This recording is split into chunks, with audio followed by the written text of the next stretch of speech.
mental health experts call toxic masculinity. Research found the underlying cause for cookie masculinity content culture. Toxic masculinity, we've sort of heard this phrase popping up. It's a phrase that's gained a lot of attention recently, especially with the Me Too movement. It's showtime.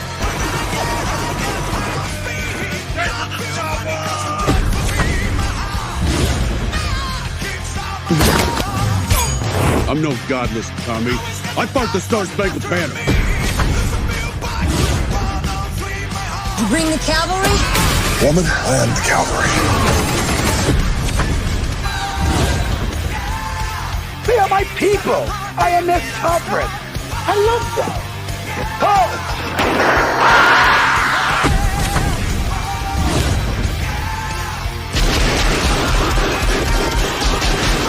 Welcome to the party, pal.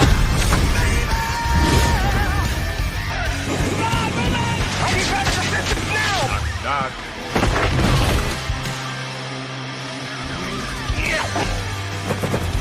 Stick around.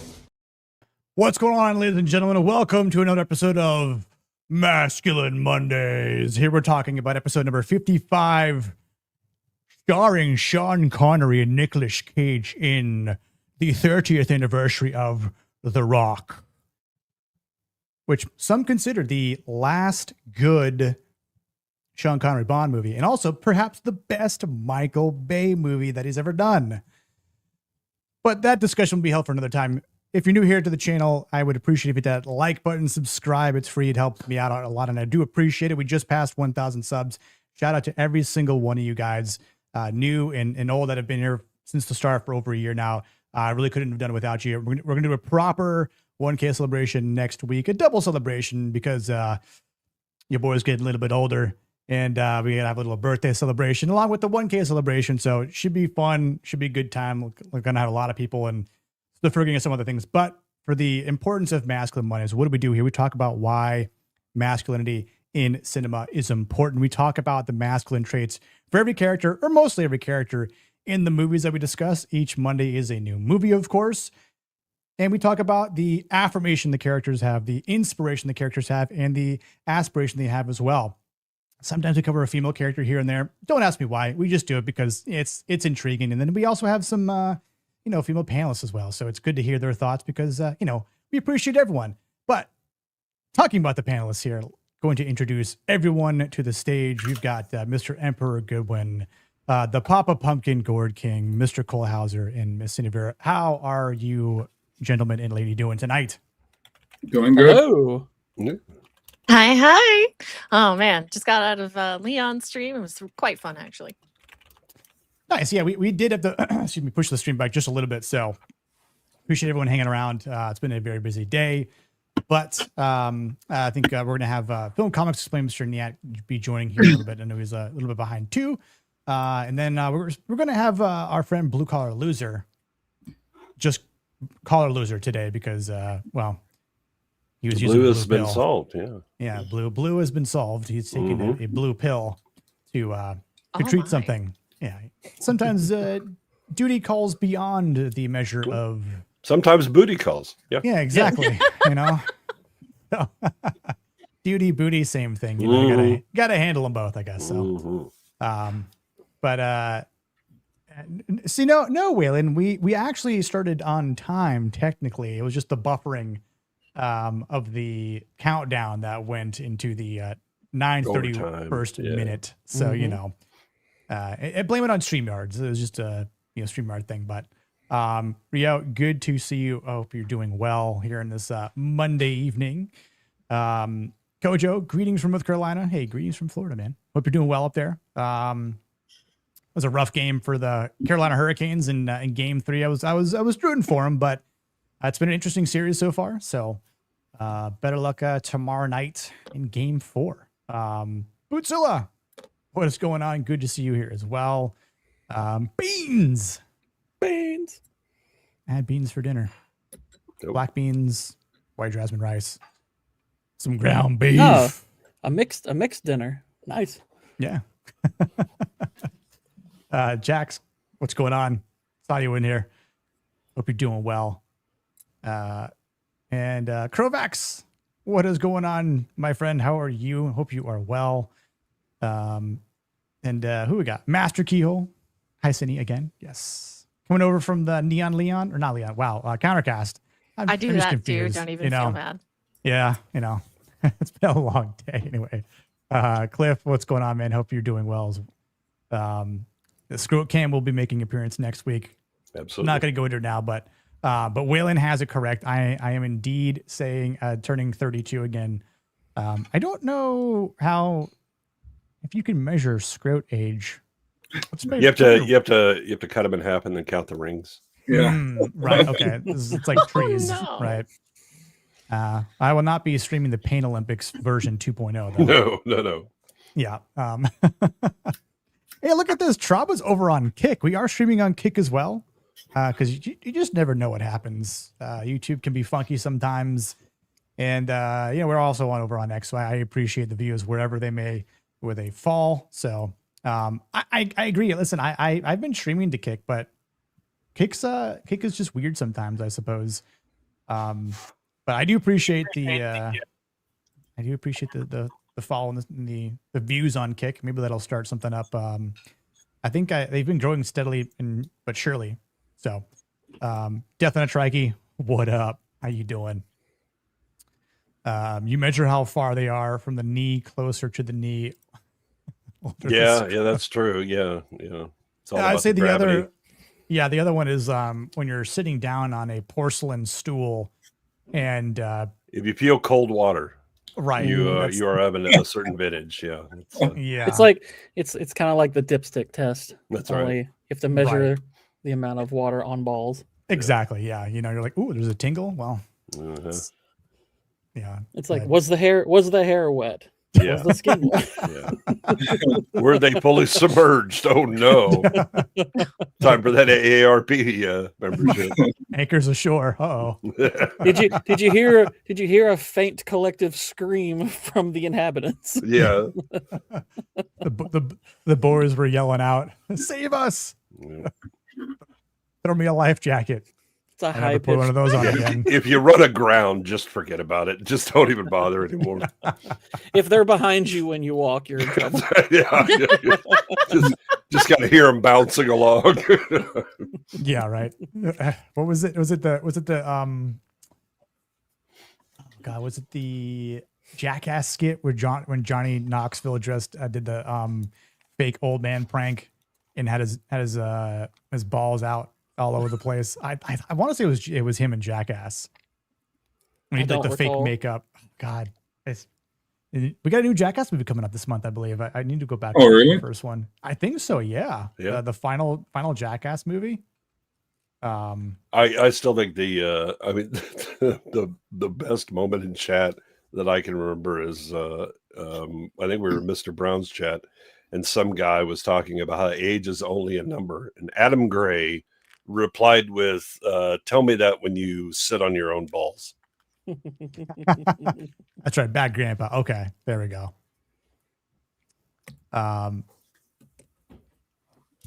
Jin the Fox. Hello, I follow Les Dragons. Hey, Jen. Absolutely. I do appreciate you following her though. And another furry friend, Daxie. How you doing, man?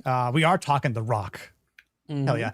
I think Leanna was going to join this, but I know he had to be a good father and be their first daughter, and I was like, that is the more masculine thing to do. So always a legit excuse. Yeah, but he'll be here next, I think, 2 weeks. So, what's up, Miss Sparkles? I'm a man and the most masculine. Just don't tell anyone that. I'm more masculine than the pumpkin. Oh my. Them's fighting words. I mean, you haven't seen some of the pictures that Blue Collar Loser has made of Gord. Gord's actually more muscular than I am, believe it or not. I think Gord's going to get a restraining order at some point. According to Blue's lore. Yeah, according to Blue's lore, he's like, all the superheroes combined. I know. He's like, it's like, I'm like, how do I live up to what Blue? It's like I can never show myself to Blue. I'll never live up to his image of me. The way Blue describes Gord's muscles is like that one dude in the first season of One Punch Man, the flamboyant one who's like has all the muscles, kind kind of like that, but obviously not as flamboyant because that's not gourd. But what's up, Cybax? How you doing, brother? Hope you're doing well. If they knock around like Newton's cradle, it's time to call AARP.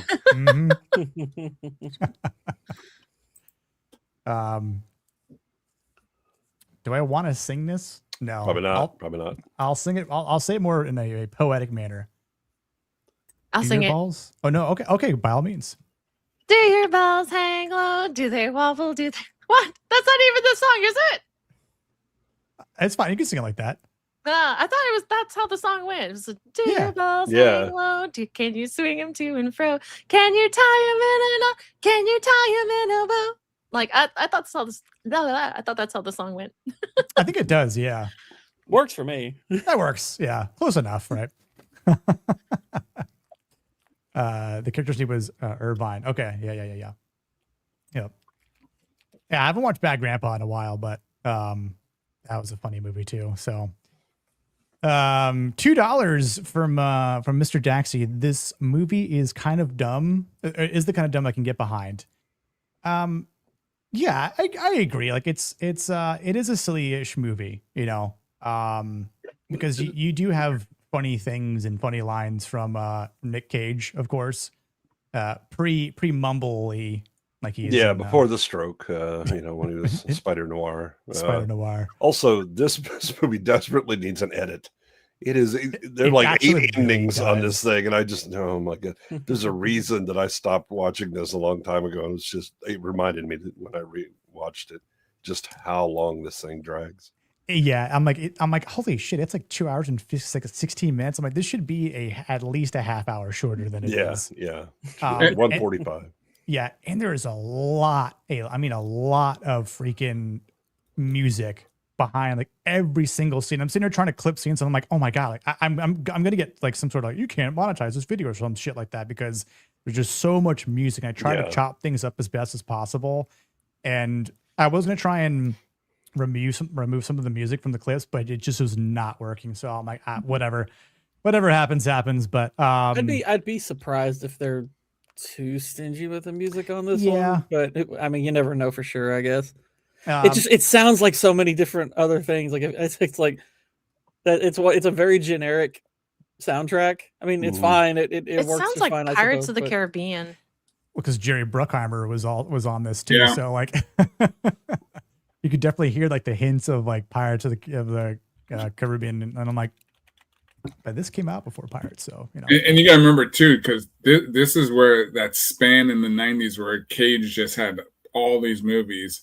He had Face Off, he had Firebirds, he had Con Air. Like there was just Con Air, man. Con Air is hilarious. Like, oh, by the way, it's not because of Jerry Bruckheimer the music sounds like Pirates. It's because Hans Zimmer helped work on the score. Yeah, right. Zimmer. Yeah. But Con Air.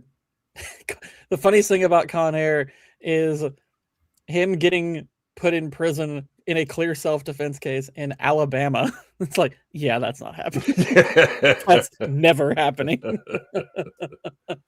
Jenna. Most of relaxer time. Oh yeah. Oh boy. Perfect timing because Dax, this clip's for you. I'll probably play this clip a lot because it is by far one of the best lines in the entire movie. But your best. Losers always whine about their best. Winners go home and fuck the prom queen. Yeah, they do. You are best. Winners always go home and fuck the prom queen. That's such a good line. It is. It's a good line, but that implies that prom queens are just complete whores. I know, like that's the cost of being the prom queen. That's every prom queen puts out. Every winner gets the prom queen. That's why you vote for them. I hope there's only one winner per school. Oh gosh! Like, I hope you didn't go to a big high school. Yeah. I love the when he introduces himself and he's like, but of course you are. Yeah. It's like, came against me. Of course you are. But of course you are. Well, that's one thing the movie has going for it. There's a lot of funny dialogue in this. Some great snark. I love it. There really is, and like you could just tell some of these lines that come from Nick Cage when he's like changes his voice a little bit. It's like, are you trying to do like pre-Christian Bale, like I'm Batman sort of thing? Because it almost sounds like that to some degree. Honestly, my favorite is his wife saying, "Did you mean all that when you said it'd be cruel to bring?" He's like, "I did at the time." She's like, "That was 7 seconds." 7 seconds. Like, Well, yeah. Gosh, a lot's happened since then. Lots happened since then. I also like how they accidentally say that General Hummel was the recipient of the Congressional Medal of Jesus. I was like, oh, that's great. The ones I always wondered is when they were on set, do you think that Connery and him swapped ideas for wigs? Because they're both, Connery had already lost it, and it's pretty clear Nick Cage is losing his. Mm-hmm.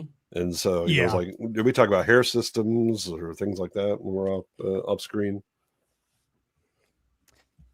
Yeah, and there's a couple moments too of this movie that aren't implied to be funny, but for some reason I just started laughing at them. Like I have the clip. It's after. And I don't know why I forgot that Michael Biehn was in this movie. I don't know how I forgot that, but I'm like, oh my God, that's right. SEAL team. Yeah, but not that long. But it's in the moment when they infiltrate the Rock and are in like the shower room. It's like, I have the high ground. Like, it's over, Anakin. Yeah. And I was gonna wait to play it, but the banter back and forth is just so funny between them yelling at each other. I cannot give that order! I am not going to repeat that order! I will not give that order! What the hell is wrong with you, man? That's what's wrong with you, man? Dude, the face. Listen, when you're in the McDonald's drive-thru and you're having weird requests, sometimes exactly. Well, and also that microphone stops working. You got to go full diaphragm when you're yelling. You're waiting for Ed Harris to cut his promo for wrestling. Yeah. When you when you said going through the drive-thru, you could easily replace those two with Ryan Kinnell and the no. Oh, for sure. Can't stay. What? Ryan Kinnell likes to yell. Oh yeah. Ryan Kinnell goes full Ed Harris in this movie. Yeah, we had one time where because we went out to dinner and they screwed up our order, but Ryan didn't get mad. I was shocked. Oh yeah, I've heard of his outburst before from McDonald's. Was it? I think in the past. Yeah. I was just waiting. I was like, "Is he going to go off?" And he's just like, "No, he didn't. Not this time." The bullet was not in the chamber. Does he ham it up a little for being on stream? No, he's like that. Oh, okay. Yeah, he's like that. Yeah, that's awesome. Ryan's the best. But like, Ryan, you need larger problems if this is the thing that you're losing your shit over. Come on. It's a blessed life you live if this is the biggest thing that's happened to you today. Right? Yeah. Like you losing your shit over the McDonald's order, which is, sometimes if you're in that hangry mood, I get it. I've been there before, but yeah, there are other things to get upset about over instead. I find him getting upset kind of amusing, but then again, I hang out with Leon, so I'm kind of used to that. Yeah. True. There's a boy Blue for a 199. Suri, life happens. I'll be in chat of this film. Man, you better hope life doesn't happen. Oh my. Skynet's listening. Oh shit. Keep your feet juiced to yourself. Blue, this one is for you. Really? Oh, I guess life does happen. All right. Life.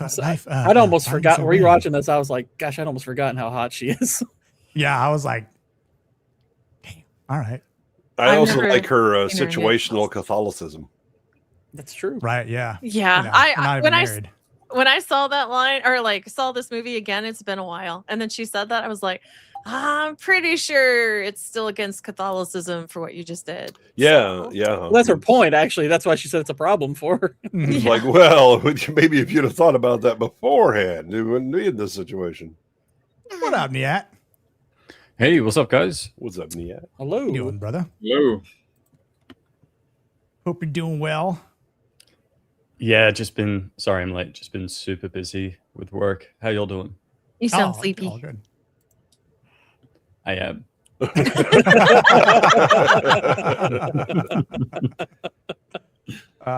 He's been engaging in that masculine empathy that's going on. Oh, that would tire me out. Yeah, obviously. Exactly. That always is a good moment, yes. We started a little bit late, so we were just kind of going through initial thoughts, jokes, and whatnot, and saying what's up to everyone in the chat. So you're good, brother. And quickly, she was married to Corey Feldman. Wow. Ooh. Wow. Yeah. Mm. Is she really? Yeah. Was. Was. Wow. For a few years. Ooh. Damn. Well, that's good. Good for him. I mean, that guy's had a rough life. That's equal parts, well done and what the hell were you thinking? Yeah. Depending on which member of that marriage. Yeah. You congratulate him, and then her, you're like, are you thinking straight? Are you sure this is your best decision? Right. Yeah. It's like you could have done a lot better. Yeah.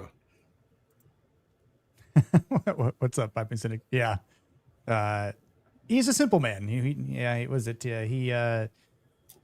just a chemist, right? I'm just a biochemist. Most of the time I work in a glass jar and lead a very uneventful life. Drive a Volvo, beige one.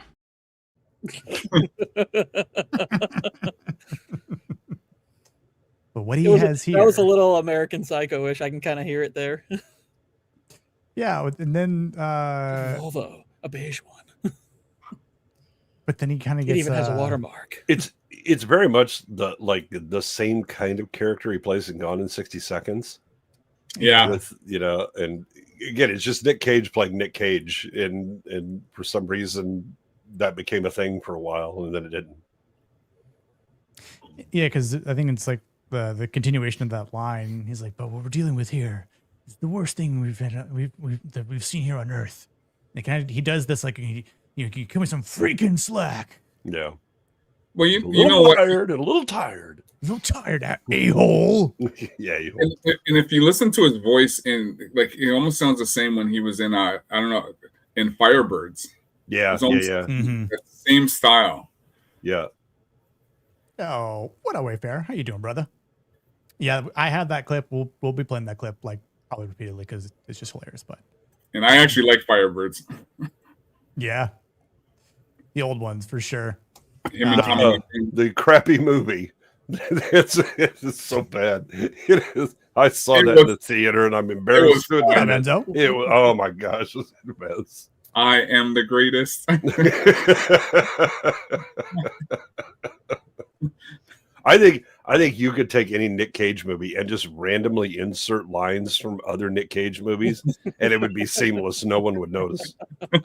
Probably, yeah. It's like somebody should do a conglomeration of the movies that he's been in. It's like at the end of the movie, right? He finds the little film strips of who killed JFK. Yeah. And then that kind of leads him into the conspiracy theories of the National Treasure movies. There you go. There you go. So it's there's the Nick Cage universe. And he discovers a time machine, and he's back in Peggy Sue Got Married, and yeah. Oh, what was it? Valley Girl. Valley Girl. Yeah. Well, and after the government finally tracks him down, he goes to Las Vegas and drinks him. Yeah, and then just goes into Raising Arizona. It's perfect. Yeah. Yep. Yeah, good old Nick Cage. He's a simple man. I mean, I do agree with what his character does say when he gets the Beatles album, because it does sound better on vinyl than it does CD. But I would more just say it's like the Beatles are not worth spending $600 on. I would say it's better not played. Mm-hmm. we know this much. Mason has far better taste in music, having met Jade's mom at a Led Zeppelin concert. There you go. Yeah, I hang out with too many of y'all that have the tism, so I understand. He really likes it, but it's not my thing. I understand. No, yeah, I'll just say based because he was at a Led Zeppelin concert. And you know, hey. I mean, if you can't hook up at a Led Zeppelin concert, really, what are you doing in life? Yeah. So that sounds more like an accurate thing. He should have been doing. It was like mission success. Yeah. No. Yeah. Nick, man, when you look at Nick Cage's just filmography, it is quite extensive. Now, again, how much of those are good movies is that's a bit more iffy. Yeah, to be seen, of course, but especially when he started owing money, then it was here you go. I'll be at anything. Let's go. Yeah. He does occasionally get a good one, but yeah, I mean, there's a bit I do like, you know, that I like Pig. I thought Pig was pretty good. Yeah. What was your question, Cole? Well, I was just gonna say, do you think it was Face Off that kind of just that pushed them into that mainstream? Because that movie, I guess when it launched, him and John Travolta playing opposites, because that was John Woo. Yeah. Mm-hmm. So it almost like him, because he was already there, but it was almost like Face Off. I think he already had the momentum, because I mean, like The Rock was before Face Off. He had won Best Actor 2 years prior to Face Off. I mean, he had the momentum going, but yeah, I'd struggle to figure out exactly where he really started to take off, because it's kind of hard to remember a time pre Nick Cage. Raising Arizona is really the kind of the launch pad, because that was kind of a niche movie that became mainstream. All the critics were loving it, and then became a much more mainstream movie. And then he kind of Moonstruck was also a pretty Moonstruck. Moonstruck. Well, that was like a good crossover, because again, he was much larger female audience for that one than Raising Arizona. It also helps that you're related to Coppola, so it's like you've got quite the family tree to branch off of and have some sort of fame pull, right? So what was the one where he was the angel? City of Angels. City of Angels. Yeah. Well, like even Honeymoon in Vegas, which is basically forgotten at this point, was had a pretty good circulation when it first came out. It just died like the same year, but he had other stuff to kind of back it up. Yeah. Like he had Lord of War, and he had Knowing and Next, and Knowing is so goofy. Yeah, there was a whole bunch of stuff. Oh, the Lord of War is actually pretty fun. I like Lord of War. Yeah. It's pretty cool. I like Family Man was funny. I loved Family Man. Family Man was good. Yeah. But then there's goofy, like, I don't know if any of y'all have seen Bangkok Dangerous, but holy crap, that is a terrible movie. Now, watched that with Enzo. It's so good. I won't lie. I thought Snake Eyes was going to be like a G.I. Joe movie. Honestly, the thing I most remember, I would have watched that instead. So I used to back. I owned a copy of The Truman Show on VHS, and one of the trailers before the movie would start was Snake Eyes, and we watched that movie a lot. So the thing I'd have never watched the movie, but I remember my brother, like, he could recite that trailer at heart and just would do it to annoy me. Amazing. And 8mm was different. I remember watching that. 8mm. That'd be an interesting movie to revisit, just because the subject matter is kind of, it's back to being relevant. Yeah, it's I mean, that's dark. It's very reminiscent of a George C. Scott movie from the 70s. 8mm was one that I mean, Cage. Well, look, Cage is actually acting. This is great. Shame about the subject matter. It's pretty. It's pretty dark. Yeah, I think I gotta go rewatch that. That's right. I saw there's a question that Vex had in the Discord chat, and I was like looking over Matchstick Men, because we were talking about Ridley Scott films he directed, but I was like, I haven't watched that movie in a while. Matchstick Men?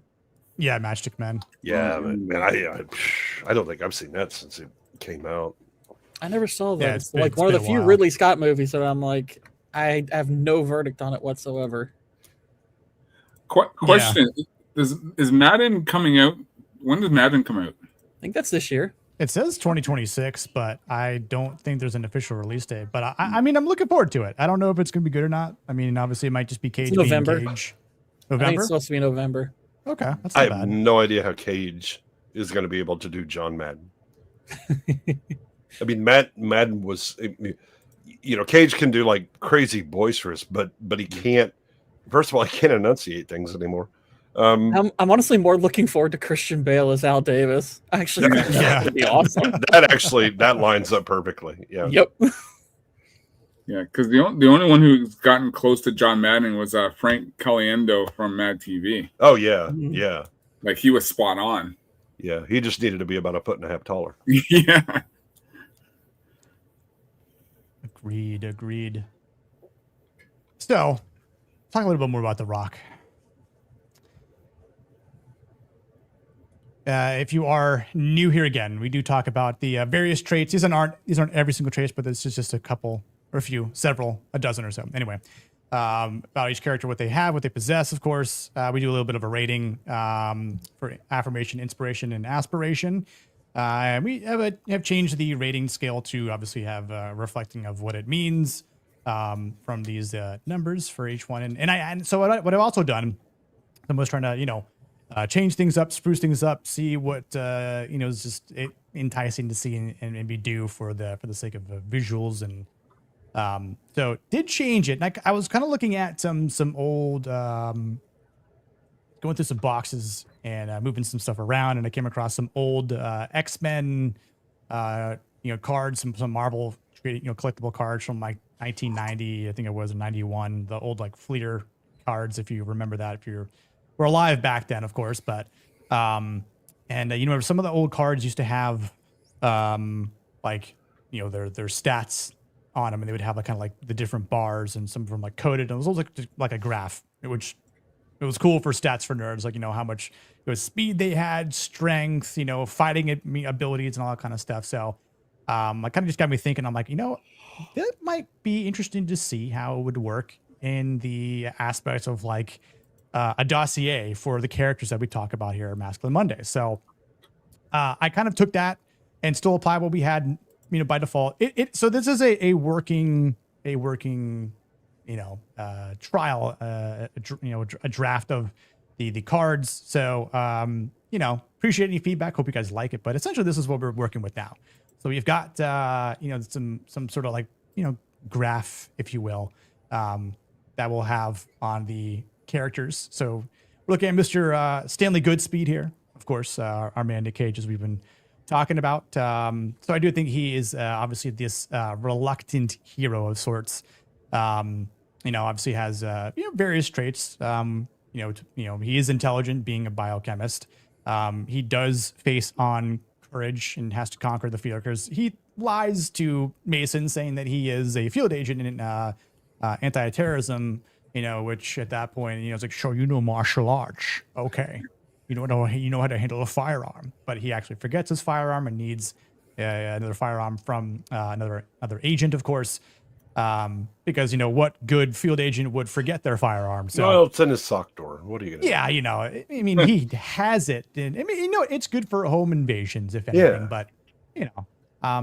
But I think the interesting thing for Goodspeed here is that he does represent this type of masculinity that isn't this natural warrior. Like, obviously he's not John Mason, right? But he does become courageous due to the responsibility that demands actions. And I do think that his strength comes from maybe initially acting while he is afraid, like acting out of fear, but in turn starts to just do things because he has to do them, because people are going to die, innocent lives are going to be lost. Not just his own, but potentially that he's unaware of until the Jets pull away at the last minute. But he uses his mind, his mental is his strength, especially when he's under pressure. And obviously he doesn't. He loves pressure. He does. The Queen song? I guess. Well. I'm sure people have shagged into that one. Anyway. No, but so I think he refuses to let innocent people die and pay the price for other men's corruption. So again, what I have here was just an initial thought of the affirmation, inspiration, and aspiration. So I do think that he does strongly affirm having a conscience, Again, he has the intelligence, and he battles courage under fear. And I do think that, especially when he answers the call, not just because, well, it's the FBI. How would they know that? Of course they know I'm home. But what's interesting is, you look at there's obviously the larger high intensity situation, which is, when they get to Alcatraz, but he's in another one earlier in that where he's having to disarm a bomb and deal with the fact that you've got this, this gas like spraying all over the place in that unit when and he's more or less pretty calm under pressure while he's doing that, because that's his expertise. He's dealing with something he's dealt with before. Granted, there's obviously some nerves because he's on a clock, but he handles that situation really well. So you're getting to see, in that scene that he's very much capable under pressure, but obviously when he's kind of the fish out of water, having to do something that is, way outside the realm of what he's used to, he's smart enough to and self-aware enough to know it's like, okay, this is way beyond my skill set, because, yes, I can do the whole disarmament part, but I'm also going to be, walking with a bunch of guys who understand like combat, and I'm gonna have people shooting at me. It's very, very different for him. But courage is highlighted by dealing with fear, and he's the character who has to deal with it the most. Yeah, no, I mean, that is a good point, where there is this control in the beginning. Meanwhile, his partner is like freaking out. I gotta stab this in my chest. I can't even see. And his gloves are, melting and whatnot. But he's not a partner; he's a trainee. So that's trainee. That's right. Yeah. Yeah. And what's interesting about him is kind of he's almost being Nick Cage in that scenario for later. It's like he's kind of showing us that Nick Cage is going to be kind of in his shoes later in the movie. Yeah, a bit of a role reversal. Nick Cage is kind of like the John Mason of tackling biological threats, right? Like that's why he doesn't need a gun, is because his expertise is disarming bombs and dealing with chemical weapons. And I see the film almost like a test as to whether masculinity can also mean, beyond like having like a physical presence and being able to disarm and kill multiple people, which is John Mason's specialty. The movie's sort of testing whether masculinity can also mean like courage under pressure, competence in your specified domain, and a willingness to just rise when fear and terror would be the easiest choice. Because there are moments in this film, especially towards the end, where he's the only one left on the mission, because John Mason keeps going, nah, I'm gonna try and swim away. I'm gonna go. And obviously he comes back and he helps him. And I also think that John Mason is kind of mentoring him through the whole ordeal by keeping his distance and putting him on a sort of trial. But yeah, I do like Goodspeed as a character. Yeah, I think his biggest thing is, I mean, the expertise. If you can get him to the weapons or whatever, fine. But the biggest thing is that he's used to dealing with things in kind of a controlled environment.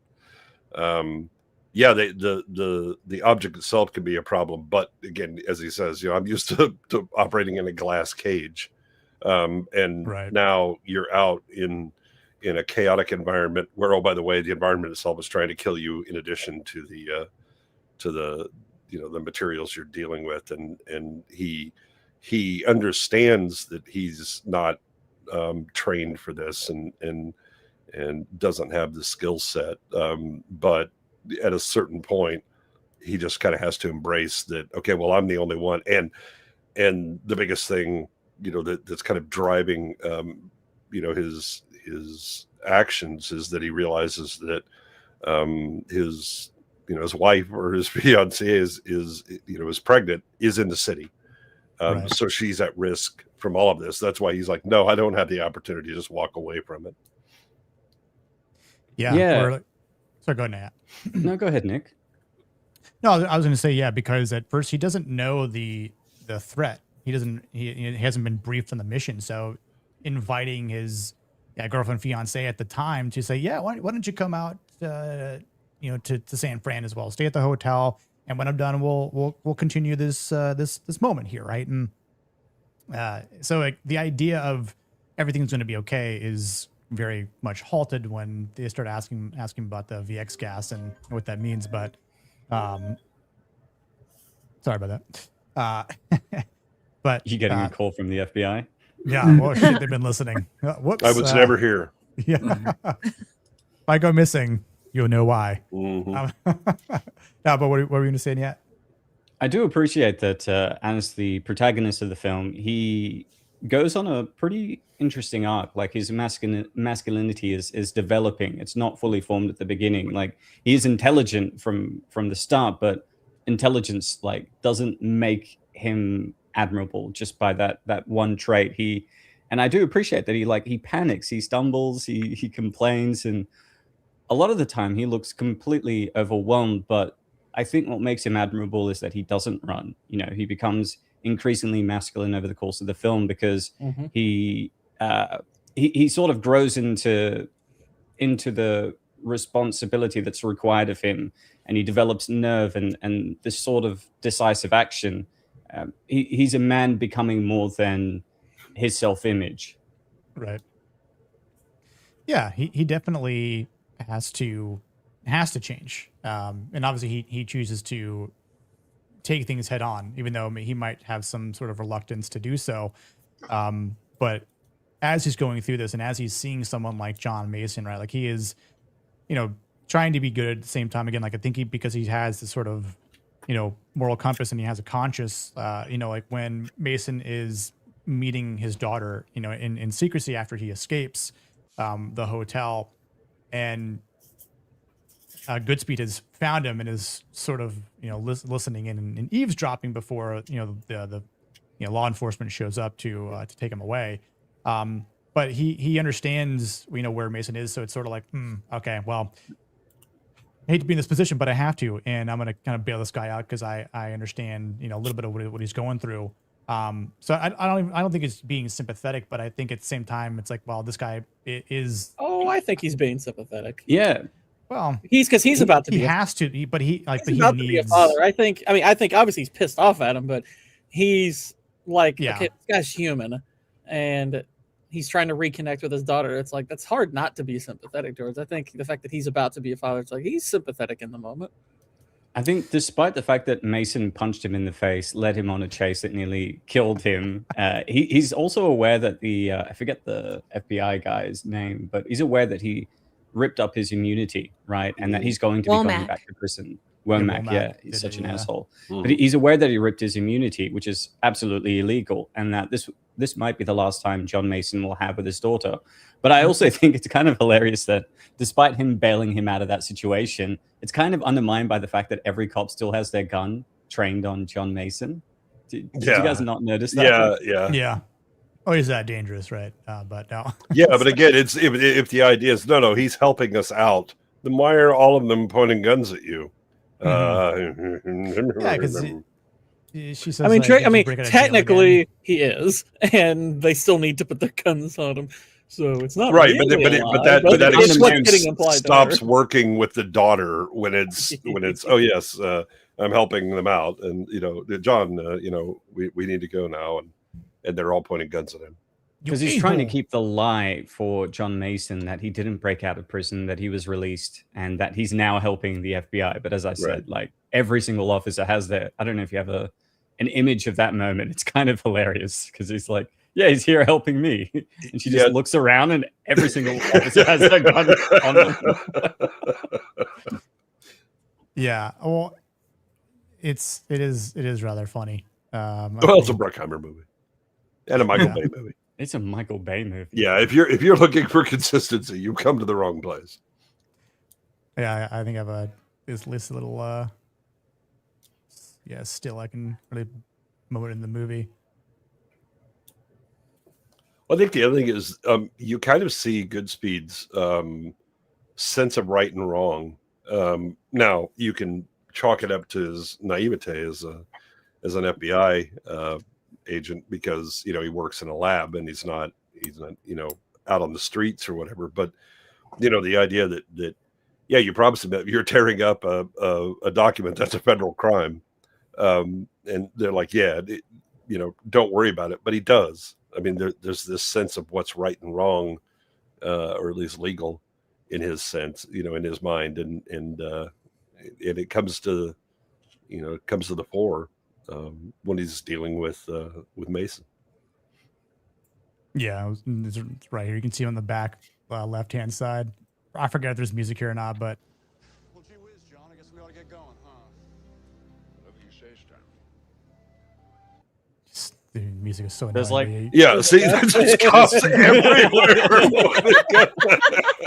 And it's like this. And there's more than maybe that, they too, think but- she's the threat. Yeah, that must be it. Yeah, so that's how you sort of know this is a Michael Bay film that's going to focus on excess rather than like internal logic. Yeah, and, yeah. you know, correct character decisions. But I don't know. There's something. This was such a throwback because I remember really enjoying this movie as a kid. Those green toxic nerve gas balls were just ingrained in my mind. Yeah. And I hadn't seen this movie in like 10, 15 years, and I was watching it yesterday. And I was just giggling, like the inner child that was coming out. It was Oh hilarious. yeah. I mean, it's an undeniably fun movie. Yeah. I mean, this is like. it's really, also like, undeniably dumb, which it's is kind of why it's fun. incredibly Yeah, dumb. yeah, It's yeah. incredibly dumb, but it's just part of that, nice smorgasbord of fun, dumb '90s action movies. Like, I mean, this Yeah. is one of the better fun, dumb '90s action Yeah, movies. and I was just gonna say too, that's the '90s. The '90s Yeah. brought all these movies out. Yep.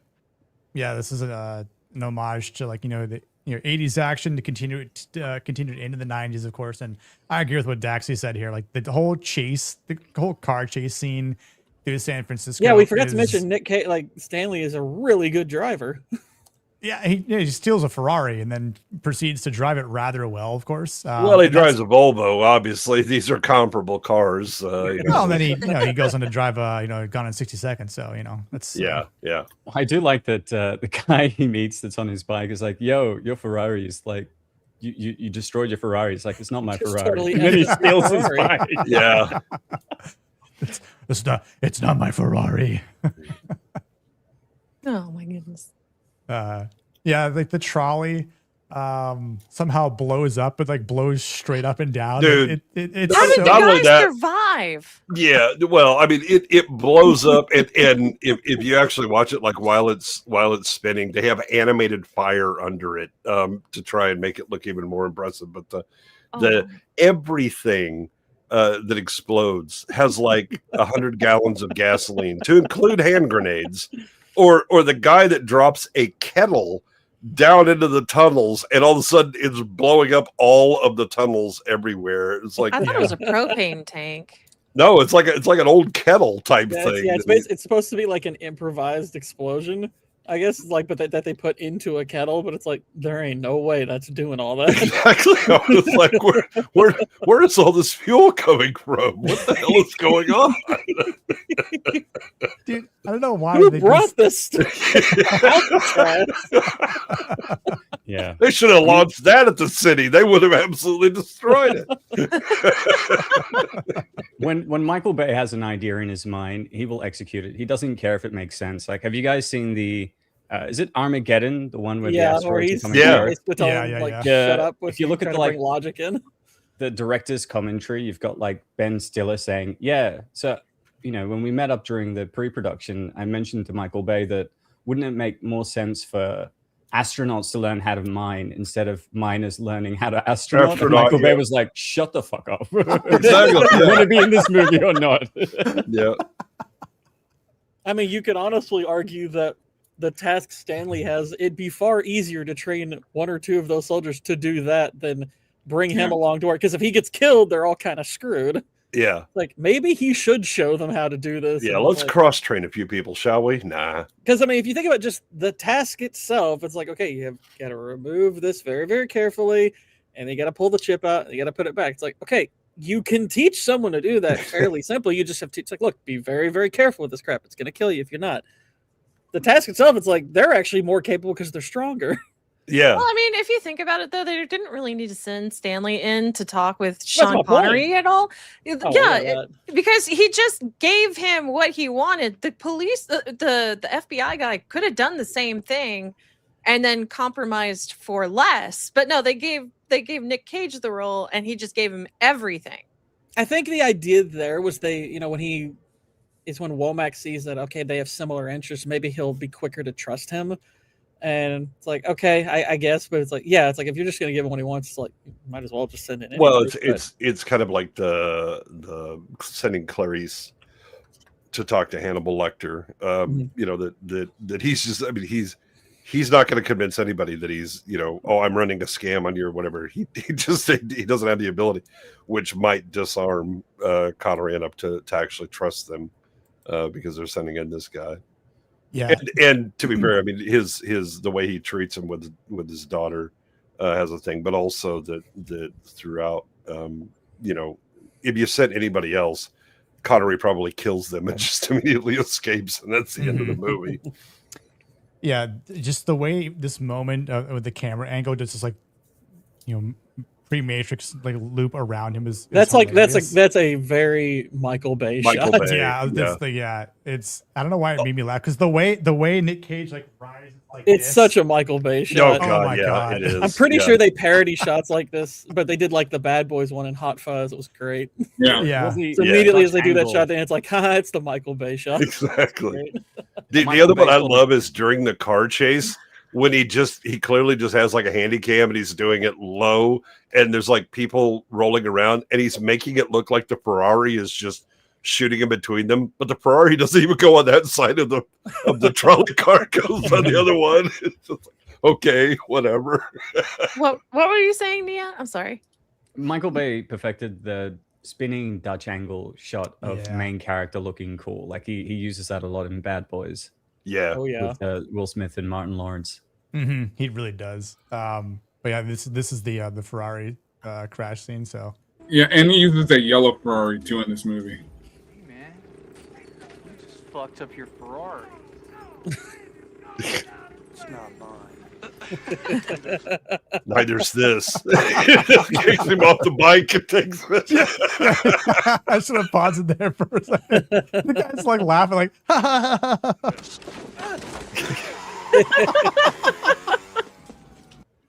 It's such a good movie. This guy's hilarious. Oh, the blind dude, They should have brought him to Alcatraz. Exactly. Where's that son of a bitch at? I'm gonna hunt him down. That motherfucker ain't safe nowhere. I love that guy. Oh man, you feel for him, man. You just you wrecked this my trolley. baby. You wrecked this trolley. Bay also loves having like stereotypical African Americans in his movies, like in the Transformers. Yes. Tyrese Gibson and I forget the name of the other guy. The Bernie fat guy. Mac. Yeah, Bernie Mac. Not just Bernie Mac. There's another guy who's in the interview room where he's Anthony Anderson. Yeah, it's like they gave us donuts just to see who's guilty. Who's guilty? You know, the person who doesn't eat is usually the one they'll pick on. I ate the whole plate. Them all. Yeah. I mean, he was funny in that, but yeah, he was good. Yeah. Yeah, they only brought him in there for comic relief, basically, because he's basically like he's in the Friday movie. No, sorry, in the Barbershop and a whole bunch of other stuff he does. Yeah. Dude, I he's hilarious in Me, Myself, and Irene. Yes, the brothers. Dude, they're so funny. I got a vibe banger from Evan Hockenflers. Michael Bay managed to even include explosions in the Meatloaf music videos. Oh yeah. Yep. Oh my gosh. Yep. You gotta have them. You got it. You can't not have music. Yeah. With anything Michael Bay related. You can't have any explosions without Michael Bay. That too. Yeah. What's better than exploding meatloaf? 13 hours. Mm-hmm. Oh god. I like 13 hours, but yeah. And a $3 from Jamalama. Waylon is right. Armageddon sucks. I mean, that's true meteor literacy right there. See what you did. Connor already did he did Meteor back in '79. Yes. He already did his Michael Crichton movie, I believe. Yeah, that's right. Yep. I'll play some clips for you guys, but I think it was before you joined, and I was saying how there's just you watch this again, and there's parts that make you laugh. There was a part that I was watching this again when Michael Biehn is in The Rock, and he is having that standoff between him and Ed Harris, right? General Hummel's, and they're just yelling back at each other, and just the way Ed Harris looks is just so fucking hilarious. It is WWF. Let me tell you something, brother. Let me tell you something, brother. I have the high ground, brother. Yeah. Yeah, I think go ahead. One of the funniest lines is the I forget the name, but like the barber that cuts Mason's haircut in the elevator is like, okay, I don't want to know nothing. I never saw you throw the gentleman off the balcony. All I care about is this. Are you happy with your haircut? Yeah. Happy with your haircut? Yes, I am. Who did this to you? It's not right. In fact, it's nasty. Do we have time? Do we have time to do like a tea tree oil treatment or something like that?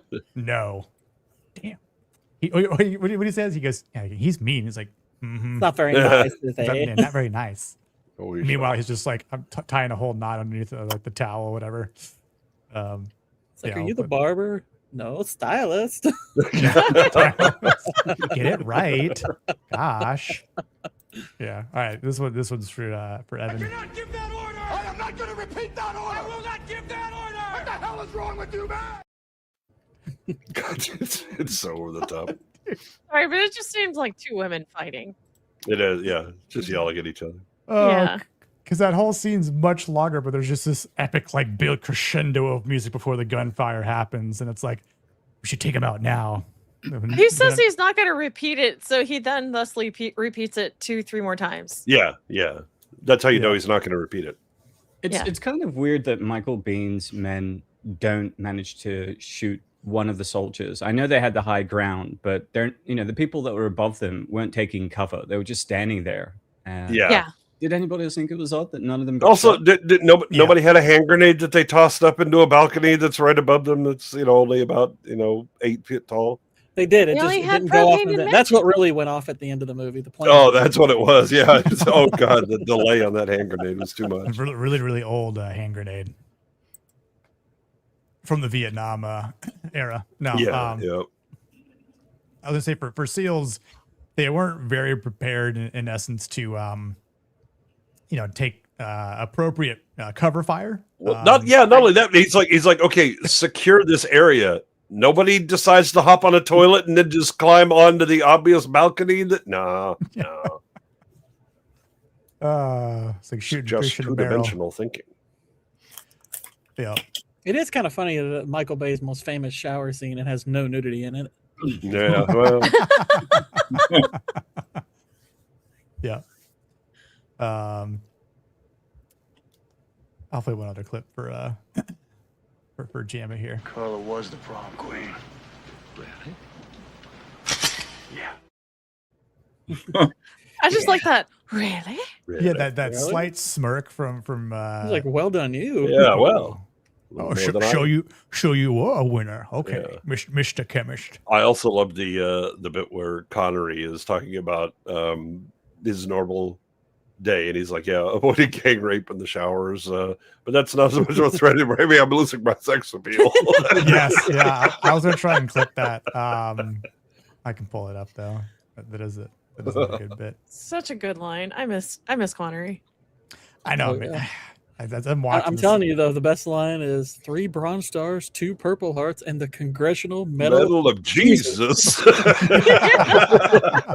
was like, oh my gosh, he won the Congressional Medal of Jesus. Yeah, he left the Congressional Medal of Jesus on his wife's grave. That's amazing. He did, yeah. for Barb. Yeah. I wasn't even aware of that honor. Yeah. So that was in the first getting the sewers, and he bypasses the flame path, right? I'm only borrowing your Humvee. I've loved that line my entire life, I feel like. Like, it makes me want to steal someone's Humvee and then call them. They call you. You just wait for them to call you. I'm only borrowing your Humvee.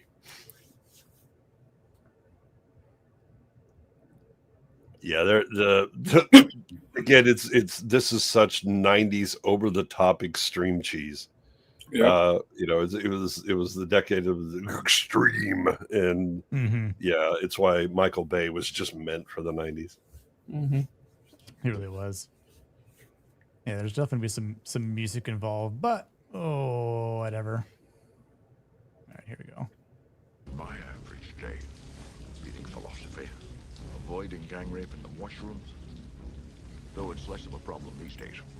Maybe I'm losing my sex appeal.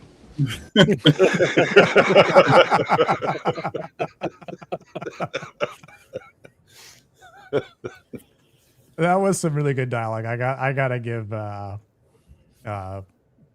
Did Bay write this movie too, or?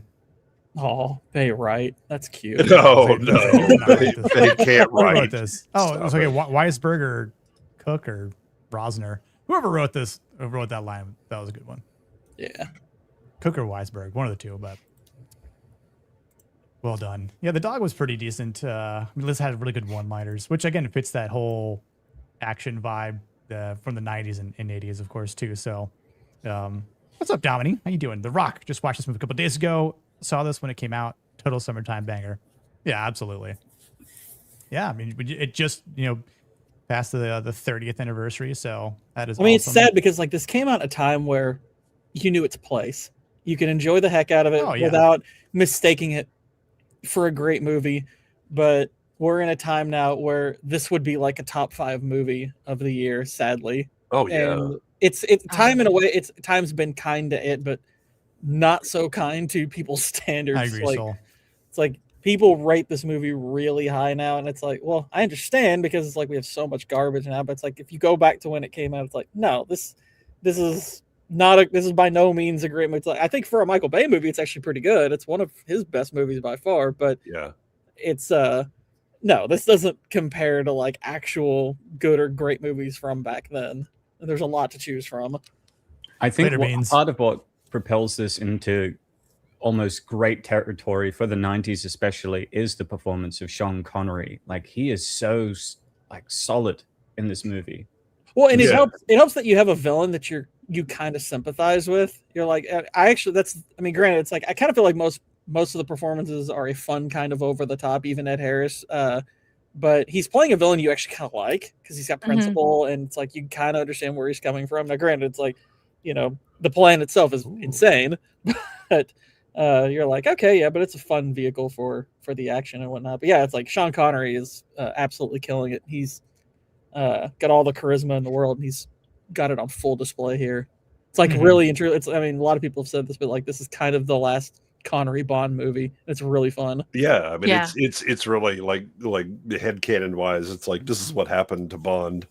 When that somehow, he got involved with the wrong thing, and they just locked him away, and he's been gone for a long time. But nope, he's coming back for one last. Hurrah! Well, I was going to say too, even with Ed Harris, because like Ed Harris is, he's a seasoned actor. Yeah, he's been in so much. Like I was going to say, like, have we ever Ed Harris? The way he plays his character, like the guy, he almost like never smiles. Yeah. And I remember watching because he was in Maverick. He was just always that firm, but he was always really good. I think the one comedy I did see Ed Harris in was Milk Money with what's her name? Melanie Griffith. Melanie Griffith, yeah. So it was like the last like funny movie I saw him in. He smiles a bit in The Truman Show. Not a ton, but some of that. Obviously, he's phenomenal in Apollo 13, but he's very serious in that. I mean, Ed Harris, I think, is an amazing actor. Well, he's also great in The Right Stuff. He's amazing in that. Yeah, it shows both like serious but also comedic acting in that. Also, Gone Baby Gone, great in that. If you want to see a movie where he's very much at the forefront, and I think he got a Best Actor nomination, is Pollock. I mean, it's not a great movie, but he's great in it. Movie itself is solid, but it's just kind of a one and done. But it's like his performance is really good. He actually directed the movie too. I mean, he's really the reason The Abyss is worth watching. It would be much rougher if he was not there. Yeah. I mean, I think majority of what Ed Harris is in. I mean, he usually plays solid characters, but that first season of Westworld. Yeah, I would say I think the first season of Westworld is he's incredible in that. That's right. Definitely a good. Shame there was only one season of that show. Right. I know, right? I mean, it's the one and done for him. So he was like, I'll use all my charisma and and bravado in this movie, and they're starting this first season, and then now that'll be it. I don't need more. Yeah, then they just canceled it. Yeah, there Yep, definitely weren't another 4 seasons. It was just a limited series, based off mhm. the original, and then that was it. So Yeah. cool, one and done, first and only. It's season okay. I of don't think they Westworld. could have handled the season 2 anyway. No, they probably would have screwed it up. Nah, yeah. I mean, where do you go from there? You kind of just know, what happens and what happens. It's like Firefly, it's really best that it ended after 1 because, there was always the chance it would have dropped in quality. Right. Yeah. Yeah, exactly. I was trying to think of that one movie he was in with Jude Law. He plays a sniper. Oh, was that Rules of Engagement? No. Enemy at the Gates. Yeah. I remember seeing that one in theaters. Yeah, where he's the German. Yes. Yep. That and I almost ended up I wasn't going to watch it because I didn't have time. But when I finished watching this movie, what was going to queue up next was History of Violence, which he's also love that in. movie. And I'm like, I want to cover that movie so bad. Got to cover that in Eastern Promises back to back. Yes. Yeah. Back-to-back weeks of Vigo. I mean, I already have The Road down to do later on this year. So I mean, like, can we just cover 3 weeks of Viggo Mortensen? And I hope people are okay with that. Yeah, to be fair, Eastern Promises you'll be covering from the front. That's well, yeah. When you put together a compilation of greatest shower scenes, you got this one. You got right. Yeah. Starship Troopers, you got to throw in there. Yeah. Yeah. Good one. 100%. Red Heat with Arnold Schwarzenegger. Yeah, Red Heat. Sure, this is a Bond movie. I've got it. Did he smile in History of Violence? Yeah, I haven't watched it in a little. Oh yeah, he does. He definitely does because he's kind of the smirking devil in that one. Yeah. Okay, that's right. What kind of always annoyed me about that movie is and Grant, I'm not trying to downplay how good William Hurt was in that movie. It's just he's in the movie 5 minutes and he got a Best Supporting Actor nomination. I'm like, why didn't they just give the nomination to Ed Harris? He's in it longer and is just as good. I don't get it. Yeah, that's right. He's in Appaloosa. Waylon, was that one of the Western films you had also that is a Western recommended? I know like Waylon threw like 5,000 Westerns at me when I was asking like for movies to do. And then I think that might've been one he had recommended, which I think I wrote down. But yeah. 96 had a few good films if you were a teenager like I was, From Dusk Till Dawn, Broken Arrow, Train Spotting. Oh yeah, I mean 100%. Broken Arrow. That's another goofy but fun movie.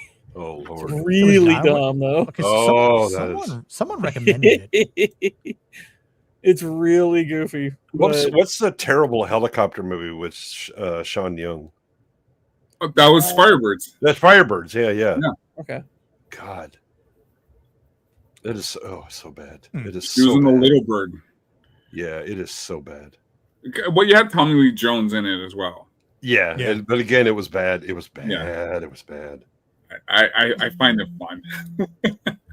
I mean, it's one of those so bad you start laughing at it, and so it's enjoyable. But like the scene where Nicolas Cage is wearing the panties over with the scope. Yeah, I don't know where they came up with that. That was just it was probably Cage himself. Probably. Yeah. For the Westworld movie to the series, no existential stuff, just robots malfunction and running wild. Yeah, more simplicity is there for sure.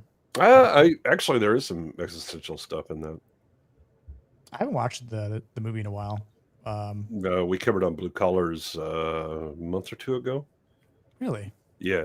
I mean, it's very much about like how does it degrade humans to be in a situation where they're dealing with things that very much appear to be humans, but you don't have any of your moral restraint. Interesting.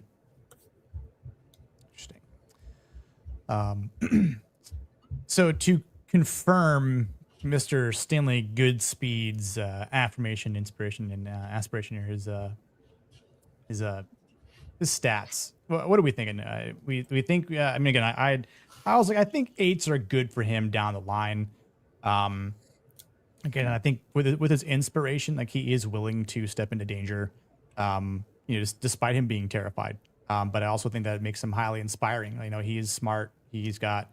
Again, he's at the helm when he's at when he has a trainee in the beginning, but now then he ends up being the trainee under Mason, and then I think for again aspiration as well, right? Like he does represent a strong model of just this ordinary like masculine courage that is shaped by a responsibility, not just for his girlfriend, fiance that's there in the city as well, but for himself, the hostages, and then anyone else that is in the surrounding area that may fall prey to the VX rockets.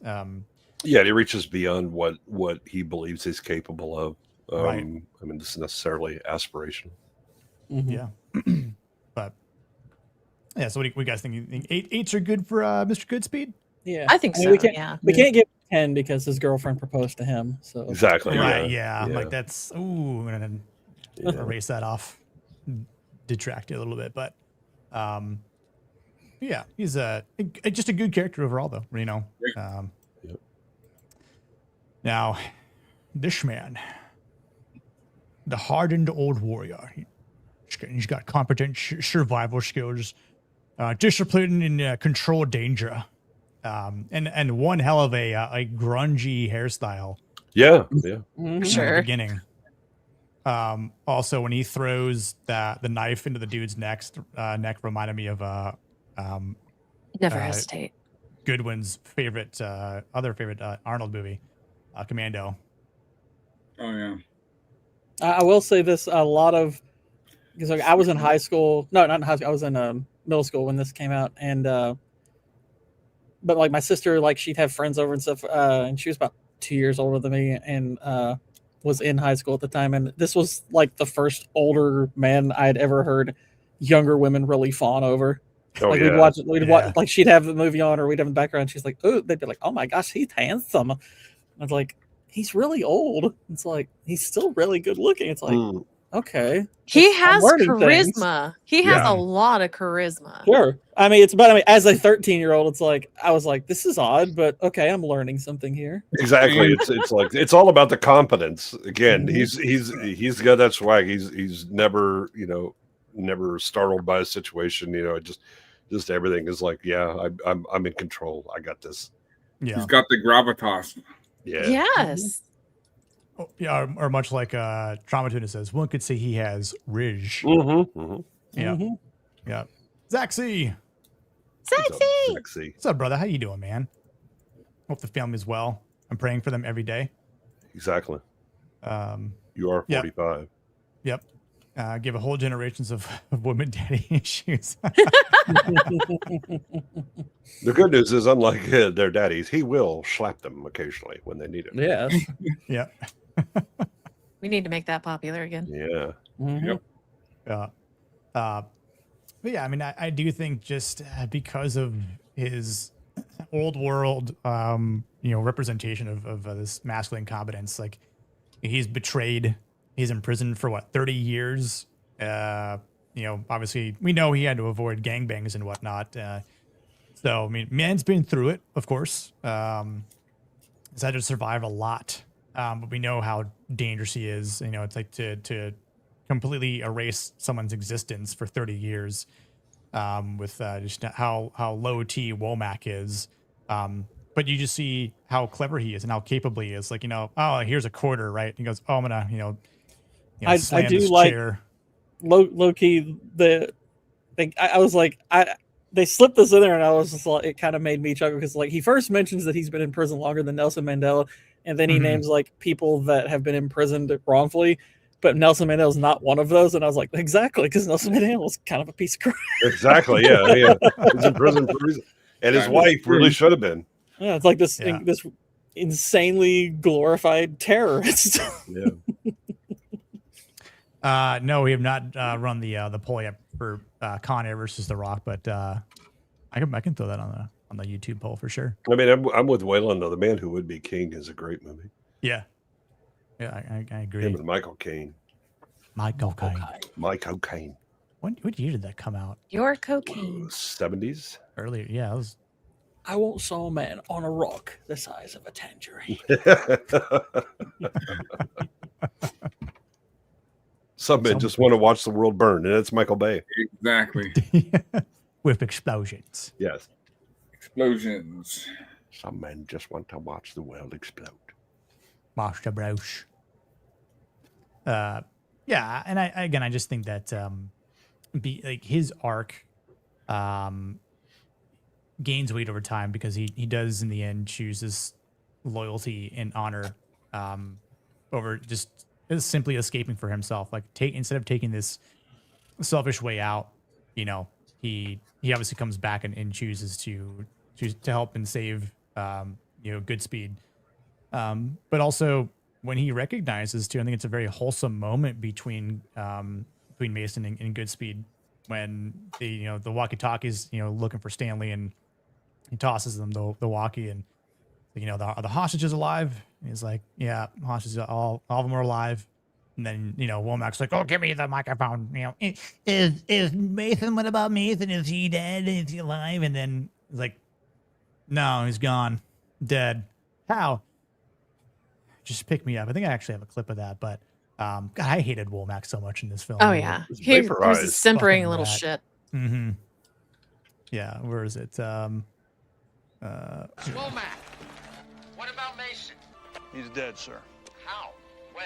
Just come and get me. Send me a chopper. I'm gonna get to it. Vaporized? That can happen? That can happen?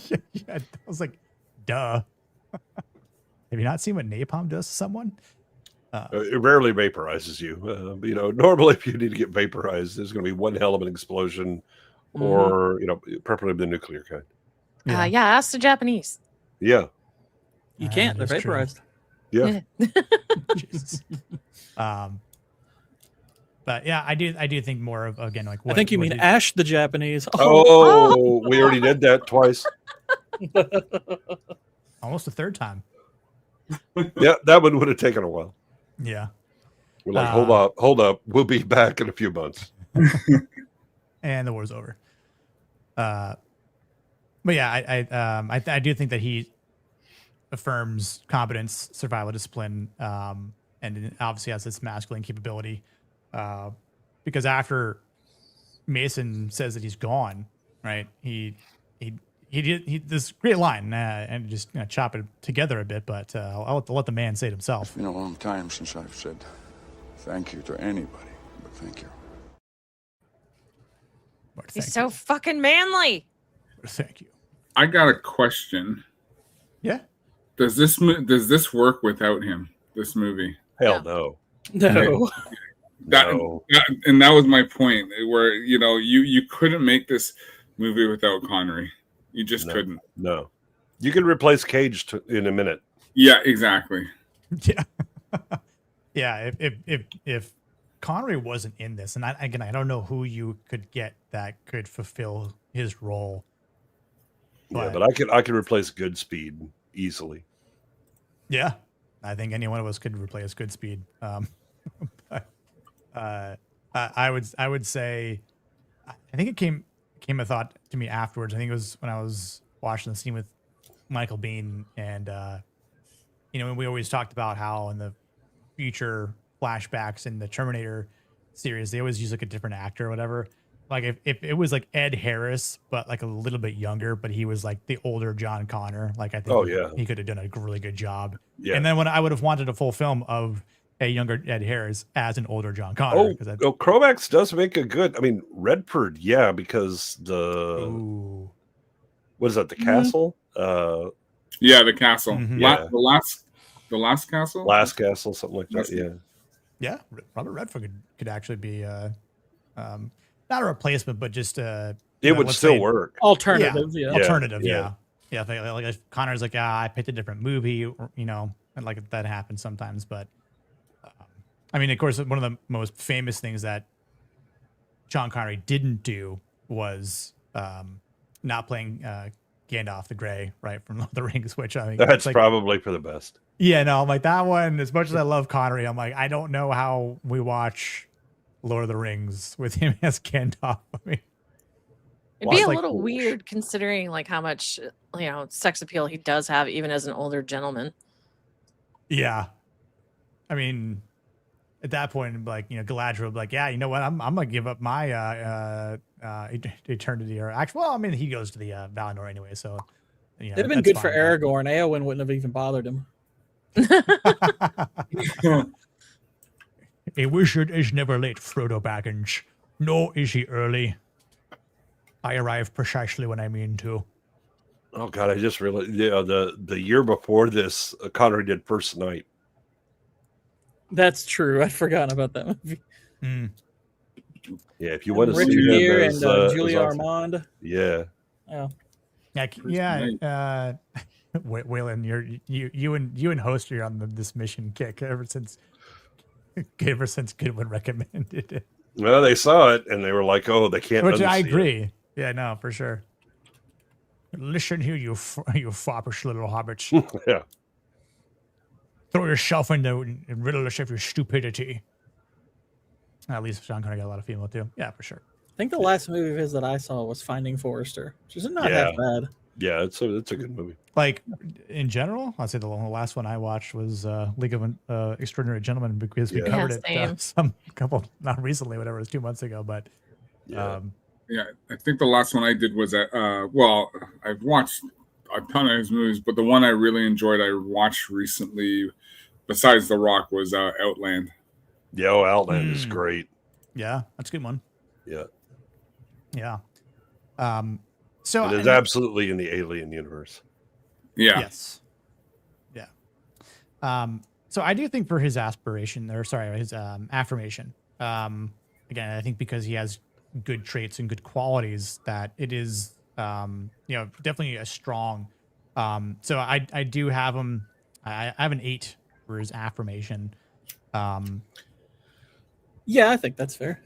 By the way, was anybody like because again, it had been a number of years since I had watched this, but was Connery's character like for a Michael Bay style movie? I mean, the idea that instead of I stayed alive for revenge or something like that, that he has an actually legit moral reason to stay around that's kind of endearing, that he just wanted to see his daughter that he knew of. Right. I mean, that's kind of the subtlety that you rarely see in a Michael Bay movie. Yeah. It's like a typical one would be he just wants to get back at Womack that bad. Right, exactly. Yeah. Yeah, revenge is best served as it's been stewing for 3 decades. But that kind of honorable, reason for him staying alive and having a purpose in life, that was a bit more complex than a lot of Bay choices. And because he doesn't have much time with his daughter, he almost transplants his paternal role onto Goodspeed, right? With the way that he mentors him and guides him throughout this movie. Yeah. Hey, Doolies. Shout out to Katie and Andy. Yeah. Hey, Dooley. Appreciate the raid. Thank you both so much. Yeah. Yeah, what's up, voice protagonist? How you doing? What up, Justin? Darth Stud. You stud. Katakesh. What up? General Kenobi. General Kenobi. He has the high ground. He does have the high ground, much like Ed Harris in this movie. For a scene, at least. Yeah. What up, Brett? How you doing, man? Ronnie, what up? Yeah, hit that like button. I think I can give away some stuff, can't I? Now for the inspiration, Dooley Raiders. I hope you've seen The Rock. If you haven't, then what's wrong with you? Yeah, no offense, but what's wrong with you? No. Exactly. It is a great James Bond sequel / Yeah, it's the James Bond ending we all wanted. Right. Mm-hmm. Yeah. Sometimes she just needs a little schmack. That's true. And we do a lot of this. Man talk.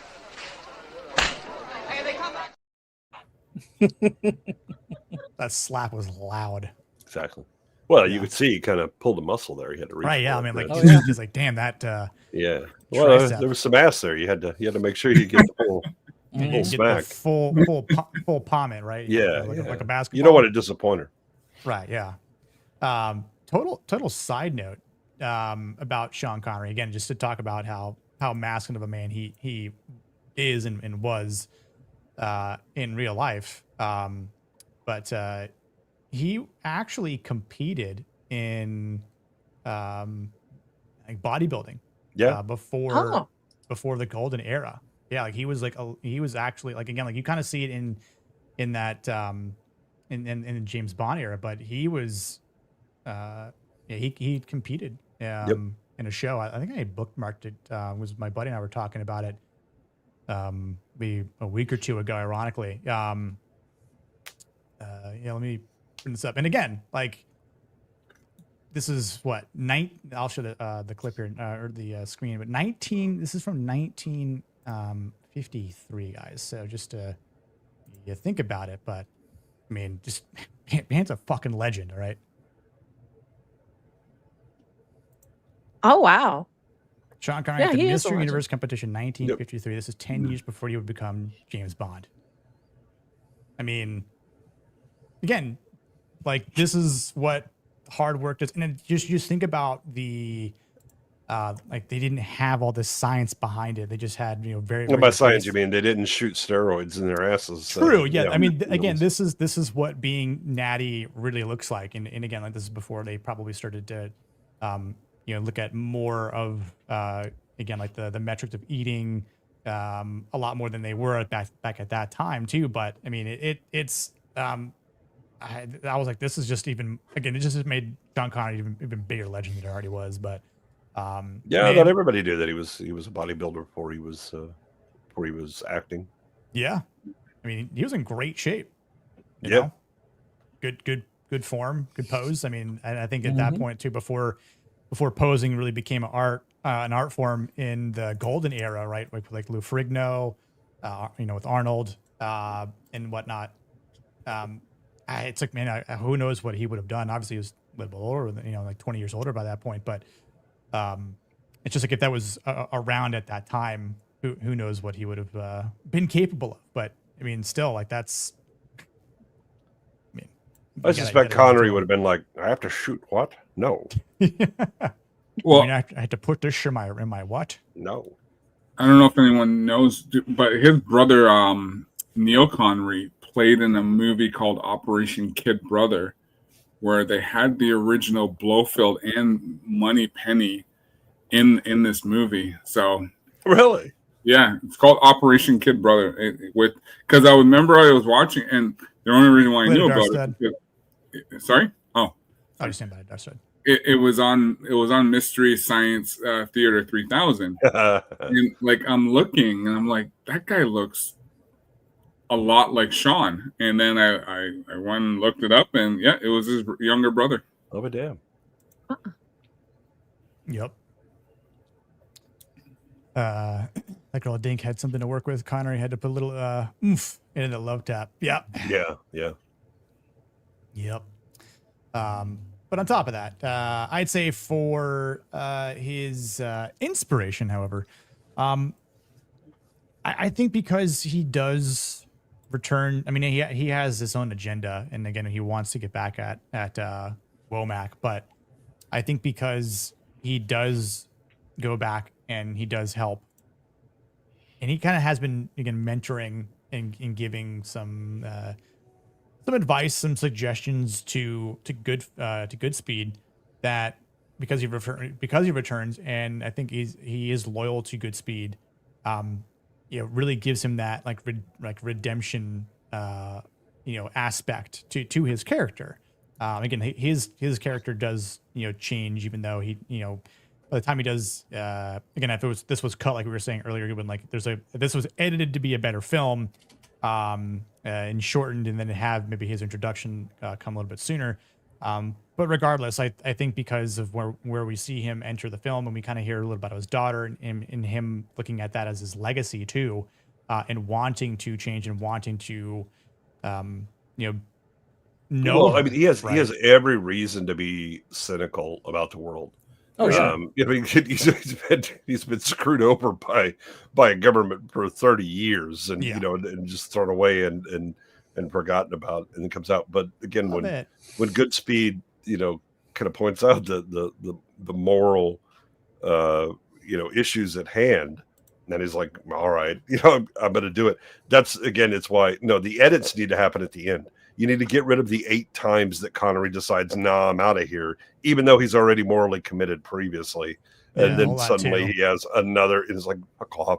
Just get to it, and let's get to the end. But they keep wanting to, you know, milk it and have him go, no, but I'm still going to show up again. Haha. And it doesn't work. Yeah, he still is a moral person. And even though he has every right to be cynical. Yeah. You do the, you know, I guess the crisis of faith of the mission maybe once, but that's enough. It's like just do it the once. Yeah, we don't need the other 5. Yeah, I know. I agree. So I put an 8 for his inspiration as well. Not sure what you guys think, but I'm all ears. Do you think that works? Yeah, I think that's fine. Yeah.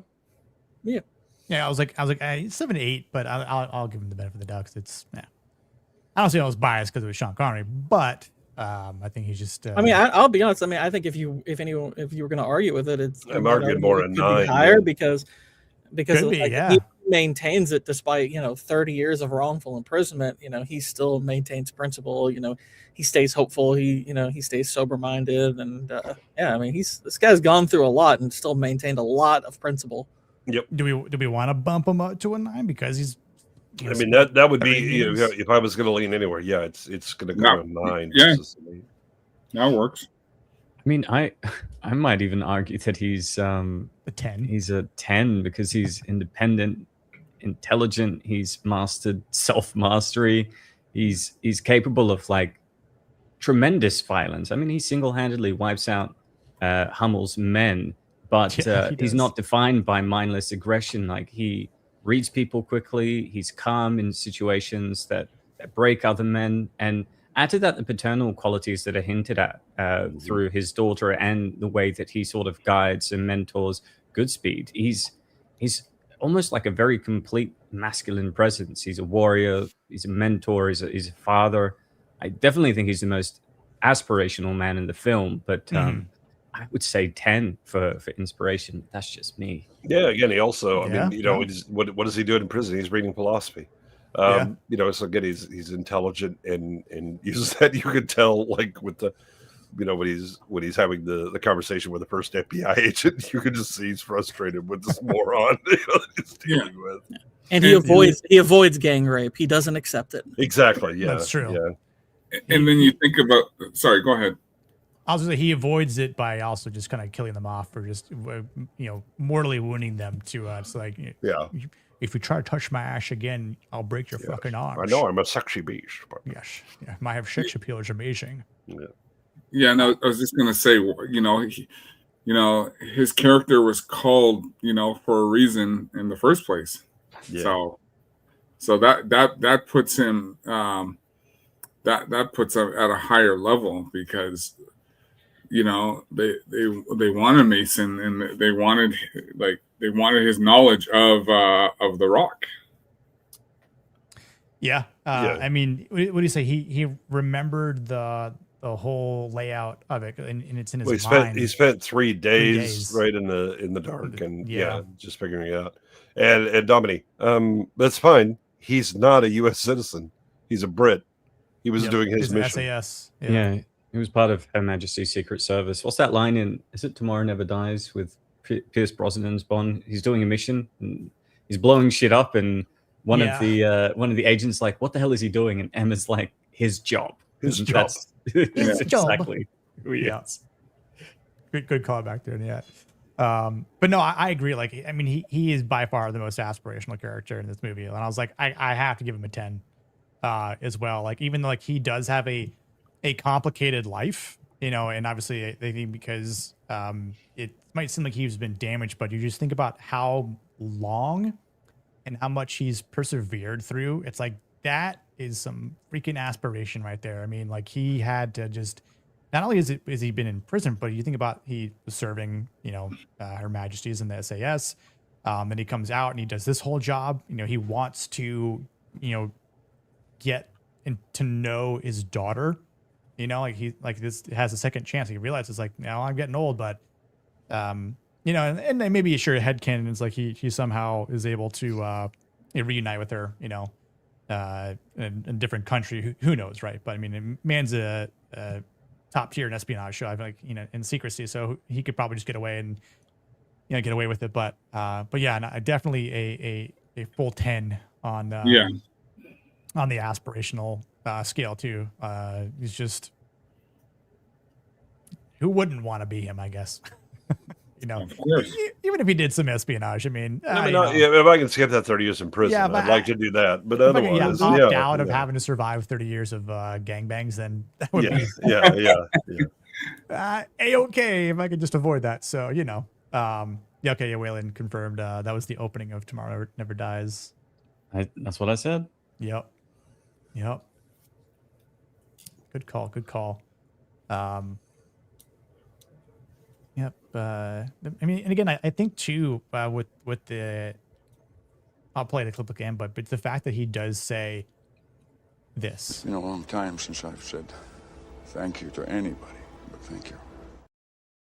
I think because he recognizes the value in this, small bond, partnership. I would say quite friendship maybe, but he's genuinely enabling his freedom, so it's a huge favor. Yeah. Well, no, yeah, it is a favor, sure, but I'm just saying, like, it's not like they're chum, or they're gonna be like best friends or anything like that. But I think he realizes the value of Goodspeed's character, and it's enough. It's like this person is a really good person, right? Because Goodspeed has nothing to gain from it, but also that again that he's still man enough to recognize when someone has done something for him that they gain nothing from, and so that's exactly why you say thank you. And so he has the humility to recognize that someone has helped him out, and I think again, he has every reason to be cynical, but he doesn't. He's not. Right. He still remains, a good person. Yeah, absolutely. And where's Mason? Well, I'll let Goodspeed tell you. So where's Mason? Vaporized. Blown out to sea. Blown out to sea, huh? What do you say? I do like. Bastard. No, I reckon that guy knows that he's alive. Yeah, he knows he's full of shit. Yeah, because he definitely knows. When Womack arrives, he's like, "What the hell happened?" And he tells him that he was vaporized. He has that cheeky grin on his face. Yeah, everybody hates Womack. Even that guy, like on the same side, I was like, "I'm sorry, I'm so done dealing with this Womack guy." Well, I think also it's like, I mean, he learned kind of during the mission, what was going on with Mason too, and he was probably kind of sympathetic. Also, it's like, oh, this guy got screwed over. No, he even said, he goes, "No wonder he's pissed off." Yeah. Mm-hmm. Yeah.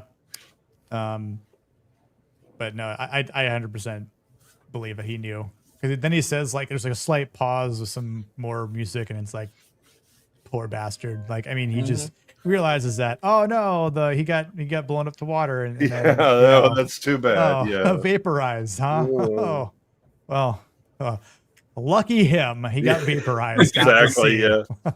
So isn't that convenient? I know. Actually, oh God, what's his name? Brexton, I think his name was. He's like, at least Mason won't have to deal with Womack anymore, and then we gotta finish dealing with his ass until the mission's truly over and the paperwork's filed, maybe. But damn, yeah, Womack sucks. But let's talk about Mr. General Hummel here, because I think his character is a bit complicated, and especially in the beginning of the film, you're kind of just wondering what he means by going. I mean, training goes to his wife's wife's tombstone, and he says some interesting lines, and I'll play a little brief moment of it, because then there's just a plethora of music over it. But thanks, Michael Bay. But there's something I've got to do, Barb. Something I couldn't do while you were here. Let's hope this elevates their thinking. Exposition. Yep. Yeah, and that's the least criminal of the expository lines in the movie. Yeah, for sure. Like that one, I'm like, I can kind of live with that one. The whole idea he's kind of confessing to his dead wife, and I'm like, I think that's fine. It's more like when Womack is talking to Philip Baker Hall's character, and they both know who Mason is, and yet they both explain to each other who he is. Yeah. Yeah. That part was again edits. Just better writing, but yeah, and I think for him as an honorable man, that has again the medal of Jesus. Yeah, Congressional Medal of Jesus. Congressional Medal of Jesus on his wife's tombstone now. Yeah. I mean, he's definitely a hero, if not one of the most decorated.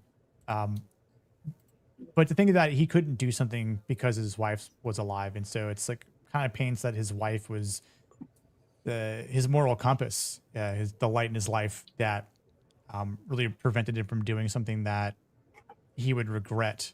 I don't even know if it's prevention so much as I think this is something he realized probably while he was doing, because he says to her grave, you know how hard I fought for this. I'll explain that in a moment. But he didn't want her name dragged under with him. It's like that would grieve her to have him, smeared, because he knows it's like, look, even if we're successful, at best history will be kind to us, but it definitely won't be like in the immediate aftermath. So it's like him waiting for her to die to go through with it. It's like, I don't know if it's so much a moral compass thing in terms of like the action itself. It's more not wanting her to be involved in any way. Yeah, I think that she would be leverage that they could use against him as well. Yeah. But Kojo, to answer your question, there's a line in the movie where they're describing Hummel, and it's said that he has 3 Bronze Stars, 2 Purple Hearts, and the Congressional Medal of Jesus. Yeah. Yeah. I gotta pull it up here. Hang on. I'll share it. Wars in Vietnam, Panama, Grenada, Desert Storm, 3 Purple Hearts, 2 Silver Stars, and the Congressional Medal of Jesus.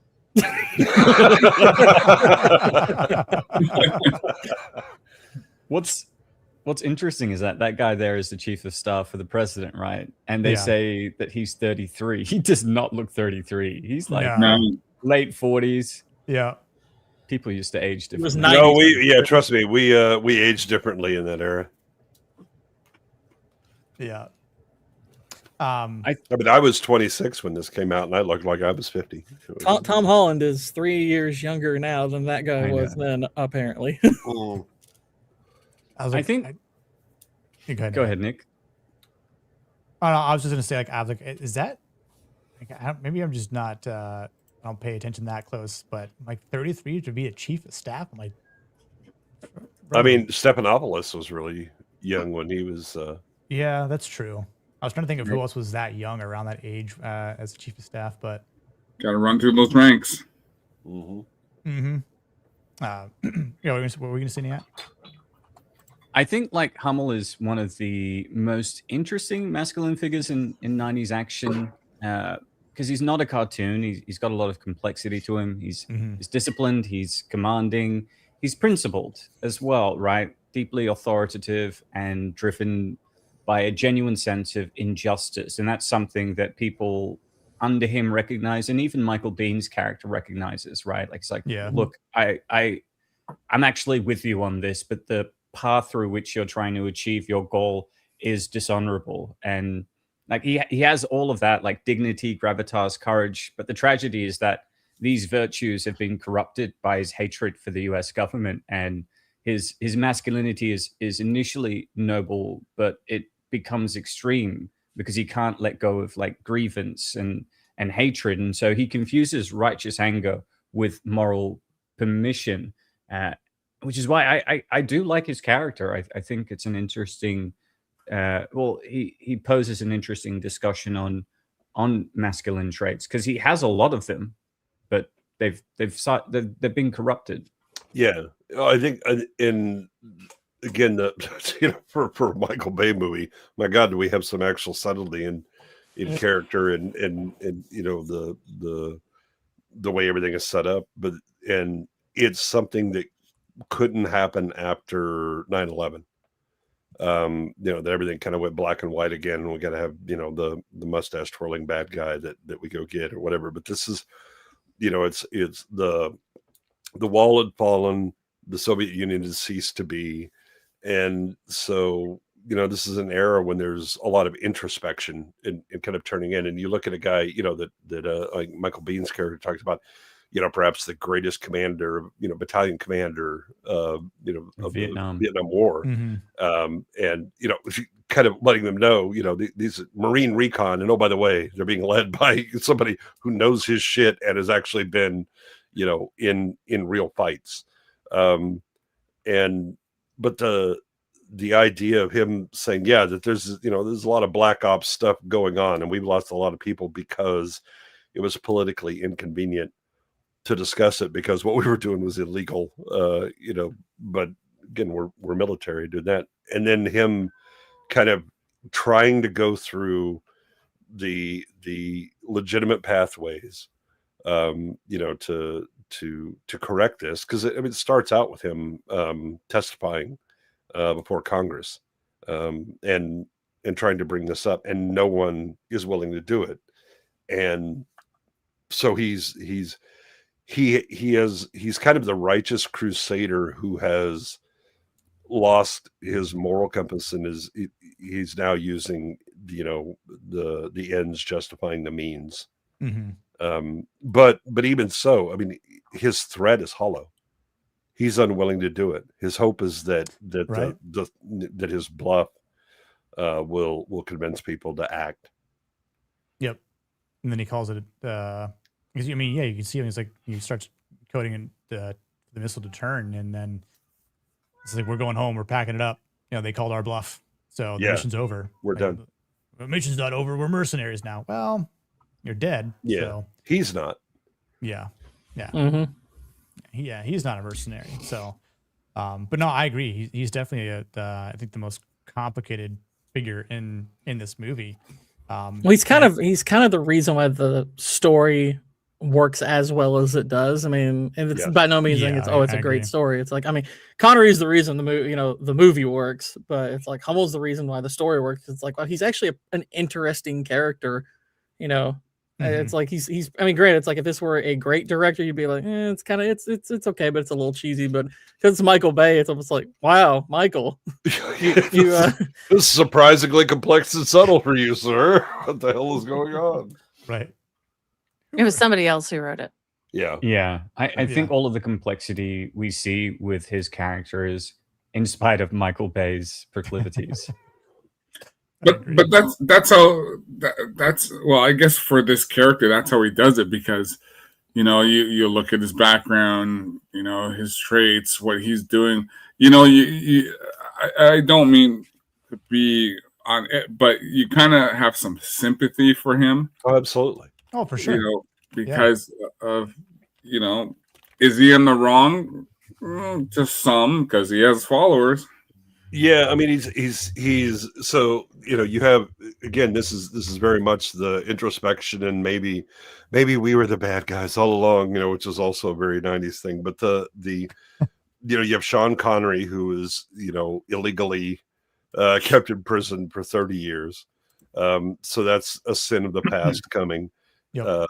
To prove, and then the same thing with the general, that Hummel is a guy who has done the right thing and tried to go through the correct channels, and none of that works.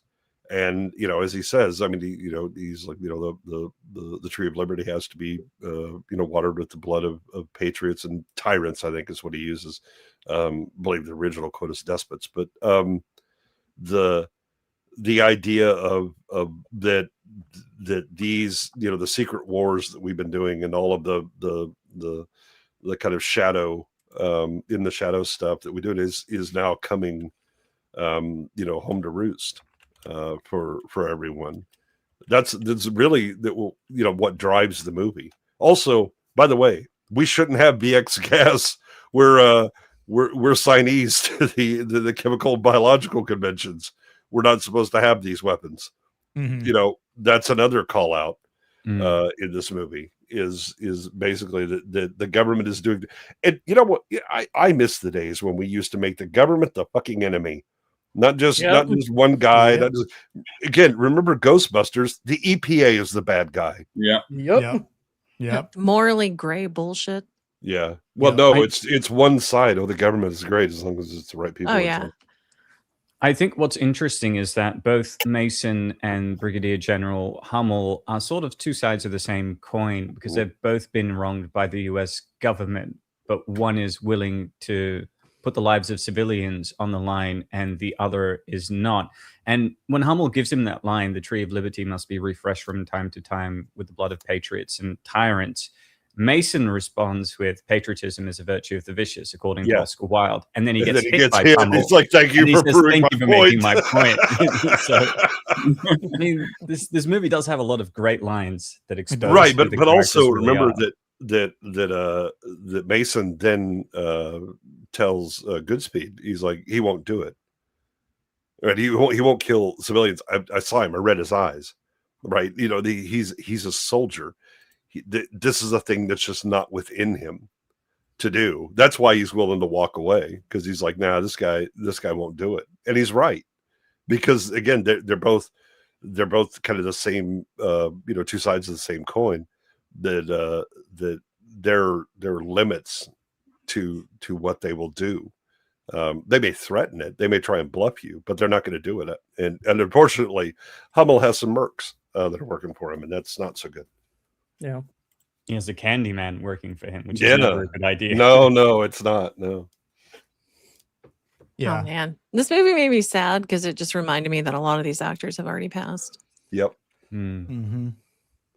Yeah. I mean, thank God Ed Harris is still around. So how old is he? 70? 70 something? Ooh, his wife just won an Oscar too. I want to say he was 70. Yeah, he's 75 now. Okay. Oh man. Yeah, Cage is 62. Mm-hmm. Cage seems older than he is, though. Yeah, it's the mileage. Yeah. It's the cocaine. Yeah, Harris did not use cocaine continuously, and so cut him some friggin' slack. Yeah. Also, Ed Harris is one of those guys that I'm pretty sure was born 40. Yeah. Oh, yeah, he's just always looked old. Yeah. He's looked the same for the past 4 Like he was in his 20s for the right stuff. He don't look like a guy in his 20s. No, God, no. No. Or might have been like right at 30. He's probably in his 20s when they filmed it, though. Yeah. So that came out, 1980? 82, 83? Okay, yeah, 1983. So yeah, he would have been in his early 30s then. Yeah.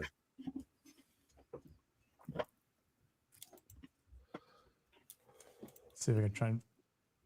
I was trying to find this one clip of him talking, but yeah, it's after him. After he says, "Okay, I drove a Volvo." I'll play in a second, but yeah, I think I'd say for his affirmation, because I think out of all the characters, he was the character I was debating on again, giving him a decent score for affirmation. Because I think the one thing that so again, Hummel's mistake, again, is bringing in Darrow and Fry, but he has to because he needs men, right? But the fact is that he's willing to put himself at risk and his reputation, all that stuff, because he believes in this greater good. Mm-hmm. He's not willing to actually harm civilians, right? And so if you look at it, it's like, the actions he takes, he's willing to put himself on the line, and his men understand, kind of what the consequences are. Again, it's a shame that he has to bring in a couple of other guys that got, he's probably read their jacket or something, and that's it. But he doesn't know them well enough, to know who they are. But at the end of the day, he's willing to make this threat and to eat the destruction of his reputation and all that stuff. But he's never willing to carry out the threat. He's actually also a good guy. It's just the mistake is who he brought with him. And when he recognizes it, him and his major, they're willing to throw down, right? Well, to make sure that the right thing happens. Yeah. Well, and if you look at that, even though he brought on the wrong, but he brought in soldiers that knew they were going to follow orders to the death. They were just basically, because if he fails, they're going to continue on with the mission. So, well, that's only true of the people that are external. His men that actually follow him, they again, he knows them and they're willing to follow his orders no matter what, because they know him and they're all of a similar mind. It's Darrow and Fry and the men that they bring in that are the problem. I was going to say too, I wanted to go back and read this from Az here. I have a mate in the States who reminds me of this character. Also was high level military. He's called me randomly drunk, sobbing because of the orders he's had to give and flags he's had to hand to families. Yeah. Which sucks. So, yeah, and he says, I know he was responding to Cindy because, it is heartbreaking as Cindy said too. Like, but these folks have to live with the shit we can imagine, let alone empathize with, and that's something that he reciprocates to the government, right? Like, the families, I want proper payment. They never received a dime. They never received any compensation yet. Well, they were told lies. They were lied to. People didn't actually die in combat in a thing or whatever. It'll be always a training accident or something like that, and so you don't get the thing. But that's the burden of command. Is that you have to order people into situations in which they will be killed. Sometimes they're going to be killed, and it's the bloody butcher's calculus that you have to make. Yeah. Because you're trying to accomplish a goal, and the idea is that the goal is honorable. I think what Hummel has come to realize is that some of these goals maybe weren't. And by the way you treated these men who were put into harm's way, who knew that they were going into harm's way, and if you told them, by the way, there's 90% chance that everybody's killed, they may have volunteered. But the fact is that the government didn't recognize what they did and do their duty to the men that he commanded. And he's been doing it for 30 years. He knows some shit, right? He's been in it and done it. Yeah. I mean, it's interesting, like the parallelism between him and Mason, how these sins of the past have caught up with the government, with Womack, but on different fronts, right? And how they're sort of try to be pitted against each other. Both of them are, the information that they have and what they're trying to, be made right. They're embarrassing to the government, but it's things that they may have done in the past. But again, its current government is going to be responsible for past government, and so again, these are embarrassing. Let's make them go away. The thing is that there are names and there are consequences to the people that you lost from that. And Mason is kind of an example of one of Hummel's men, right? That they were just disappeared. Like, I know this isn't the same, but you can almost sympathize when you look at in First Blood, what Rambo had to deal with. Yeah. Yeah. Exactly. Yep. Well, it's why Troutman shows up. Troutman's there to right, that he's responsible for him. I found him, I trained him, I commanded him. Yeah, I'd say he was my boy. Yep. I'm here to save you from him. Yeah. And then of course, like the ending with that, where he's like, I get back, people spitting on me, they're protesting, and for his breakdown, at the end. Yeah. His crash out. Yeah. Yeah, but the thing is that Hummel is more, here's the rest of that team. Yeah. Right. That they're all dead. Or he's like he would be like the guy in charge of those guys trying to fight on their behalf. Yeah. Yeah. I mean, and I also thought too, when Bean shows up, when his character shows up, Anderson, right? He says like, you and I have spilt blood together. Like they're brothers. Blood on the same. Well, blood on the same. You're talking about David Morris's character? No, Michael Bean. Okay, they didn't spill blood together on the same soil. Yeah, it's on the same soil, right? They've done the same kinds of things. Yeah, because again, Force Recon and SEALs are different things. Different, sure, but but again, it's again, we both know. Yeah, we've been sent on orders that were illegal. We bled on the same ground. Right. I understand you. But the thing is there's a right way to do it and a wrong way to do it, and he believes you're doing it the wrong way. Right, and I do believe that Hummel didn't want to kill him. No, but at all. Like, and I know he was trying to get them to stand. No, again, down. he's showing I have the superior. This is the right thing to do from a command standpoint. You don't spend your men's lives, just wasting them. Yep. I mean, we joked about how he's like, I'm not going to repeat the order, and then he repeats it.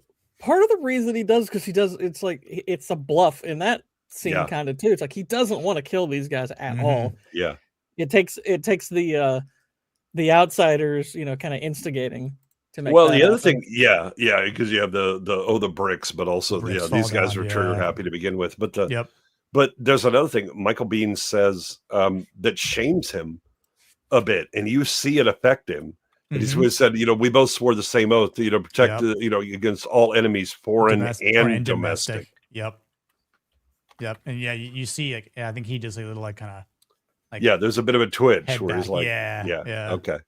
Yeah. Do you think that twitch is because he's aware that he's not willing to fully commit to hurting civilians at all, and he almost wishes that part of the reason he wants everybody to stand down is to sort of explain to Michael Bean that this is sort of just like a show. It's not something he's willing to go all the way. He just wants the government to learn a lesson.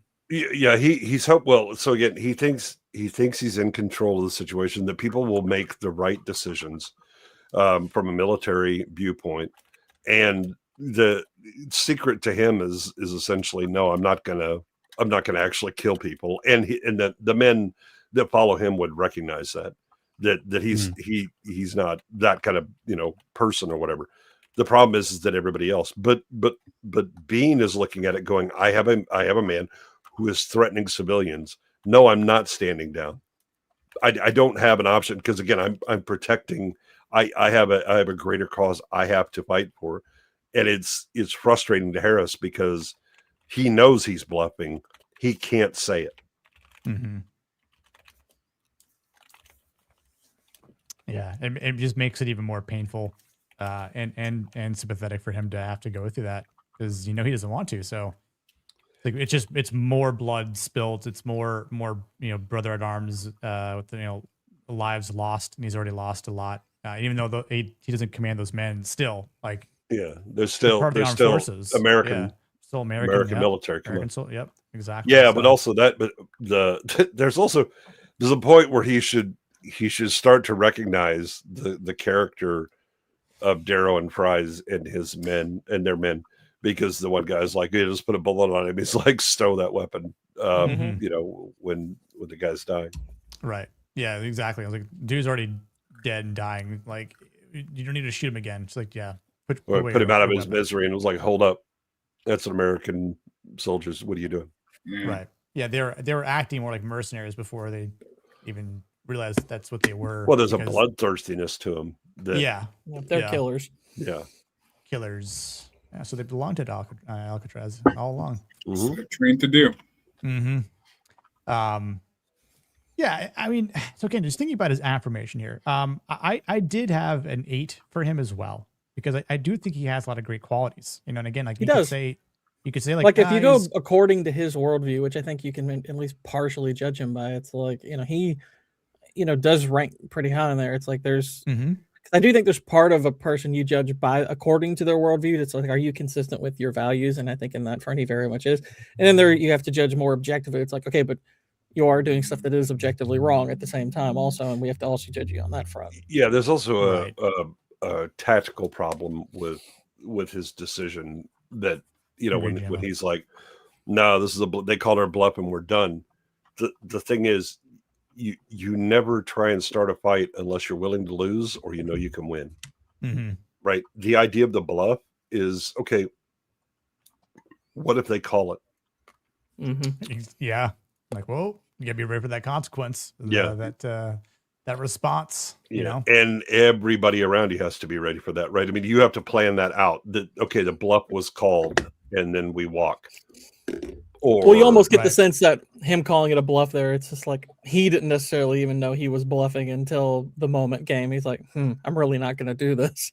Yeah, but that's also a failing on his part. Oh no, I agree. It's like that's what I'm saying. It's like that shows the failure, and it's like it's one of those things like where you're committed, and then the moment comes, you realize I'm not as committed to this as I thought I was. Yeah, I thought they were going to cave, and when they didn't, it's like crap. The alternative is killing all these people, and I'm not going to do that. Yeah, that's just not who I am. My morality is, stands in that way.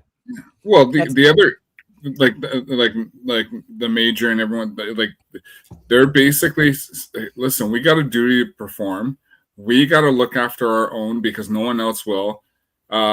He was going to look after us. He's kind of bailed out, so now we got to take action and take this into our own hands. Yeah, the major thankfully isn't that way, but it's the two captains that he brought in. Yeah. Well, but they're also mercs, right? Because he says, you're soldiers. No, we're not.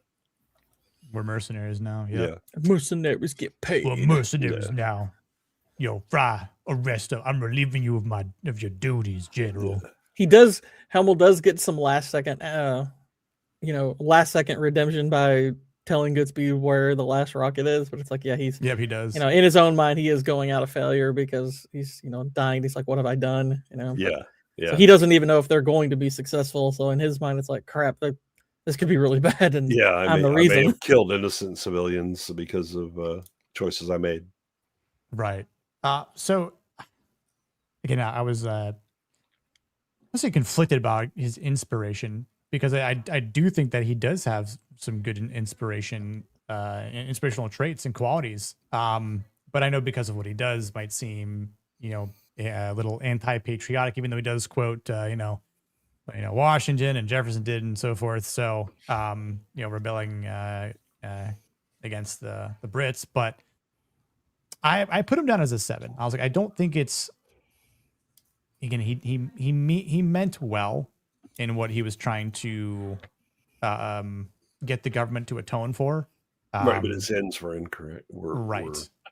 His ends are fine. His means are screwed up.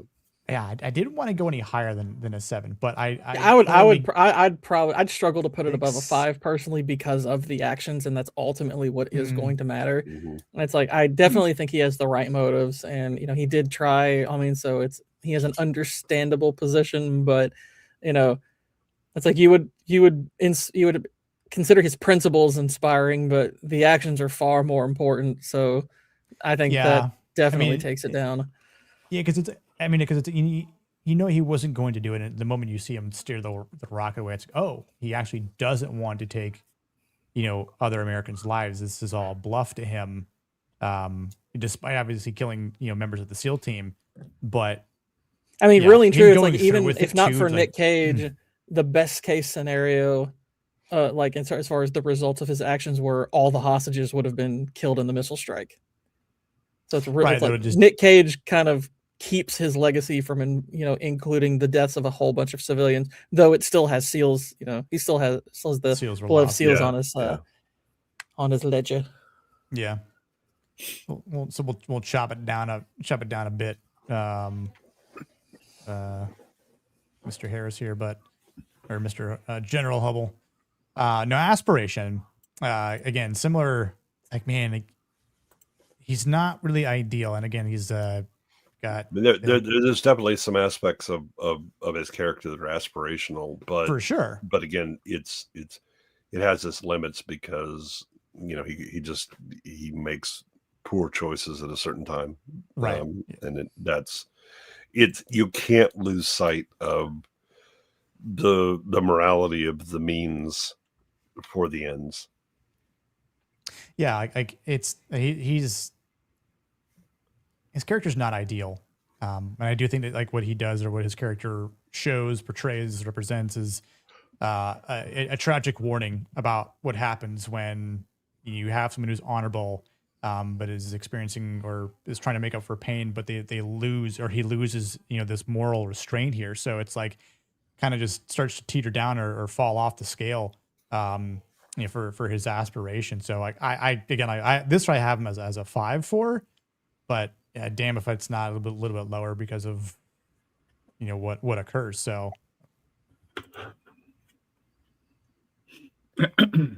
But what do you guys think? Do you think a 5 is solid, or do you think it could be it should be a bit lower, like 4 maybe? I think because of the means by which he tries to achieve an honorable like end goal, his aspiration shouldn't be higher than a 4. That's just me.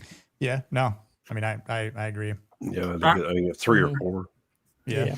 I was gonna take a bit of a different route because he pretty much orchestrated this plan,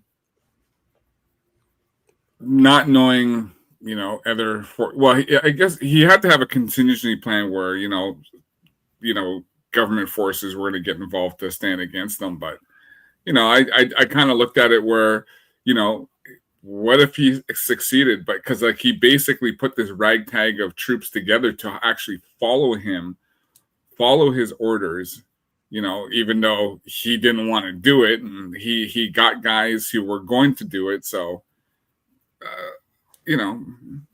I wasn't going to go high. I was going to go around like around a 5 or 6, but I'm just going to the aspect of he was able to put this thing together and and also getting these weapons, getting these agents, and basically, we're going to use it. We're going to use the rock. We're going to use this island. So he was able to just combine everything to basically where if this thing had went off, like, it was like game over for San Francisco. So, well, or it's the government has to reveal, information and all that stuff. But the at the end of the day, it becomes, he had the right idea, or at least a moral end, but his choice of tactics just failed. And it went downhill. Yeah, and it's due to his own choices. And that's kind of the problem with this character. And that's what I was saying. I guess I was saying where he made these great choices, but then the choices he made basically turned against them. Yeah. And it really would have been things that he could have, had he not been kind of, blinded by I have to do, by any means necessary. And it was like, no, that was actually the root of your failure. Yeah. I think had he wiped out San Francisco, I'd bump it to a 9. Yeah, I think so. Yeah, but he failed, so 4. Yeah, so really, what are we talking about here? Yeah. You can almost make him like game. Yeah, I was gonna say like it's funny. You can almost make him like we all know how Cobra Commander is in G.I. Joe. He comes up with these crazy ideas, he executes it, and then it just falls apart. Yeah, and it's usually because he didn't think of this thing, and you're like, why didn't you think of this? Come on, Yeah. 8-year-old kids are thinking of this, and you're failing somehow, sir. What is going on with you? Yeah, right. And speaking of people who followed him, you do have Major Tom Baxter here, who again he is his loyal second in command. Has very similar traits, right? Is in a lot of same scenes together with him, but we know a little bit less than his character, obviously, but because he's around and is believes in what the general is doing, but then there is that awkward standoff between them later on in towards the end of the movie in the third act, and so you realize that he's kind of in a weird situation as well, right? Like, gives him a direct order that's from a commanding officer to to put the phone down, right? Because again, Hummel's already made his decision. He's like, we're retreating, we're done. Call it bruff, we're out of here, pack it up and leave. But Baxter's not and hasn't really caught on board yet until he realizes that, oh well, Darrow and Fry are in here, and now they're putting their they're pointing their weapons. They're about to remove my general from his post here, from his command, from his rank, and then he is the one who turns. I think Baxter's he's an interesting character because he is, yeah, for sure. He has I think he's aware of the men and is concerned about them in addition to the overall mission. I think Hummel is focused on this goal he wants to have, this cause he's in. I think Baxter, he has loyalty to Hummel, but he also has a loyalty to the men because he's thinking about these men are no longer going to be able to to exist on American soil, but also they're not going to have the money. Yep. And he wants to, he's looking, but it's also apropos that he's the one that has to lock his man into the vault when they do the theft of the VX, and you have the one globe that breaks. Right. And so he has to sacrifice, one man to save the rest. Hummel, comes up on it and, is clearly, it bothers him, but, he's still on with it. I think Baxter is much more in his concern is about everyone that's involved. I mean, he's the more practical side of Hummel. But when you have Darrow and Fry decide they're going to go up against the general and threaten him, and he's like, nope, that ain't happening. But I'll take him out. Yeah. Right? It's he's probably the most morally complex character in the whole movie. I'll give you that. Kidwin was my problem. What's up, Cannoli? It's true. Hope you're doing well, brother. No, I agree. That's my best speed. I agree. He's definitely another complex character. But again, I think he is in that same ratings as Hummel is. Do you think ground control ever had to call Major Tom? Probably not. No. Kick Gord. Yeah. Why are you gay?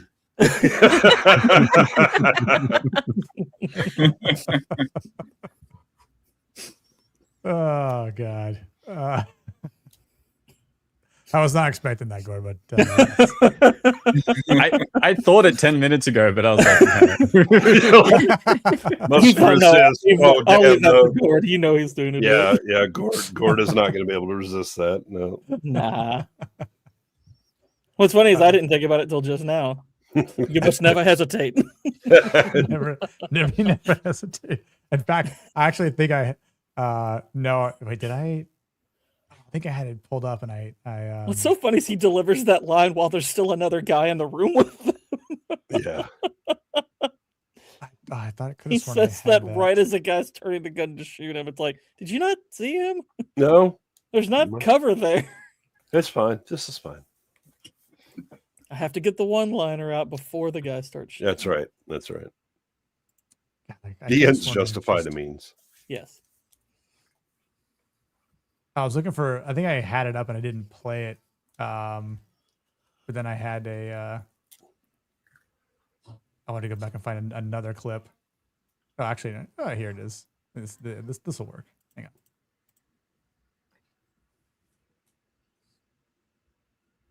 Gotta love that slow-mo knife throw here. Oh God, yeah, it's freaking sound. Okay, there's a bunch of music here, but here we go. Yeah, good. Why am I talking while there's another man with a rifle right there? It's like you're not. It's like you're supposed to snap to next action, not. I'm gonna give a one-liner real quick. Yeah. I don't know. It's a good one-liner. Never hesitate. It is a good one-liner. It's just not the right time to deliver. Yeah. You do that after you shot the second guy. Yeah. Or you save it for a room where there's Never just one guy. Yeah. I mean, he does snap a neck in this movie, so. Yep. Thanks for coming back. Good decision. It was either a Major Tom joke or a Morse code one because of the actor's name. I think Major Tom was better. Yes. Yeah. So I put his ass. I'll By the way, this was. I do want to say when this movie came out, it was very disconcerting to see this actor because I think the only thing I'd seen him in prior to this is Saint Elsewhere. I saw him in Langoliers. That was it. Yep, I was gonna say I remembered him in the Langoliers. Yeah, thankfully I blocked the Langoliers from my head. Other than some of the very cheesiness. Are you saying the Langoliers ate the memory of the Langoliers? God, I hope so. But sadly, they haven't finished the job. I just have the stale, echoey presence of the memory. Oh man, that movie. He played a detective in House where he really took it to House. Like this was a battle House wasn't gonna. He made it sure that House wasn't gonna win this battle. Like because he was taking his day off. Just got a warrant for his apartment. Found all his Vicodin. It was like had Cuddy lie. He was a really good detective. Yeah. Well, because and then obviously he's in Green Mile. Yeah. Which, he's fantastic. The one thing that he's also in the Hurt Locker. Yeah. The one thing I just want to mention that ticked him off with House because House left the thermometer up his butt. Oh, well, yeah, that'll do it. That'll do it. House essentially humiliated him, and all that House had to do was apologize to him. Yes. And the whole thing would have been over. And House doesn't like to do that. So no, he's not Sean Connery. Yeah, but no, I mean, there was like because I mean, Saint Elsewhere was like early '80s. Yeah, and then there's just this decade plus gap, and all of a sudden I see him here, and I was like, oh wait, I know you. You're from Saint Elsewhere. And then all of a sudden he started showing up in things. Yeah, wasn't he in that movie with Mos Def where he plays a corrupt officer in that as well? Like 16 Blocks. It's 16 like Blocks. Oh yeah, Bruce yeah. Willis. Yeah. I like that movie. Yeah. You thought of he was in the movie with Mos Def before Bruce Willis? I forgot that Bruce Willis was in there. I just remembered he was a dickhead. I just want to point. Mia is black, so yes, he remembered most actors. Absolutely. But is Mos Def blacker than Bruce Willis? Really? Most definitely. Most Def, yeah. How dare you? Hey, he set it up. Yeah, I mean, if you're going to throw me softballs, I'm going to hit them. No, I loved that. I thought that was great. Yeah, he was also he's in World War Z. I don't remember him in that. No, again, he had. I mean, all of a sudden his 12 career Monkeys. revived after this movie. But yeah, 12 Monkeys. Yeah, yeah. He's in Contact. He's also in a movie with my friend David Valencia called The Boy, which just released in 2016, I think. Yeah, John Henley plays his character. Yep. Yeah, but he really had like a dead zone of his career. Mm-hmm. Yeah, I think. And it took me a minute to kind of recognize because in Saint Elsewhere he's young. He has like thin face and all that, and then you see him now and he's got kind of the older man, broad face and all that. It's just he's always had the gray hair, short buzz cut gray hair kind of look. Yeah. And the interesting thing about David Morse is he's never really played a leading man, right? He's either a supporting character or just a background character actor. Yeah. Because there's another character. He's just one of those good character actors that he's in that. Okay, well that's probably going to be good. Is he in True Detective? I don't remember him in that. I don't remember what season does it say? It just says True Detective. I'm trying to figure out whether it was season 1. I definitely don't remember him in that. No. I think at the beginning of this movie, there's the what do you call it?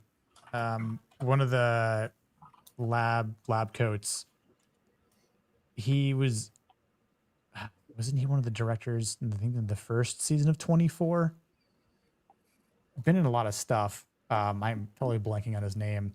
Oh yeah, Dominique brings up. Yeah, you did play George Washington in the John Adams series. That was a good series. Yes, it was. Nick, I've got a young Apology, picture of David Morse. You have to show this. It's kind of funny. Sent it to you in your chat on Twitter. See if you got it. Hang on. He looked like he was 50 when he was like 20. Who are we looking at that was on 24? One of the lab coats. One of the lab coats. Oh, Xander Berkeley. Yes. Yeah, he was Mason, George Mason. That's right. Because wasn't he like the CTU director? He was director. Yeah. George Mason was a different actor. It wasn't David Morse. There's one of the guys in the lab, not inside the glass bubble with Cage, but one of the guys outside. Yeah, he's a character actor. He's yelling at him. Yeah, he's yelling at Cage is yelling at him to turn on the water or whatever. Yeah. That is George Mason. Yeah. He's in. You're right. Sorry, I thought you meant David Morse. Yeah. Oh no. Yeah. Oh, all good. Yeah, and he's also married to Sarah Clark with Nina Myers. He's married to her in real life. Oh. Wow. Yeah. Again, that's him in like St. Elsewhere when he had curly hair and all that, and you're just like, and then you see him, and you're like, wait a minute, is that? Oh, it is. But look how thin his face is compared to. Yeah. That would have been him like in 83 or whatever in St. Elsewhere. Yeah, I mean, you could still see, like, just look at this one, look at this picture, right? And then we'll just pop over quickly. I mean, you can still see it, like it's but again, it's him become a man. Yeah, his face is broadened out. He's got the short gray hair. The curls are gone. He's Timu. Wait, he's Timu Kiefer Sutherland. Never mind. Yeah. But I think again his affirmation, inspiration, aspiration. I think in the similar ballpark of Hummel's though. I mean, essentially what I have going down is I think he's actually a little higher. Think so? Yeah, because again, I think he's more aware of the situation, and he's making hard decisions. Because again, of Hummel. Yeah, I mean, Hummel got him in, and he's like, "Yeah, I believe in it." But again, Hummel is the general that people get behind and all that stuff. But this is the guy who makes sure that the dirty work on the ground gets done. Mm. But he's more aware of the world and what's happening than Hummel does. But he also has the ability to get out of this situation, and he still chooses to stand with Hummel because he's like, no, these two guys, fuck them. Yeah. So yeah, I had 654 initially for him, but I could see. I think I'd go like a 766. Yeah. Or 765. I think I had 765. Bump him up a little bit for one. Yeah. I'm okay with that. Give him a little extra credibility there. I'm all right with that. Yeah, I didn't even realize Jim Cazorla was in this too. Wait, he was in The Rock? Yeah. Really? Played the backseater in the F-18. I thought you were going to say he was Jesus for the congressional He medal. was the Jesus for the He's the congressional one who gave medal. Hummel the congressional medal. Yeah. Yeah. When they pin it on you, he says, "Bless you, my son." Hands out an M16 and says, "Do this in remembrance of me." You've heard of John 16. Here's M16. That's right. Talk about Commander Charles Anderson. My man didn't realize they had the high ground. What are we even doing here? Get out of here. He's the Anakin Skywalker of this movie. And SEALs know better. Yeah. I was going to say he should have known better, which, kind of like you put your men in such a awkward position, knowing that they could face potential death here. But you didn't, grenades at the ready, or, get good cover fire and you position. Yeah. Could somebody please, dear God, give me Overwatch cover? Right. Exactly. Yeah. Like you're just like, I mean, it's literally a fish in a barrel at that point. So it is unfortunate for him to kind of put his men in that position. But, I do think for what we know of him, he does represent this, lawful military masculinity that, is under, pressure. They have a directive. But I think, his character is supposed to represent discipline. Obviously takes, duty and courage to go there. He does have a good command over his crew. He gives a lot of orders. They all listen to him. He's an honorable man. Of course, as you mentioned, Goodwin, earlier, of what he says to Hummel, and it kind of makes Hummel, smirk a bit, like, "Oh, son of a bitch, you got me there. All right, that was a good chess move." But he's moral. The problem is that he doesn't. His means suck too. Yeah, he's no, for so sure. Dumb. Like when Goodspeed is like, "Hey, let me train one of you guys on how to defuse this bomb." He's like, "No, you're coming with us." Regardless of whether he's coming with you, he's the most important person. Like the role that he serves is the most critical one to achieving mission success. You should have at least one other person that's able to do what he does. And that's just a major fault that I can't get over. I do think he wasn't suited to this mission, and he wasn't the best leader, because his men are dead, I think, in part because of his decision making. Yeah, it's like, I mean, I get that you don't have a lot of time to train for this, but it's literally just training them to carefully lift the pearls out of the missile, pull the chip, put them back in. Yeah, you're good. Yeah, it's basic manual dexterity, for fuck's sake. It's like Goodspeed's task. It's like he has the knowledge of how dangerous it is, but the task itself is not that complicated. Yeah, you don't have to come up with a chemical formula to reverse the effects of VX gas. It's not your problem. Yeah, all they had to do was just remove the homing chips. Yeah. Yeah. Which I think any soldier could have done. This in about 10 minutes to the whole team. Exactly, yeah. He's not a pinball wizard who has some special gifts, as far as his dexterity. Yeah. I mean, he could. It's Goodspeed's supple wrists that we need. Mm-hmm. But that's something we mentioned earlier. Like all he had to do is just train other people to know what to do, so that way Goodspeed didn't even have to join, or the fact that if he goes down, something happens, like who's gonna disarm the bombs. Well, it wouldn't matter because they'll get them all killed anyway, even though he's in an obvious shooting gallery. Yeah. Which it's almost like saying, okay, hey, if you you do that, we'll just shoot the plans anyway. But hey. Yeah, I mean, again, your job is, okay, we're supposed to infiltrate, we're supposed to stop this thing. Oh shit, they have us in an ambush. Then you keep surviving in order to get an opportunity to take advantage. Mm-hmm. Right? Yeah. We'll have it, but don't worry, we're fucking SEALs. I think hand-to-hand combat is something we can absolutely engage in. Yeah, they're Force Recon, and Marine Force Recon are they're tough hombres, but they're not SEALs. Right. Yeah, they have an advantage. All I had to do is just close the gap. Yeah.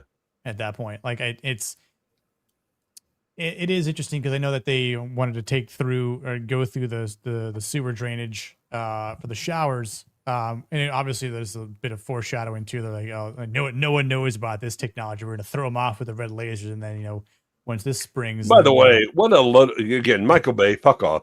The I'm gonna put a mirror on this drain that will reflect the laser back. Guess what they move first? The drain that the mirror is attached to. Congrats. You're no longer interrupting the laser beam. Yeah. I was like, does that work that way? Because I don't think it does, Michael Bay. So, congratulations. Like, I give him credit for actually doing a bit of research on how VX gas works and where it came from, but it's like, is it a real thing? I thought it was just for VX is most assuredly real. Mm-hmm. It's real. It's not it, and there's a place where it's stored not too far from me. Oh my goodness. Yeah. But yeah, it's like he did the research for that, but it's like clearly not with that kind of stuff. Not like the military gadgets.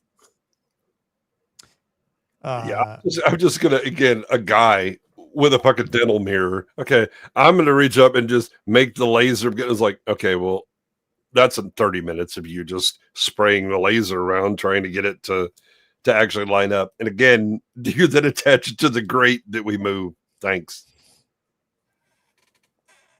They didn't. I might be thinking something else. I was like, I forgot what gas they.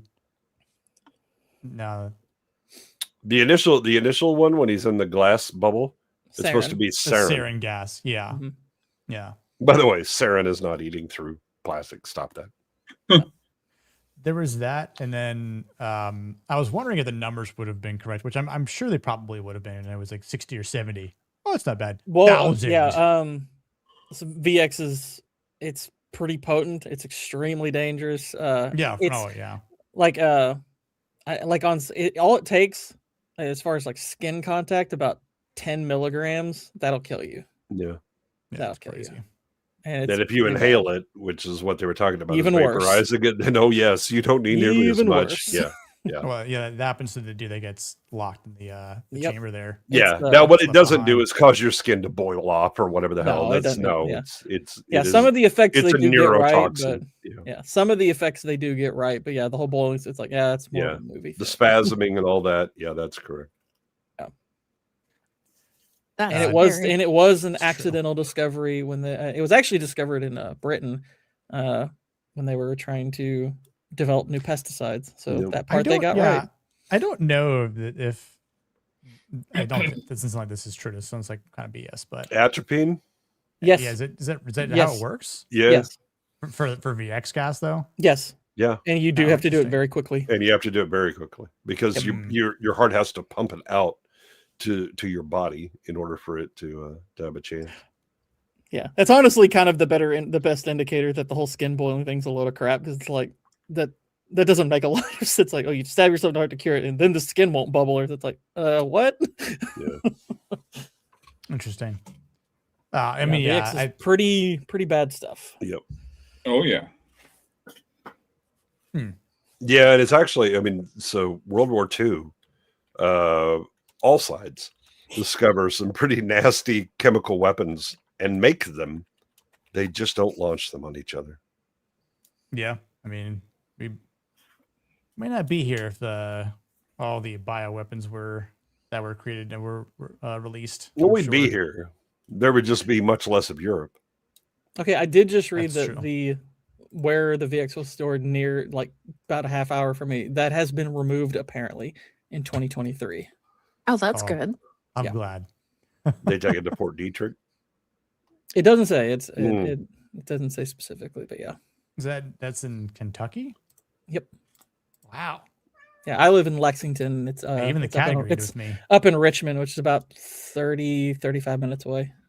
I don't know whose cat that was, but even the cat said, "Wow." Yeah, there's some exciting stuff stored about 45 minutes from me because of the KSU facility that they built for anti-animal and crop bioweapons. Interesting. Who wants to look for their cat? My cat's doing his whiny thing. No. I immediately always look to Vex when she's here because I know it's her cats. But like, who's the Cat Alpert now, but yeah, that's a little in Mozart behind me. Mozart. Yeah, listen to this. Yeah, yep, it's true. I'm surprised you didn't name it Salieri. I didn't want him to be jealous. If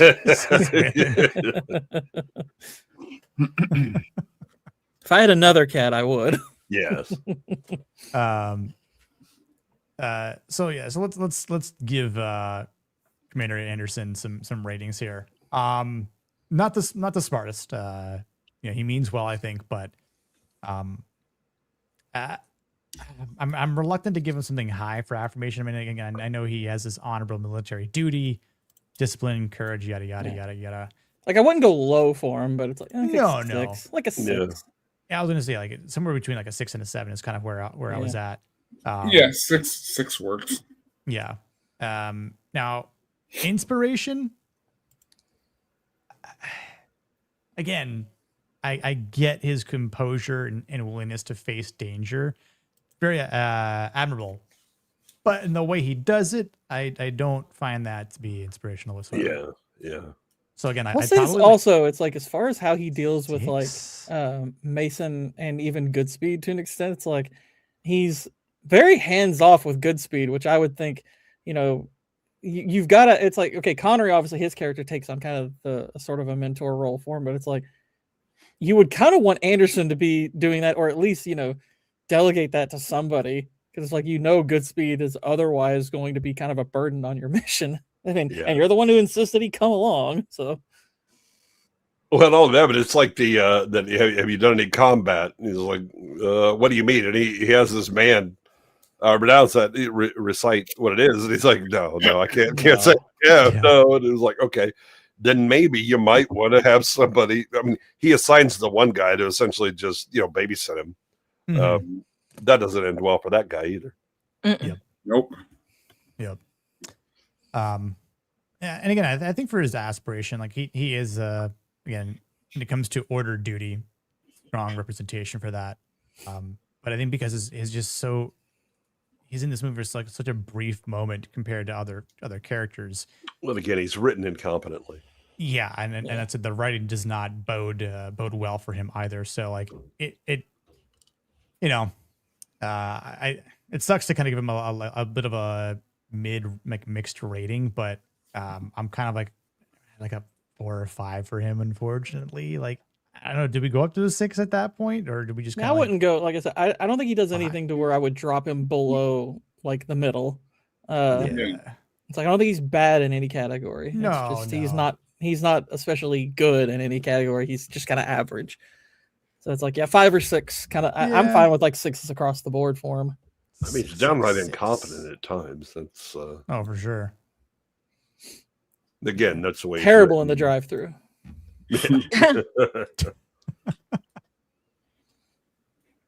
Not the most masculine character Michael Biehn has ever played, but again, he means well. He means well. Yeah. Again, I don't care what you mean. I'm looking at what you do, and what you do is you get your men killed.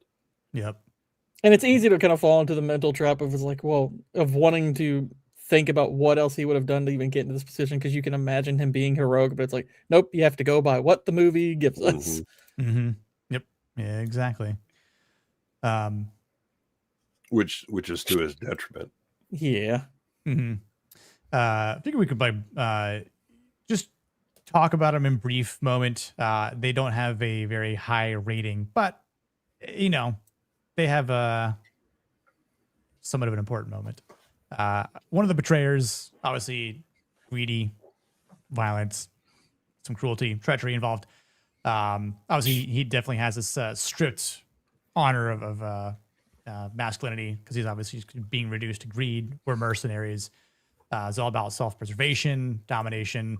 And I think he does represent and expose like the difference between like Hummel's ideal and then what he wants. Like, where's the money? There's no money. Ah, shit. Well, we're getting something. We're going to continue with the mission. You're relieved of your duty.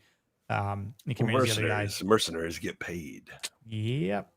So, I mean, obviously he's kind of confirming this physical force in this ideal of a tactical ability, but he doesn't have any masculine virtues, in my opinion. I mean, and I think whatever strength he does have is contemptible and predatory, and I think he is another fine warning about masculine force that has no loyalty and no conscience and no honor.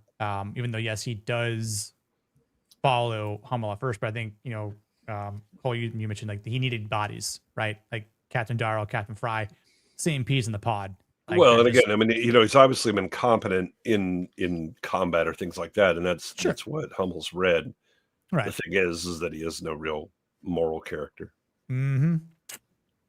Yep. So, I was like, he might be like 2s and 1s. In my opinion, I'm like, I don't know what sort of redeeming qualities. I mean, not only that, but my man puts down a weapon. I'm going to stab you with a knife. My brother in Christ, you have a rifle. What are you doing? Shoot this man and call it a day. Yeah. All right, I'll put the gun down. I mean, Grant, he is holding a one of the VX rockets, so it might have not ended well. Well, I mean, yeah. Well, unfortunately, Tony Todd rides one of those rockets. After the cringiest one-liner of the entire. Yes, yeah, you're Rocket Man. I can't believe there are people actually like that line. I'm like, that line is terrible. Oh, it's so bad. So stupid. He doesn't like soft ass shit. I mean, you could argue it fits Goodspeed's character because he is kind of cringy, but I'm like, he does like the Beatles, so it's already. I still would have left it out. It sounds horrible. Yeah, it is bad. It sounded cool at the time. It didn't. No. Never did. I was there in '86. No, it did not. One-liners that reference Elton John are never good. If you're trying to sound tough. No. They will, by relation, sound very gay. Yeah. Yeah. So we'll what do you want to give them? 2s, 1s? What do you think? 2s down the board. I'm more 1s, but yeah. I'll give it 2s. Yeah. He's a little higher than his running buddy, the white guy, who's just annoying. Fry. Yeah. Yeah, I was like, I put 2-1-1 for him. Yeah, that seems reasonable. Yeah. Like at the end of the day, it's kind of where he's at. Yeah, and we'll play a little clip for him. He might not be into soft ass shit. But rockets are. Did he have to bring up soft ass in reference to Elton John? I mean, it fits well. Maybe he's talking about that phrasing, John. Nick. Jeez. What fits? He said fits well, and I'm like, okay, yeah. Stop now. Well, that's funny. Exactly. Played yourself. I did. Here we go.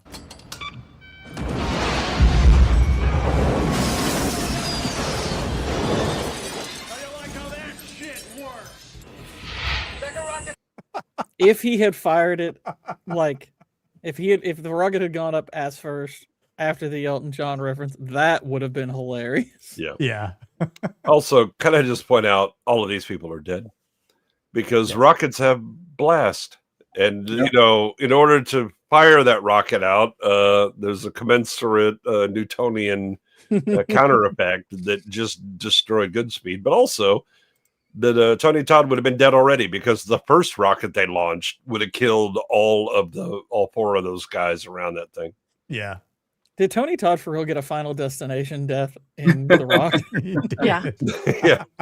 That is funny. He falls through some barbed wire. Like, I mean, that's like, oh my gosh, Goodspeed's entire dialogue, that was the sign from death. Oh, man. It's not a good way to go out. Not ideal. Later, Aztec. Later, Aztec. See you later. Have a good one. Have a good night. Happy Tuesday, depending on what time zone you're in, of course. Yeah, I figure we'll just go through some of these last ones real quick since a bit minor characters, but there's a whole lot of nothing in a lot of these characters. Mm-hmm. Yeah, same thing. Fry's a 1 down the board. This guy, same exact thing. Yeah. You know, oops, sorry, didn't mean to do that. Hummel should have shot him when he kept asking questions. I'm surprised he didn't. Honestly, I was like, why don't you just put this guy out? But he was the shovel face before Robert Pattinson in Twilight. Yeah. Oh my god, he definitely has that the shovel chin. face. Yeah. Probably for the best that it gets melted off. Yeah, when he was a child, he definitely ran too hard into the glass sliding door. I have a cousin whose husband looks just like him. It's kind of creepy. Oh, that's unfortunate. So I think Paxton. I like Paxton fine. He's a decent character. Yeah, not the best interrogator, but no, not at all. No. Not at all. But I do think he's halfway decent. Again, he's not on the low tier in test that Womack's at, but I think he does try to have this like professional structure and have some sort of institutionalized command. Obviously, he's not like a warrior figure. But I do think he helps Goodspeed's character and Courage, right? Like he gets a couple of good, bits of dialogue together by just trying to build Goodspeed's courage up, about doing this job, it's like he's nervous. He's having the bombs in the sink and Paxton just give him some words of encouragement, but which I can get, to be in that sort of position where it's like, you realize the circumstances here and that, again, you're not built for the field, even though you said that you were to Mason, and maybe thinking that you could do it. And again, kudos to Goodspeed for having and wanting to aspire to do this, for multiple reasons. But yeah, sometimes it's nice to have another character, another person to try to give you some sort of again, inspiration, and words of encouragement to do the job, which I don't believe was manipulative at all. I think it was, in good conscience of saying, hey, like, you're doing a duty by the FBI. But I would say for him, again, in his limited time in the movie too, and even at the end, when it's like, oh, what happened to Mason? Vaporized, blown under the water. Vaporized, huh? Poor bastard. Like we discussed earlier, Paxton could have been like, he's alive, isn't he? And then like totally said something to Womack about it. But he realizes what took place and what good of a job they did to pull this off. So and they didn't have to die trying, and obviously they saved all the hostages, all 81 of them. So. I do think he has a pretty decent rating for affirmation. I'm on the like the verge of like a 6 or 7 for him. For affirmation. I think that's I'd probably go 7 for him. Yeah, solid 7. I think is fair. And I'd argue, or maybe just say like, I think he's fairly inspirational as well. Again, he wants to save the people. He doesn't, it's like, the first thing he asks, like, the hostage is okay. Right? He cares for the people, and not to say that it's just because it's his job, but he is trying to deal with a threat here. And I think because of him being in the position that he is trying to not only do what's right, but do it's like, there's like a bit of a moral obligation here for the country, and for the Americans. So I think his inspiration. Again, I don't think he's a bad dude. Like Womack, again, like not the best interrogator, but a bit. I think he has a level of intelligence. So yeah, he's kind of, as far as like the authority figures, he's probably the simplest. Yeah, I mean, not necessarily in a bad way. It's just he's just a guy in charge of what he's in charge of. He does care about what's going on. He takes a liking to Goodspeed, and kind of motivates him. And You know, kind of kicks him into gear. He makes sure his wife, he makes sure his fiance is taken care of. Mm-hmm. Yeah, it's like that's a good point too. Yeah, solid, solid character. If not like he's not super competent, but he's not in a role where he necessarily has to be. Right. Yeah. So I mean, again, I think like a solid 6 or 7 would be good for him too. I'd say maybe 7. Honestly, I don't know that we see enough of him to go that high. I mean, I wouldn't go 7. I think there's like a base competence that's like a 5-ish, and he's not a douchebag like his boss, but I'm not handing out brownie points just because you're not a douchebag. No, I mean, I think I think my ratings were like 7, 6, 5. Like I think it's like the. Yeah, I mean, it's like we don't get enough to see him as an aspirational figure. I think he does just enough to where I think I'd go a little bit above average on inspiration. Making sure the wife's taken care of, making sure Stanley's got the right mind going in. But yeah, it's not a ton to work with, but it's like he's likable enough, and he has principle, and cares about what happens in the mission and cares about how it happens to the people. So yeah, for sure. Oh yeah, I think 6 is good. But I had 5 for inspiration for him too. Yeah, so I think that's right. Like it's again not the highest, but it's okay. Yeah. And I think to be based on like the other characters that we have, kind of like where he's at and what his character means to the environment. Like it's nice to have this middle type of figure again. Like I agree with what Soul Assassin here said too. Like he doesn't like the Womack, so it's like it's good because kind of like I'd say like completely opposing Womack, but it's like he kind of stops Womack. Yeah, I think that's where I give him bonus like on the affirmation, because again he's like there's just like a revulsion to the slimy bureaucrat. Right. Yeah, exactly. He was like, wait, who we talking about here? And then why has he been in the dark for this long? Like, you need to know. Yeah, you need to know. He uses. I who's like Carla? He was awesome in The Substitute with Tom Berenger. Oh yeah, that's a movie people haven't seen enough of. I only remember seeing like previews for it and thought it looked kind of funny. No, it is not screwing around. Cool. That was also 96. Yeah. God, who else was in that? Tom Berenger, Ernie Hudson. Wow. Ernie Hudson. Glenn Plummer. What was the one with Lou Gossett Jr.? Mark Anthony. Wow. Yeah, William Lou Forsythe. Gossett Jr. Yeah. This one also has. Lou Gossett Jr. was like a maintenance guy or something like that. It also has Tuco in it, who's also in this. Is that the one with Belushi's brother? Mm-hmm. With Lou Gossett Jr.? Jim Aykroyd. No, sorry, Jim Belushi. Jim Belushi, yeah. Yeah. I was thinking that, that's the one that has Lou Gossett Jr. in. Yeah, he was in so much. Yeah. All right, Womack. The one we all hate. We're gonna need a lower number. Yeah.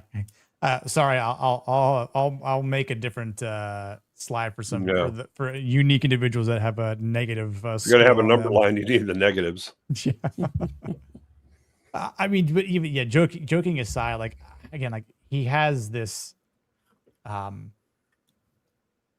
obviously has authority, but the zero moral courage. Obviously, just the treatment alone of Mason, and yes, as we said earlier, espionage for him for Mason, but he's not a U.S. citizen, so because of just keeping him underground and buried away, and all form of existence is diminished, and here he is pulling him out. I mean, it just, I think his representation of just how institutions can or have capable men like him to bury the truth, and like I think he just is a total discard of responsibility and accountability. Like, and it's like, oh well, until it becomes convenient to use it, but oh my God, it backfires on me. Like, how could this happen? I'm like, well, you did something incredibly, wrong to this dude. You could have sent him back to the the UK at that point and see what happens over there. But bury him in Alcatraz, and he escapes. What did he say? 3 times, right? Twice. Was it twice? Yeah. Mm-hmm. But I think because of what he does in his treatment to Mason alone is despicable. I mean, they don't say he escaped the Rock twice. He escapes from the federal. Yeah, he's escaped from various places. He's escaped from other places, but the Rock just once. The Rock just once. That's what it was. I think once you escape there once, they're like, we're not going to put you back there. No. I was thinking of how many was it difficult places or places that were nigh impossible to escape from. I forget what it was 2 or 3 involved, but yeah. Anyway, well, there's a place in Colorado. Put him in there. Let's see if he can escape that. But I do think in terms of again, like there's really not much to affirm from him aside from maybe his reputation that he has and just being this guy who needs to know. He's a keeper of secrets, but he's entirely bureaucratic. He's very political about his moves. He's all about control, right? He wants to control everything up until the very end with like, where's Womack? And what do you mean vaporized? Like, like, yeah, dude, he's dead. Just relax. So, but it's hard to give him anything higher than a 1, in my opinion, because I don't know why you would ever find anything inspirational from him. And he doesn't really have anything that is aspirational because he's the same. He is from the beginning to the end of the movie. So, really not much. So well, he's like, he represents the institutional power that's stripped of nobility and honor. Like in a way, he's sort of part of the apparatus that both Hummel and Mason have been fighting against. The entirety of their lives. So I hate him. Like he, as you said, he operates through manipulation and state power. He lacks courage and the sort of openness that would make authority or should make authority respectable. He's weak. He isn't admirable in the slightest. I hate him. Like if we could give him -1 for everything, I would. Yeah, that's what I was saying. Like I wish I would have made a negative scale for this because I definitely would have been like in the negatives for him. Like it's just. Yeah, he really is. I mean the ultimate bureaucrat. Good or bad is irrelevant to him. It's purely about the bureaucracy. And then again, he actively tries to avoid the consequence of his actions. And I mean, he's like anti-masculine. He really is. Like, there's not an ounce of masculinity in him, and it's just because of the scenes that he's in aren't what I listed aren't necessarily masculine. It's like he's just, if anything, they are anti-masculine. Like again, he's concealing Mason's history and imprisonment. He's using Mason because the mission requires him to do so due to convenience. Because he's the only person that can potentially get the job done. And then now that I let the jack out of the box, I need to put it back in the box. Oh no, I can't control this either because of circumstance, but also karma and also fuck you. So suck a dick, Womack. The only thing that would have made it better is if he actually died somehow. Like if somehow I think if he actually sucked a dick, he would become more masculine. That would actually. God. Wasn't much of a problem with him at this stage in his life. He probably lost his sex appeal. Yeah. Yeah. Now speaking of sex appeal, and the last character we'll talk about, Carla Pestalozzi. Hello the feminine. Yeah, I didn't mean to put the woman last, but she's somehow better than Womack. So again, easily. Well, is she? Again, her situational Catholicism makes me press exit out on that. She puts out. We're not saying she's great. Goodwin. We're just saying she's better than Womack. Yeah, it's true. I mean, here's the thing: if you have a character like Womack, they immediately become better if they're attractive and have tits. That's true. Yeah. If Womack had a great rack, well, then I might have to vote him up a bit. Yeah. Yes. Right, yeah. She does look good in the white attire that she's wearing later on when he gets the phone call and interrupts it. Now, personally, I would not answer that phone. I don't give a shit if it's the FBI or the president. I'd be like, hey, listen, yeah, I got to get time mine. is now. I got to get mine. Yeah. You want yours? Let me get mine first, and then you can have yours. Yeah, exactly. I want my cake first, and then exactly. Yeah, you can get it afterwards. But if you didn't get yours, then that's on you. Oh yeah, it's actually a good point. I don't think it is. Oh. I think Claire Filani talks like she's kind of slow. Who would who do you think is the better Gemma? Yeah, Carla's definitely more attractive. Oh, I mean, Claire Filani's not unattractive. No, for sure. Oh, I don't know. I mean, the face. Yeah, Mason's daughter does much more attractive face. I don't think so. Yeah, she does. Hold on, let me bring. But I'm a sucker for dark eyes. That's part of it for me. So I think she is. I thought she was gorgeous in Meet Joe Black. She just talks like she's slow. Gotta go with the Italian. That's all right. She didn't have to talk. Yeah. I mean, if she didn't talk, it would definitely help. Exactly. Yeah. Gotta stick to the Italian. Yep. I might be a little biased, but again, I don't think Mason's daughter is unattractive, but I'm trying to find a good scene, a good image of her in the movie. Oh, this might be a decent one when they're kind of like walking side by side, and she's explaining to him where he was, where what was going on. Is there music here? Hopefully there's not, but. I'd like to think it would have led somewhere if only what? 6 federal marshals hadn't kicked down a door and dragged you back. So again, she's definitely attractive. She's not bad. She's attractive, but Carla is a better actress. Yeah. By actress, you mean she has bigger boobs. Correct. Well, we don't discriminate. What do you think we meant? I know me too well. I know exactly. I can read right through that. Well, you know what? There's only a 3-year difference. Gemma's just calling it out. Yeah.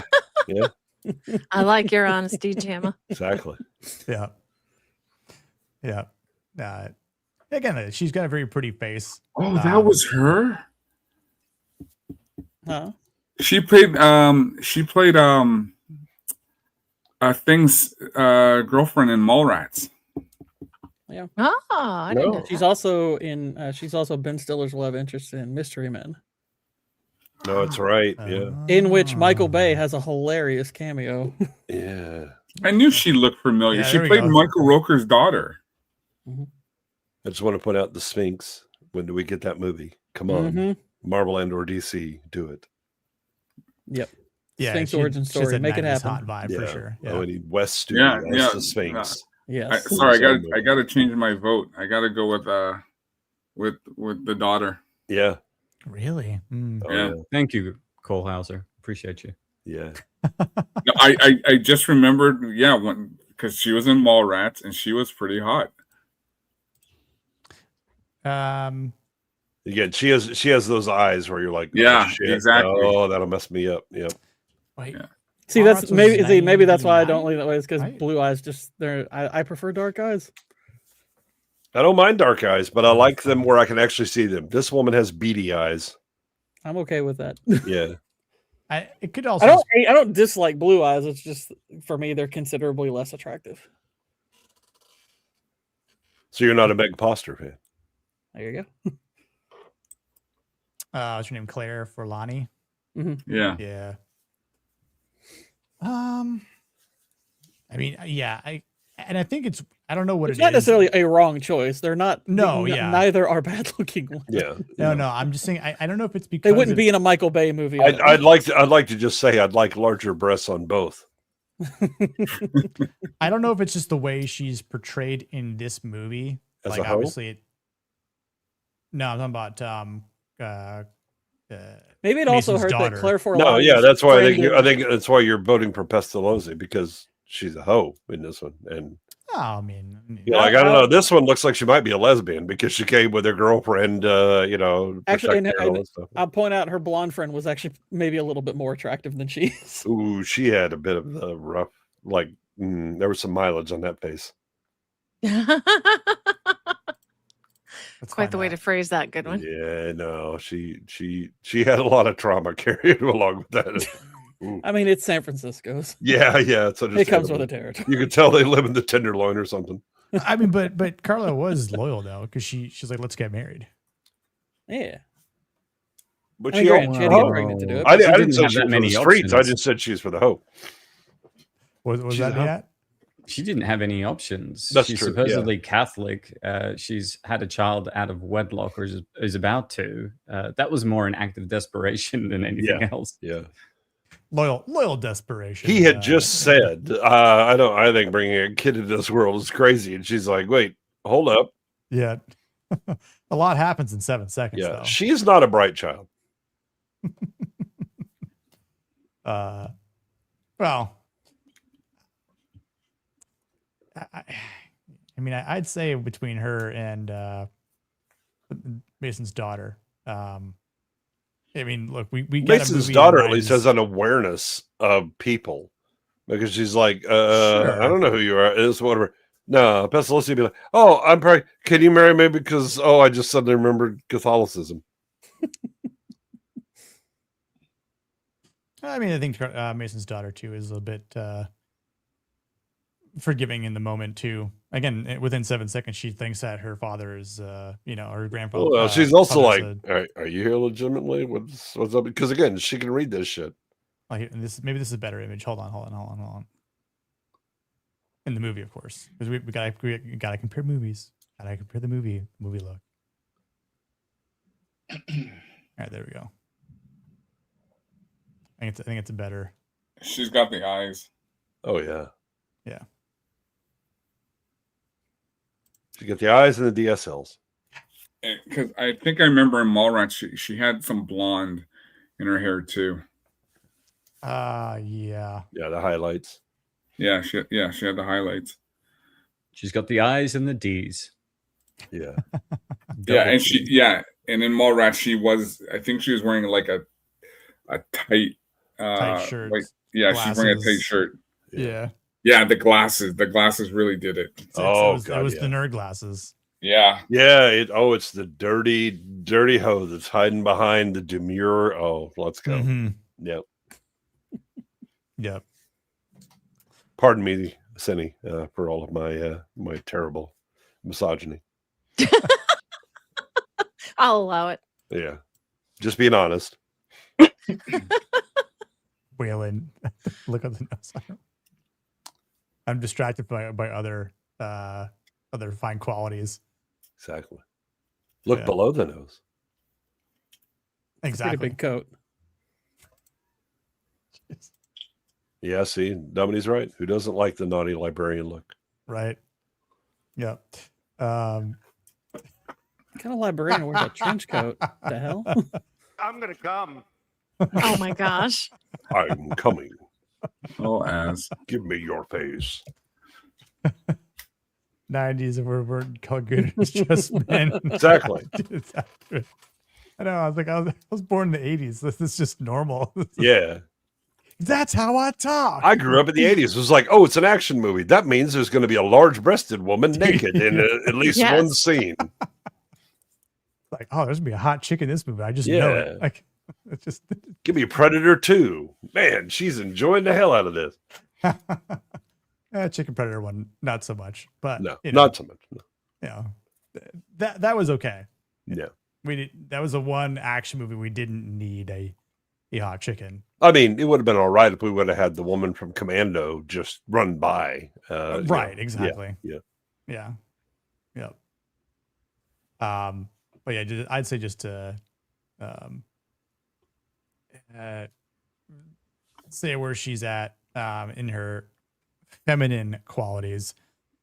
I don't think she's not high end. I'd say Oh, Cindy's got to go. She's got a stream to Yeah. set up. Yes, I tried to know. stay longer. I'm No, so no, no, sorry. Totally, no, totally fine, yeah, we'll rating to you, of course. Oh my.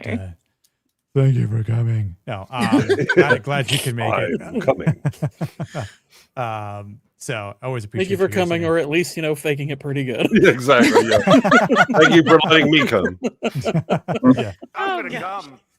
Yes. Well, thank you for having me. I really appreciate it.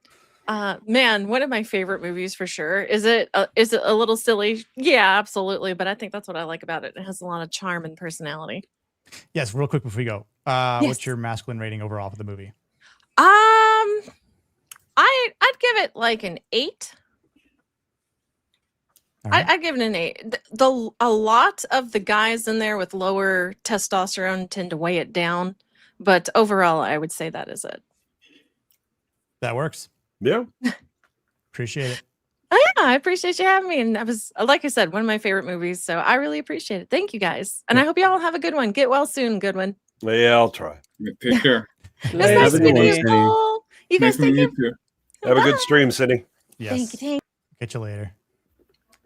Yeah, Dax is she just doesn't have much in the way of screen time. It's very true, but based on what she gets, I give her like a 6, 7, 6. Yeah, I was like, I was kind of in the 6 and 7s all the way down for her. Like, it's not, I don't think she's super low, but I don't think she's very high either. Like, she's just sort of like in that mid. I think mid Yeah, I don't think she she didn't have anything I'd give her a 7 in. I'd more go 6s and 5s. Yeah, I'm kind of like 5s all the way down. She's Like just, aspirations, like definitely just a 5. Yeah, inspiration, it's right. like, yeah, it's like affirmation. I might go 6. Then I probably go like 6, 5, 5. Yeah. I mean, she doesn't listen to her man. That's a problem. He calls her and he's like, no, I'm coming to San Francisco. But even though her man works with the most dangerous chemicals, and she's like, no, I know that you're having a secret party and I'm going to show up. This is some woman shit. No, that's true. She's just standard woman.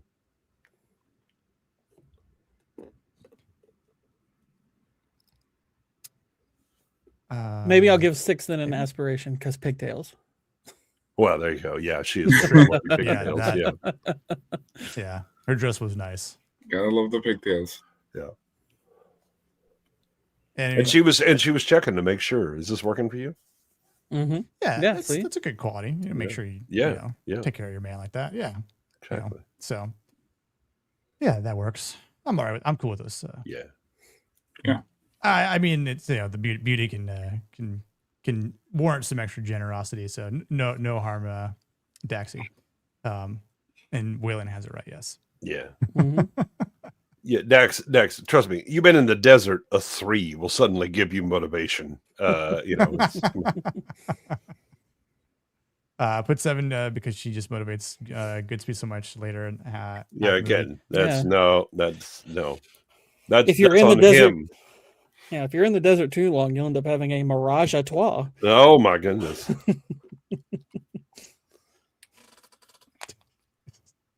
I gotta get some more sound bites for Gord alone.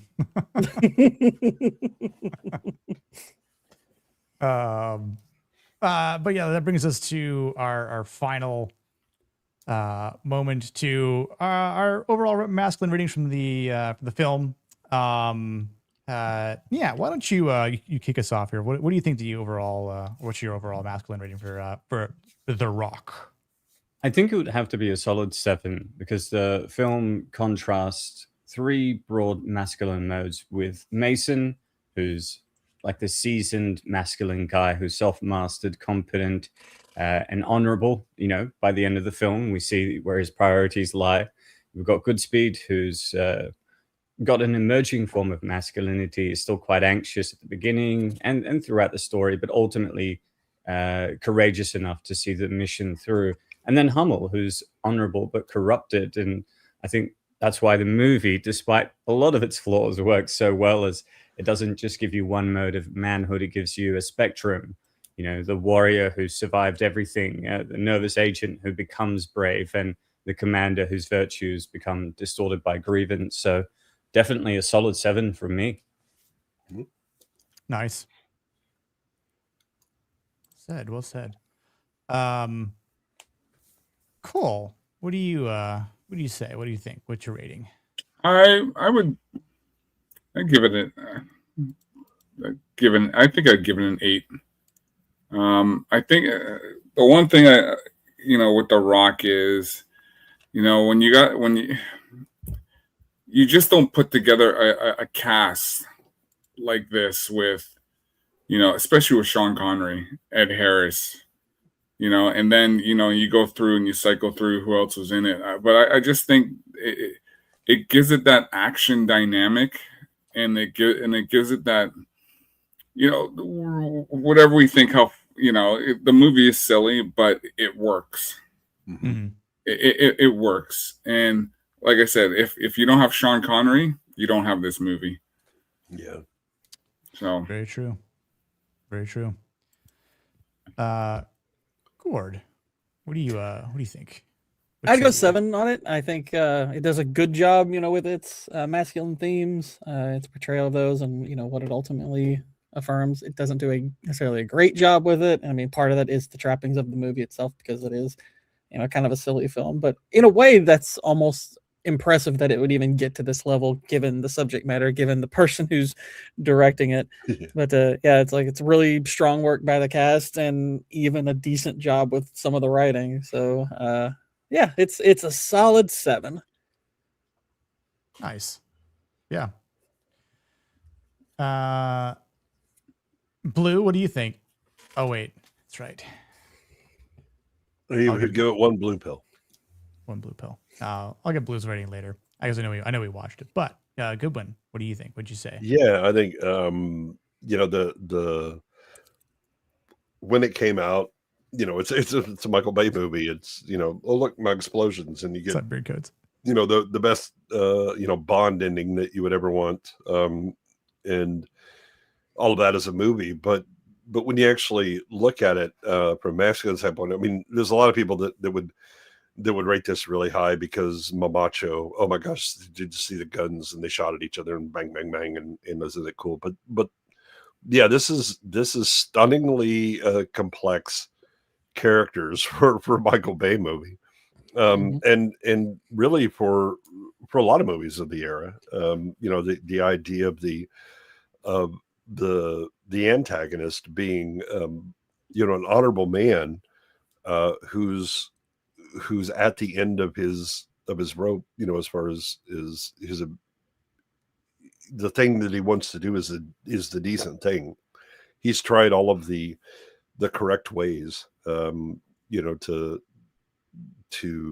achieve his end, and it hasn't worked. And so he's willing to make the next step into, a kind of a dishonorable choice. His ends are good, but his means have been corrupted because he just hasn't been able to work within the system. Again, I think the movie as a whole kind of has a theme about the secrecy of government and its choices and its unwillingness to fess up to what it's done, which is again kind of it casts government itself, and it's why Womack is such a shit character. It's because he's really kind of the avatar of this government that is acting in an unmasculine way, not willing to own the decisions they made and the consequences thereof, that they would rather just try and hide it. And so, you get 2 characters with Mason and Hummel that are casualties of those decisions, and they both have the right to become cynical. Hummel clearly has, to some degree, at least become cynical in his means. Connery, as Mason, should be cynical, but again, he has a thing to hold on to, and it's family, right? That he has a child, and as he says, you're really the only evidence that I ever existed. And that's really one of the things about having children is that you now have an investment in the future. It's your only real way to immortality in the world. Right. Is your actions and more importantly, your legacy, and children are that. And so he does have that. And then that's true also for Goodspeed. He has the woman that he's just got pregnant, but she's threatened by it, by the actions of Hummel, and he has to step beyond what he really believes he's capable of in order to do that, because that calling again it's about legacy. And I think Hummel's to some degree is about legacy, but it's more backward looking. The men that he's lost, that they deserve to be honored. So again, I mean, I think that this is, most Michael Bay movies, you'd be lucky to get a 4 out of me, masculinity wise, because there's just, oh look, cartoon character did cartoon things, I don't care. Watch the explosions. They're enjoyable spectacle, but they're not very interesting stories. This is the one that I think I would, I'd probably be a 6.5 or a 7 on this, because I think there's plenty of masculine themes, involved in this, and it's something that, again, if you're watching most other Michael Bay movies, you'd be like, I don't know why we're bothering, but there's very interesting points in this. Yeah. Let me do that. I'll give you would you say 6.5 to 7? 6.5, 7. Yeah, give it a 7. Yeah, it's fine. All right, 7. I mean, I think all you guys have brought up good points, and Sydney as well. And I do think in terms of what this film is doing, and I mean, in my opinion, it even though it can be a bit cartoony at times, and definitely should be edited. And as Dax pointed out earlier, the whole car chase scene is funny, and it is very action oriented, and again, just exudes Michael Bay and what he does. But I wish it only had one ending instead of 7, which is yeah. Do you? Sorry, I was just want to point out. Do you guys think if they were the anniversary re-releases today, I think it cleans up. Oh, this thing, it would kill. Yeah, I'm kind of surprised it didn't get released to theaters again for like the 30th anniversary. Are you? Well, I mean, Michael Bay's had other movies that are in theaters. Well, this is. I mean, again, it's unabashedly 90s. It doesn't apologize for Goodspeed and his treatment of his now fiance. This is. Oh, look, it's been. Nowadays they would be like, where's the strong Quammen that throws around Ed Harris's men, like they're rag dolls or whatever. This is very much the, are you a dude? Well, then you'll like this movie.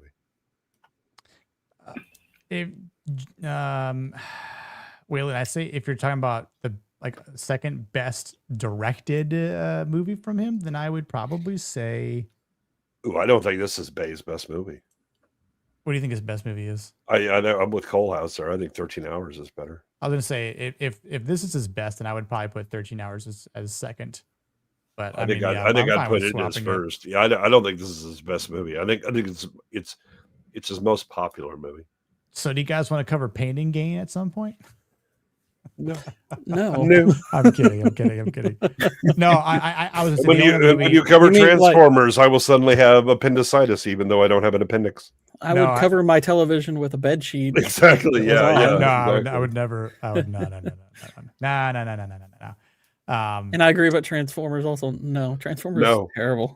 No, I would never. I'm a Transformers fan, and trust me. I'd say no. I remember you saying that on stream that you also didn't like those movies, and I was like, oh, good. Somebody else doesn't like the first Transformers site. I don't even like the glazing that movie gets. Yeah.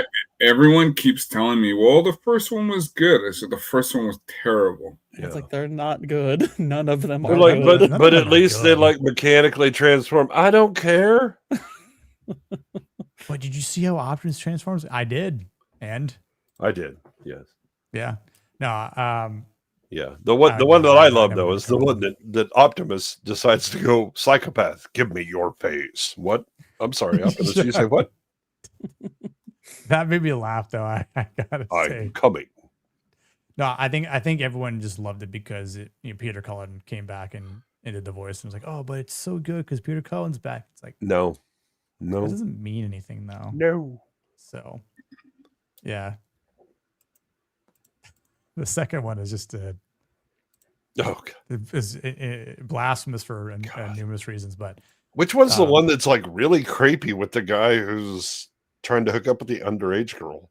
That's the fourth one. Fourth, yeah. Yeah. Age of Extinction, which Dinobots. That is like legit. Like I remember watching it because I was going through all the movies that I hadn't seen that had made $1 billion or more. And I was like, this is the worst one. This is absolutely the worst movie to ever make $1 billion. It is Grimlock is one awful. of my favorite. And that was Mark Wahlberg's first one too. Mm-hmm. Yep. And Grimlock is one of my favorite Transformers. Him and Shockwave are two of my favorites. And when they did Age of Extinction and just seeing how they just massacred, I'm like, look how you massacred my boy. Well, and the whole you know what film happened? At that point. They asked Corey Burton to come back, and he said no.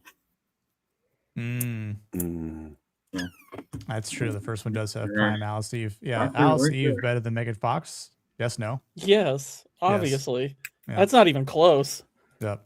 Well, people say like, oh, because let me. I'm not saying Megan Fox was bad looking. It's like she was good looking in the first Transformers. Alice Eve was way better looking. My boy, the ruler of Cybertron. Yes. Hell yeah. Love me some Shockwave. I got 4 of them. Nice. I think I have 1 or 2. I got the gray ones and the purple ones. I have one of the purple ones. Only the 80 Transformers movie exists. That's very true. Yeah. Re-released in September. Oh, really? Nice. Oh, nice. That was in 3, I think. The John Goodman robot, right? He played Hound. He was in Age of Extinction, and then I think he was in the third one too. Okay, yeah. So he played Hound. Yeah, can we just talk for a moment about the soundtrack for the 80s Transformers movie? What the hell was going on with that? How much coke was being consumed when You Got the Touch is touch. It is hilarious that also shows up in another a movie starring what's his name? Because I met him. He what's his name again? Because he did the soundtrack for Rocky IV. Oh, I can believe it. Yeah, but it's great that Mark Wahlberg ends up in a Transformers movie after covering that song.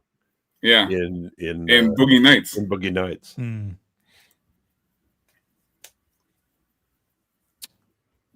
Yeah, these. I thought Goodwin was going to bring up the baseball scene in Mixtape. Oh no! I'm going to do whatever I can and never mention Mixtape again. Yeah, Energon Spice Cocaine. It's funny because I've actually been playing that Detroit Become Human, which is also kind of a story-based game, and I'm like, okay, this is actually decent. It's fine. It's still barely a game, but at least there's some interaction. It's interesting. It's got a good soundtrack and that kind of stuff. But I'm like, this is infinitely better than everything I saw with Mixtape, and I am positive that outlets like IGN did not give Detroit a 10. No. And I'm not saying they should. They definitely shouldn't have. It's like I think they rated that properly, but it's like compared to Mixtape, this is like the greatest story game ever made. Yeah, Mixtape. I don't even need the controller. I'll just lay it down and it'll go ahead and complete things for me. And for a game called Mixtape, it's like I think the music is terrible. Oh God, it's so cringe. Oh look, I'm an edgy kid, and it was like, yeah, you're the edgy theater kid who found some. Here's things that are like mainstream edgy. And I'm going to tell you all about who made the music. You know, the fact it's like even in situations where it's entirely inappropriate. Yeah, It's like Stuckman doing a movie review. You're just reading the it's IMDb. worse. It's honestly worse because it's like I can at least believe that in Stuckman's potato brain, he maybe likes the movies he says he likes. Yeah. Whereas I'm like the people who rated Mixtape of 10's like I don't believe you all believe this. No, I don't think any of you have You actually all were listened to paid. this. This is clear. You were paid. Yeah. I mean, this is like that's like whoever rated Mixtape of 10, their integrity has been burned to the ground. Well, the good news is they didn't have any to begin with. Yeah. So there's a lot of that should have been burnt to the ground, but I was gonna say just to wrap up my rating was again I do think that there's a fair amount of masculine themes in it again, which is rare to see in a Michael Bay film. But I do think it has a good sense of duty, honor, brotherhood, betrayal. It's anti-masculine, but it is a theme that represents the story at hand here. There's good use of competence between some of our characters here. There's moral restraint. There's a bit of redemption as well. Again, you got the masculine characters from Goodspeed, Mason, and Hummel to a certain extent too. So, and some of the other minor characters add to it, but because you do have other characters that are farther down on the totem pole of masculinity, I think overall it does drag the film down just a bit.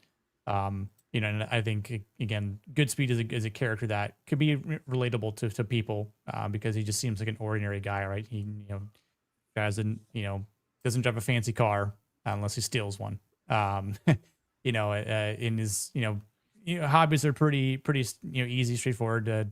Doesn't really have any aspirations until he gets thrusted into the situation. Also realizes that knocked up his girlfriend, and so doesn't even take the liberty to say, oh, well, let's get married. I'll propose to you.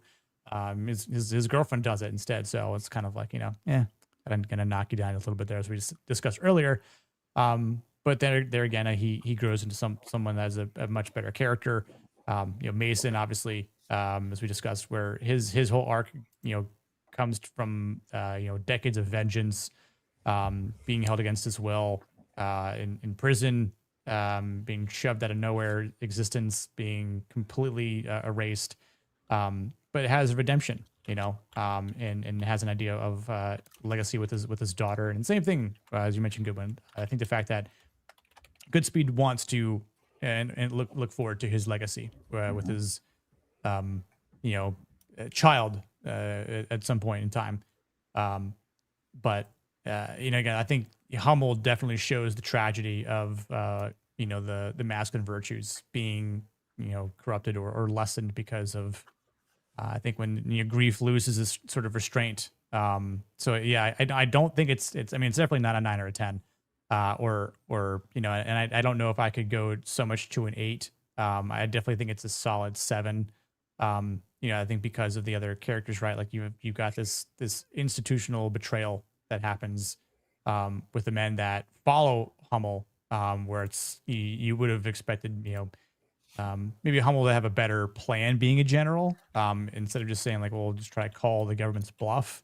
And again, there are some characters that have some complexity to them in their masculinity, which is good to see because it definitely creates some good talking points. But I would say overall this movie isn't like the purest masculine ideal film compared to other movies that we've covered, but I think it's by far the best masculine film that Michael Bay has probably ever done. And I think it definitely is a good study of how men can be put under pressure for a Michael Bay film. And that yes, duty and honor matter, but we've covered other movies that also have a better sense of duty and honor, like we covered a couple of weeks ago with Fury as an example. But I know a different setting in war and so forth. But yeah, I'm going to go with a solid 7 as well. So, but yeah, I appreciate everyone watching, and if you're watching this in replay, don't forget to subscribe, like the channel, all that fun stuff, and appreciate everyone hanging around. I know we started a little bit late today, but let's go around the block and share what you guys are doing. Everyone's links are in the description below, so be sure to follow everyone on social medias and whatnot. So, Cole, thank you so much for coming back, brother. I appreciate you being here, man. Tell the fine folks where they can find you and what you got going on. You can find me on X. You can find me on Kick, and YouTube, Cole Hauser.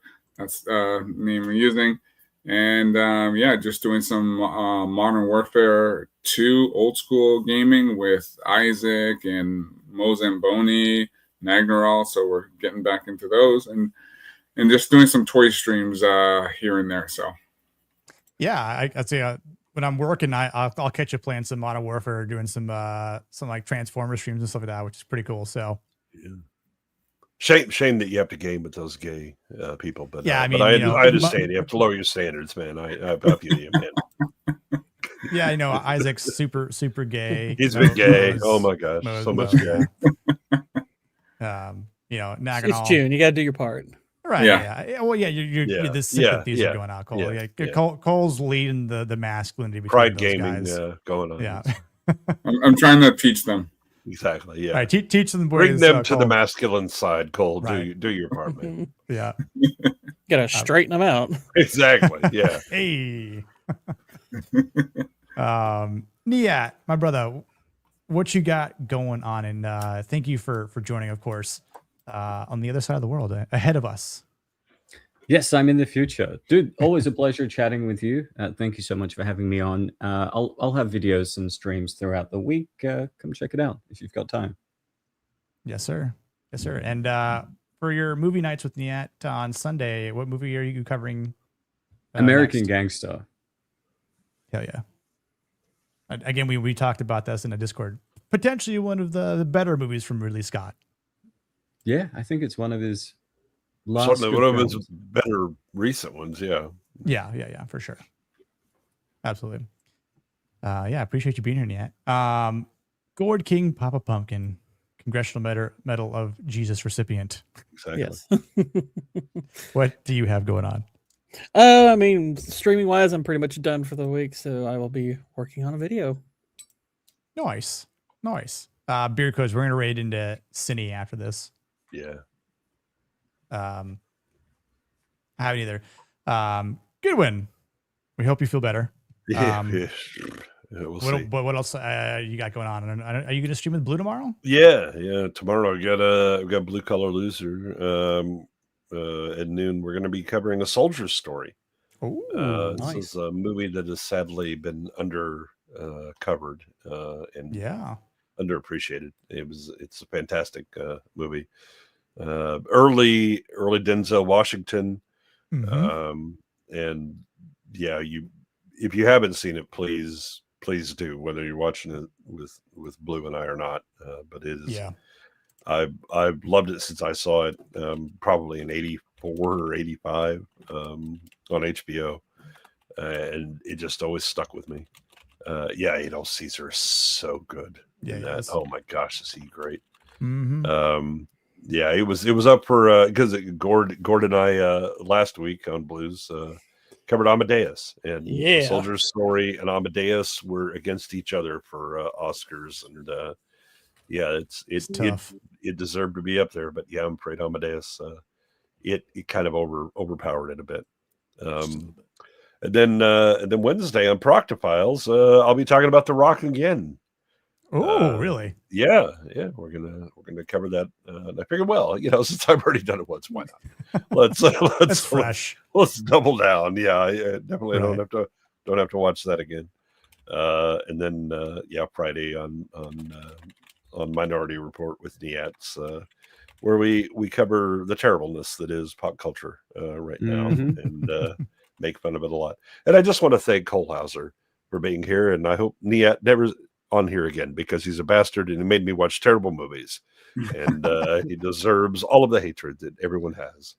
My N-word. We've been covering brilliant movies the past 3 weeks. Yeah. Now go ahead and talk about the prior 6 weeks. Because then I think so it's American Gangster, and then the following week doesn't that start the Batman trilogy? Yes, it most certainly does. Oh God, here we go again. Oh, into the abyss. Yeah, about that. No, I mean, at I'll say least it's not the Terminator of the last several episodes from that franchise, or dear God, Alien and Predator. Those where it's like, let's do the whole series. Wait, there's only like 1 or 2 good movies out of this whole thing. What are we doing? I'm just waiting for Niat to just go. We're going to cover every old Fox X-Men movie. Oh hell no, hell no. That was an evil laugh. Yeah, it's like I already have it planned. You've given me an idea. Hey, First Class was tolerable, all right? First Class was a tolerable X-Men movie. And that's when Class should have ended. Exactly. Yes. I was so disappointed with Apocalypse. Oh, I mean, the only X-Men movie I enjoyed was X2. Although if you're ever looking for a pair of pants, those Levi's that were made in 2003 that Wolverine wore when he's approaching Phoenix as she's burning everything, those things did disintegrate. Those things lasted every penny worth. So there you go. Yeah, but as for myself, usually we cover we're covering TV shows on Tuesdays.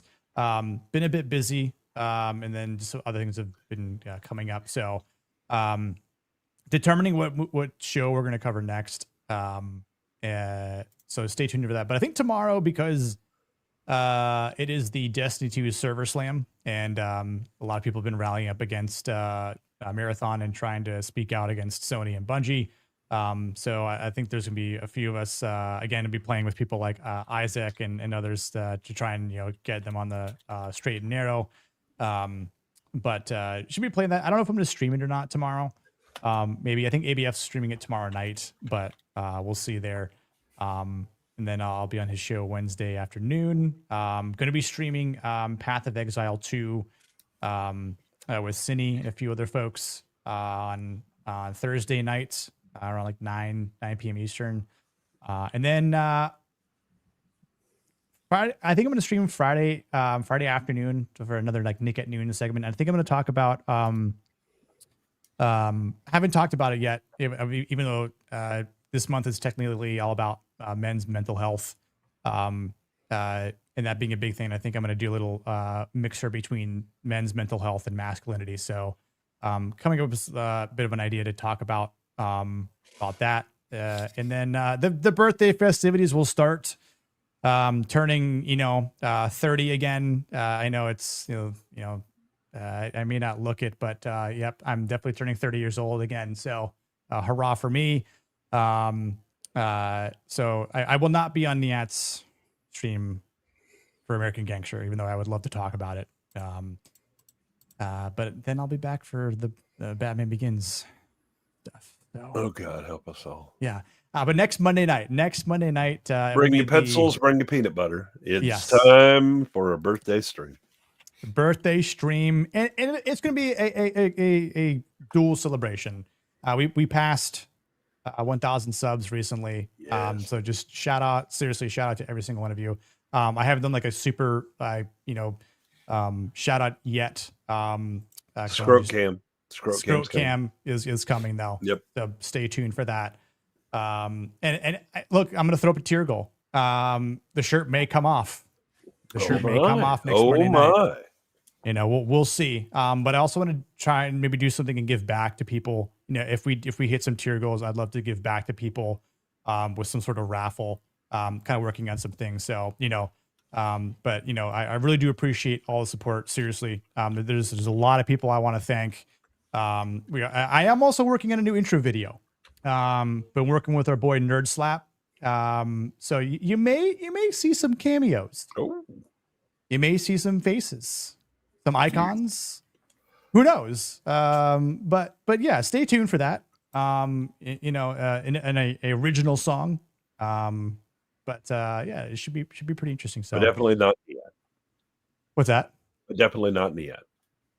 No, I can't. No, the Aussie government wouldn't let me. Well, actually, the emus hasn't cleared the emus yet. Yeah, right. So I was actually with some family on Animal Kingdom yesterday. I saw the ostriches, and I had a word with them about it. They didn't like that. No, they wouldn't even talk to the emus. No, they're like, nah, bro. Then they yeah. I tried to reason with them, and I was like, okay, so this means war. Okay, got it. Can you not bring up the ostriches? We are currently negotiating with the ostrich delegation. Are you? Sort out our issues with the emus, please. I know damn well you ain't talking to the cassowaries. The cassowaries, they'll tear you up. Are you all going to be able to unite, or will you be ostracized? Ostracized. Oh God. No. Oh my God. Jesus God. I did see some kangaroos and wallabies. Oh, so yeah, that was cool. New to the. They're coming together. Unfortunately, they're coming together against Niet. I was like, it's so strange. All the animals are coming over here. Yeah, and literally leaving Niet over there. Yeah, they're cute till they take over your country. Watch out. Yeah. Whoa! I didn't say anything about nibs. I just said chest. No, it's scrotes. It's scrotes. Scrotes. Yeah, scrotes. Mm-hmm. Yeah. Why are you gay? Yeah. Why are you gay? You are gay. Why are you gay? But no, we're cooking up some other ideas. I think we're going to do, like last year we did the tier system of there were every tiers. Arnold Schwarzenegger movie, and also the education of X. Yes. So who knows what debauchery will occur. So God knows. Don't even want to again guess. Blue was eating peanut butter with his pencil. Yeah, our boy Blue. Our boy Blue wanted to be like John Wick, so he had a pencil. But did then he pass out like an hour or so into the stream. He did. Yes. He got so drunk he passed out an hour into the stream after he had the eagle mask on or something. Oh yeah. He had all the masks, all the headgear came out, the peanut butter came out, and then that was done. And it was the origin of the ever famous. So maybe we'll do a Stallone masculinity list. Nice. I mean, it's First Blood. Thanks. Bye. I know. That's easy money. I know. It's more so the hilarity of everything else. So who knows exactly what's going to happen? But oh God, that's yeah. Right, that's right. Christina did make an appearance. That's what it was. Yeah, I was like, you remember he put on some wig or mask or something. Oh, like that, he went full Christina. Yeah. That was. Well, Van Damme. I mean, I feel like we could. They're all zero. Yeah, Van Damme doesn't really have a lot of masculine movies. A lot. Does he have one? Bloodsport's probably as close as it gets to anything. He's not even the most masculine character in Street Fighter, for crying out loud. He's not the most masculine one in Bloodsport. Nope. No, he's not. He is in Death Warrant. I don't remember that one. Yeah. That's only he goes undercover into prison. He faces the Sandman, Fitzpatrick. With Robert with Robert Grimm. Yeah, I do remember that now. Is there one I remember watching as a kid? It's like a fever dream where he has a twin and he goes to a weird island. Double Impact. Yes, Double Impact. Yeah. Okay. Is that worth rewatching? No, it's not. No, I like it. No. It's not even no worth Van Damme watching. movies worth rewatching. Because both. Listen, I love Sudden Death. Sudden Death is awesome. Street Fighter is worth rewatching because it's hilarious.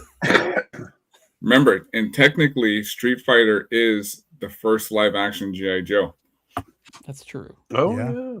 Raul Julia makes that movie rewatchable. Yeah, Raul Julia is perfect. Yeah, again, this is the last movie Raul Julia was in. What are we doing? Oh, that's so sad. It is kind of sad. Yeah. But it was. I mean, you have the greatest meme of all time, though. For me, it was Tuesday. But for me, it was Tuesday. Yeah. He did it for his kids. Yeah. It was Frank Langella with his grandkids. Mm-hmm. I think Nia was asking Goodwin for a future potential movie to watch. Hell no. I actually did like Sudden Death as a kid, but I mostly liked Power. Hell no, I ain't covering Time Cop. You lost your mind.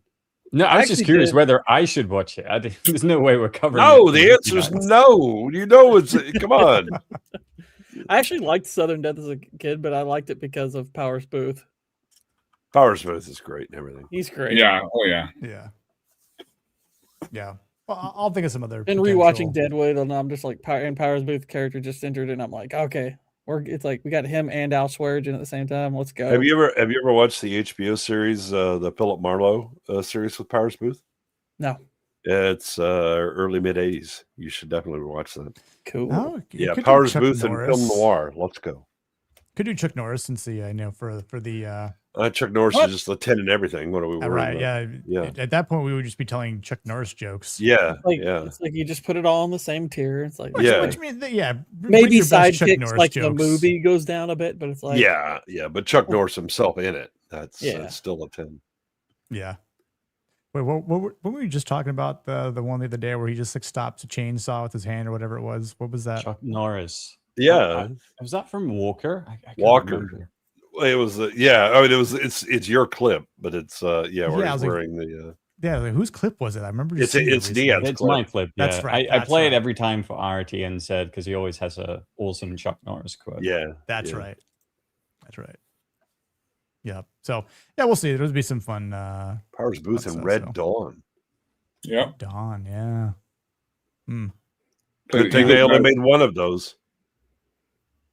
There's only one Red Dawn movie. What was his line? It was 5 against 1. I got 4. Because he was oh yeah when he gets shot down. Yeah. Man, he was young. He passed away young, man. 68. Thing played him in the reboot, and he did not do a good job. The guy from Walking Dead. No, Waylon, there's only one Red Dawn. No, I know. I'm just saying. No, Waylon's over here talking about some remake. There's not. No, there's only one Red Dawn. Yeah, the one where it was supposed to be the Chinese, and the Chinese got pissed off, and they make them North Koreans. Yeah, this is that didn't that happen with what was it, Olympus Has Fallen? Where it's the North Koreans that come in like with an AC-130 gunship and all this stuff. I think so. Yeah. Yeah. That's right. He was in the first Avengers movie, huh? Well, yeah. We'll see what other things we can kind of. Well, you remember that Powers Booth? All that hate's going to eat you up, kid. Keeps me warm. Indeed. Oh, and he was also in Extreme Prejudice. There were a lot of guys in that movie. Oh yeah. I did Sin City though. Oh, By Dawn's Early Light. Yeah. Where he was the B-52 pilot. Yeah. And he was in 24. He played the vice president. Mm-hmm. That's true. Oh yeah, he was. I would want Powers Booth to be my vice president. And then he became president. I keep telling myself okay, I want to go not back so and much watch because 24, that means that I've stopped being the president.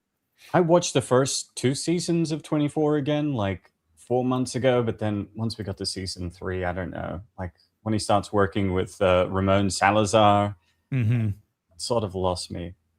Well, you got to go through the whole thing because that doesn't. There's more beyond it. No, just to rewatch it. I mean, I've seen the entirety of 24. Oh, okay. One of my favorite shows. I mean, like of all time. rewatching it. Gotcha. Me and Ryan, we're doing a season 4 review. Nice. Which was it? Which one was it when he was tortured with the Chinese? And he I feel like that's comes back. Is that 4? That was 4 6. or 5. That was 6. Was it 6? Yeah, it was 6. That was mid series, but they capture him at the end of season 5. I was trying to remember earlier when we were talking about the VX gas and sarin gas.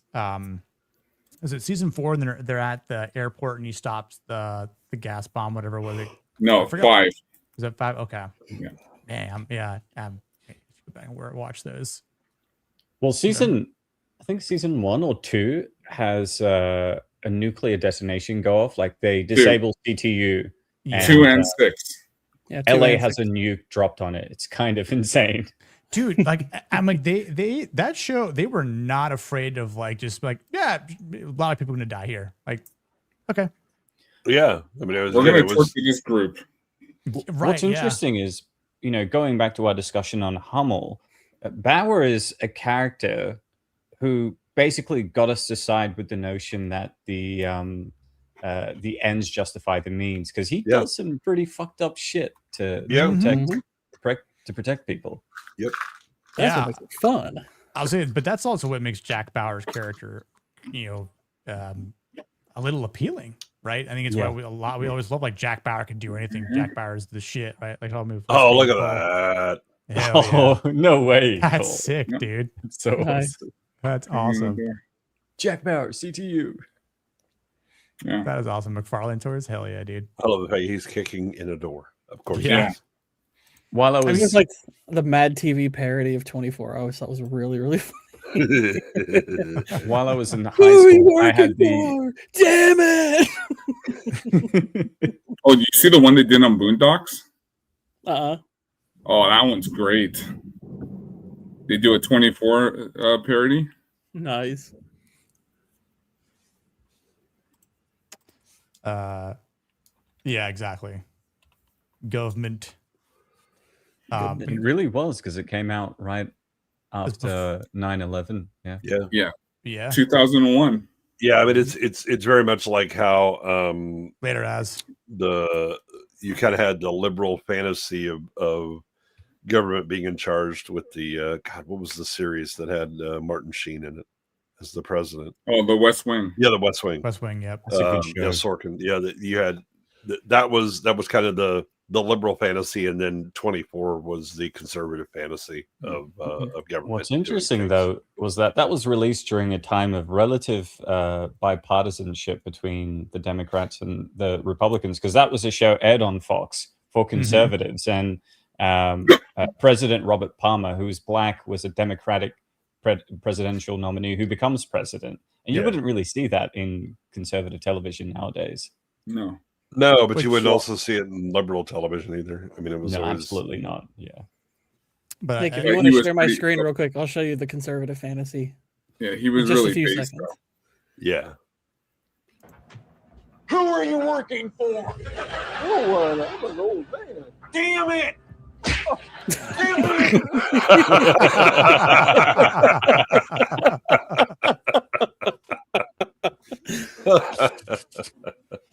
I love it. Yeah, if you ever get the chance, watch the Boondocks on 24. It is funny. Yeah, I'll have to look that up. I don't think I've ever seen that. Yeah, it goes hard. Like it, but they call it Central Terrorist Agency because they couldn't use the CTU. Nice. Did anybody else have Jack Flowers? Is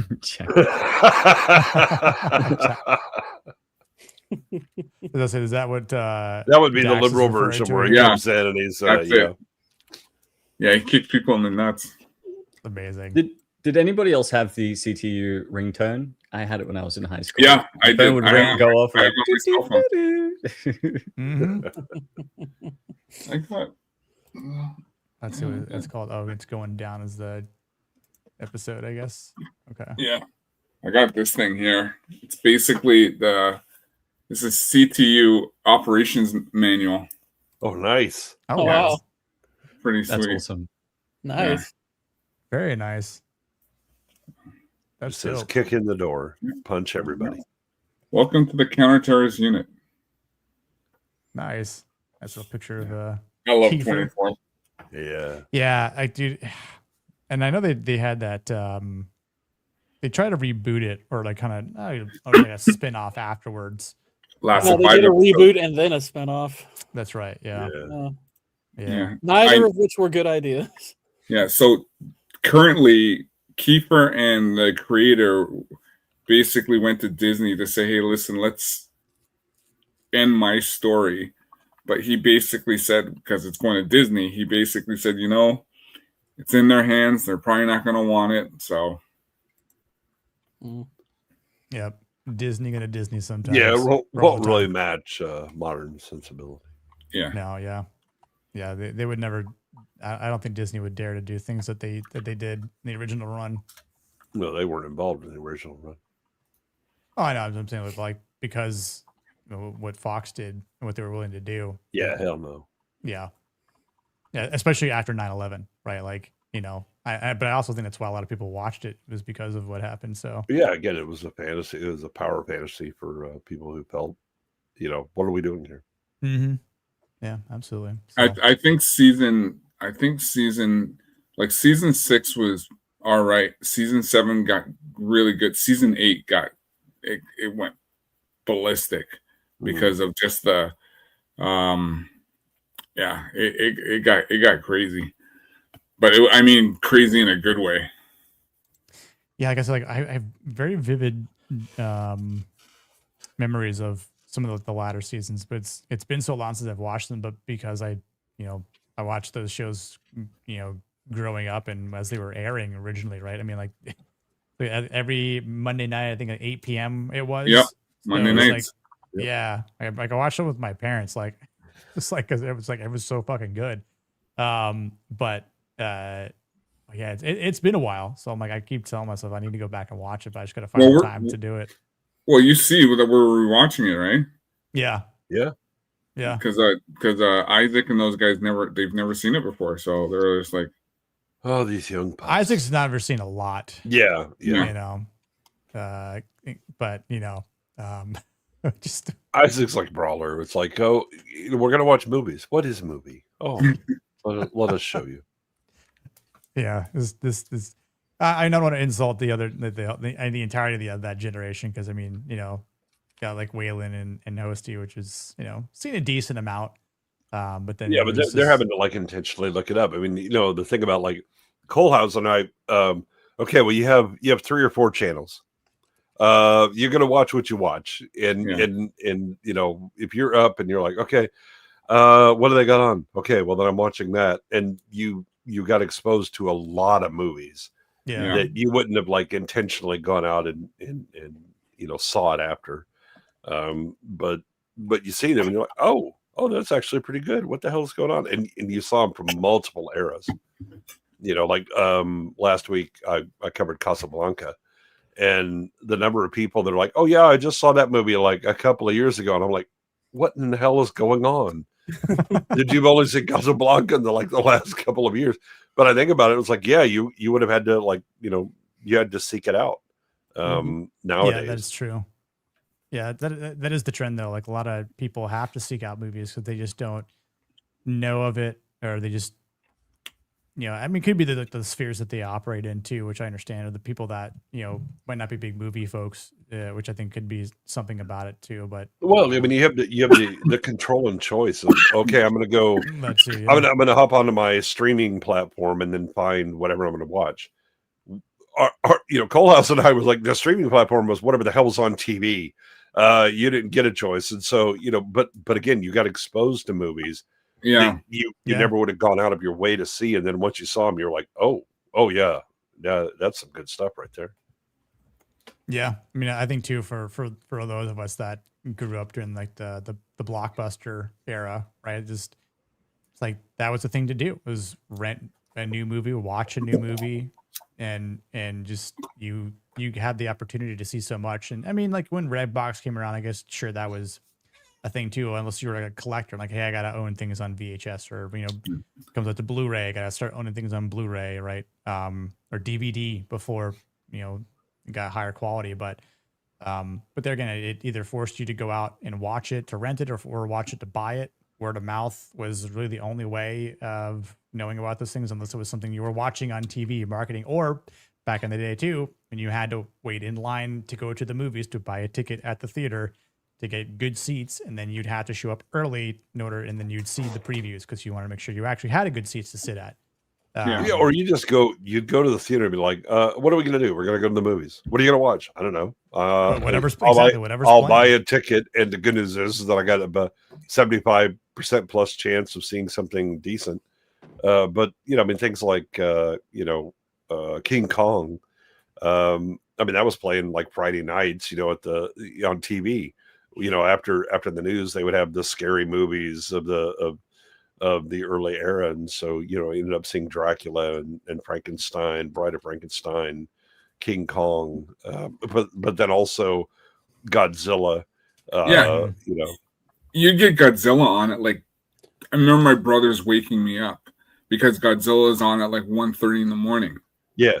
So they'd be like, "Oh, Godzilla's on," so we go downstairs and we start watching till like 4 o'clock. You get King Kong, at like 11:30, and then at 1, it's Battle of the Gargantuas. What the hell is this? Okay, well you saw it, and you're like, okay, I'm the only kid that was still awake and seeing this stuff when I was 7 or something like that.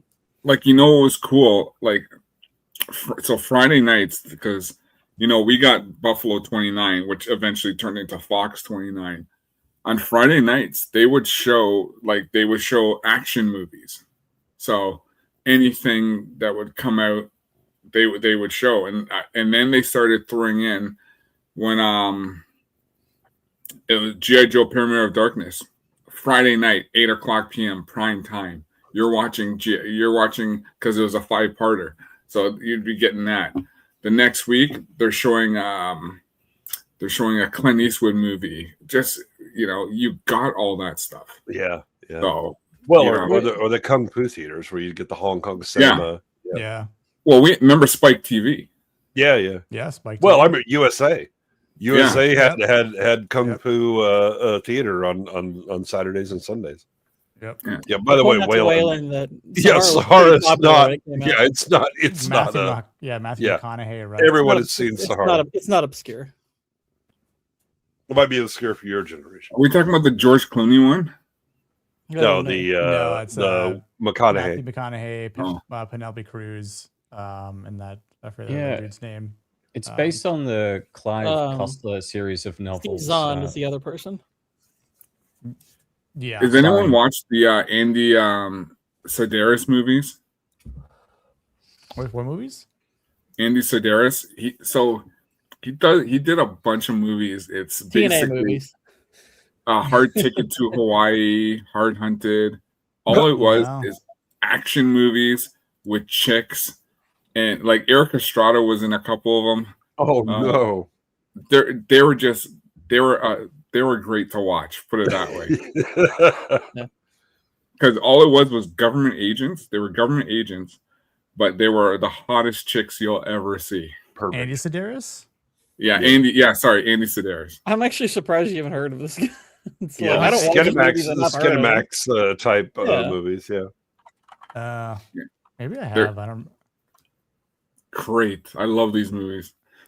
I have to go back and read some of them, the list, but Dax here she was too powerful, and the masculinity continues. And I know it's getting late, but I will play. You want masculine movies? You watch those ones. I'll check them out. Trust me. Dax is close for you, even though we played it already. Your best. Losers always whine about their best. Winners go home and fuck the prom queen. Yeah. But I'm gonna have to bail. I got a thunderstorm rolling through. I just had the power reflectors, so I can't guarantee I'll be on much longer. Yeah, no, we'll end it here. But a little chat after the stream, which is always a good time. So, but listen, I appreciate everyone. Go say what's up to Cindy. I pretty sure I'll see everyone here next week as well. So see you guys then. See you guys throughout the rest of the week. Be masculine, be great out there, and thanks so much for the support. And catch you guys later. Later.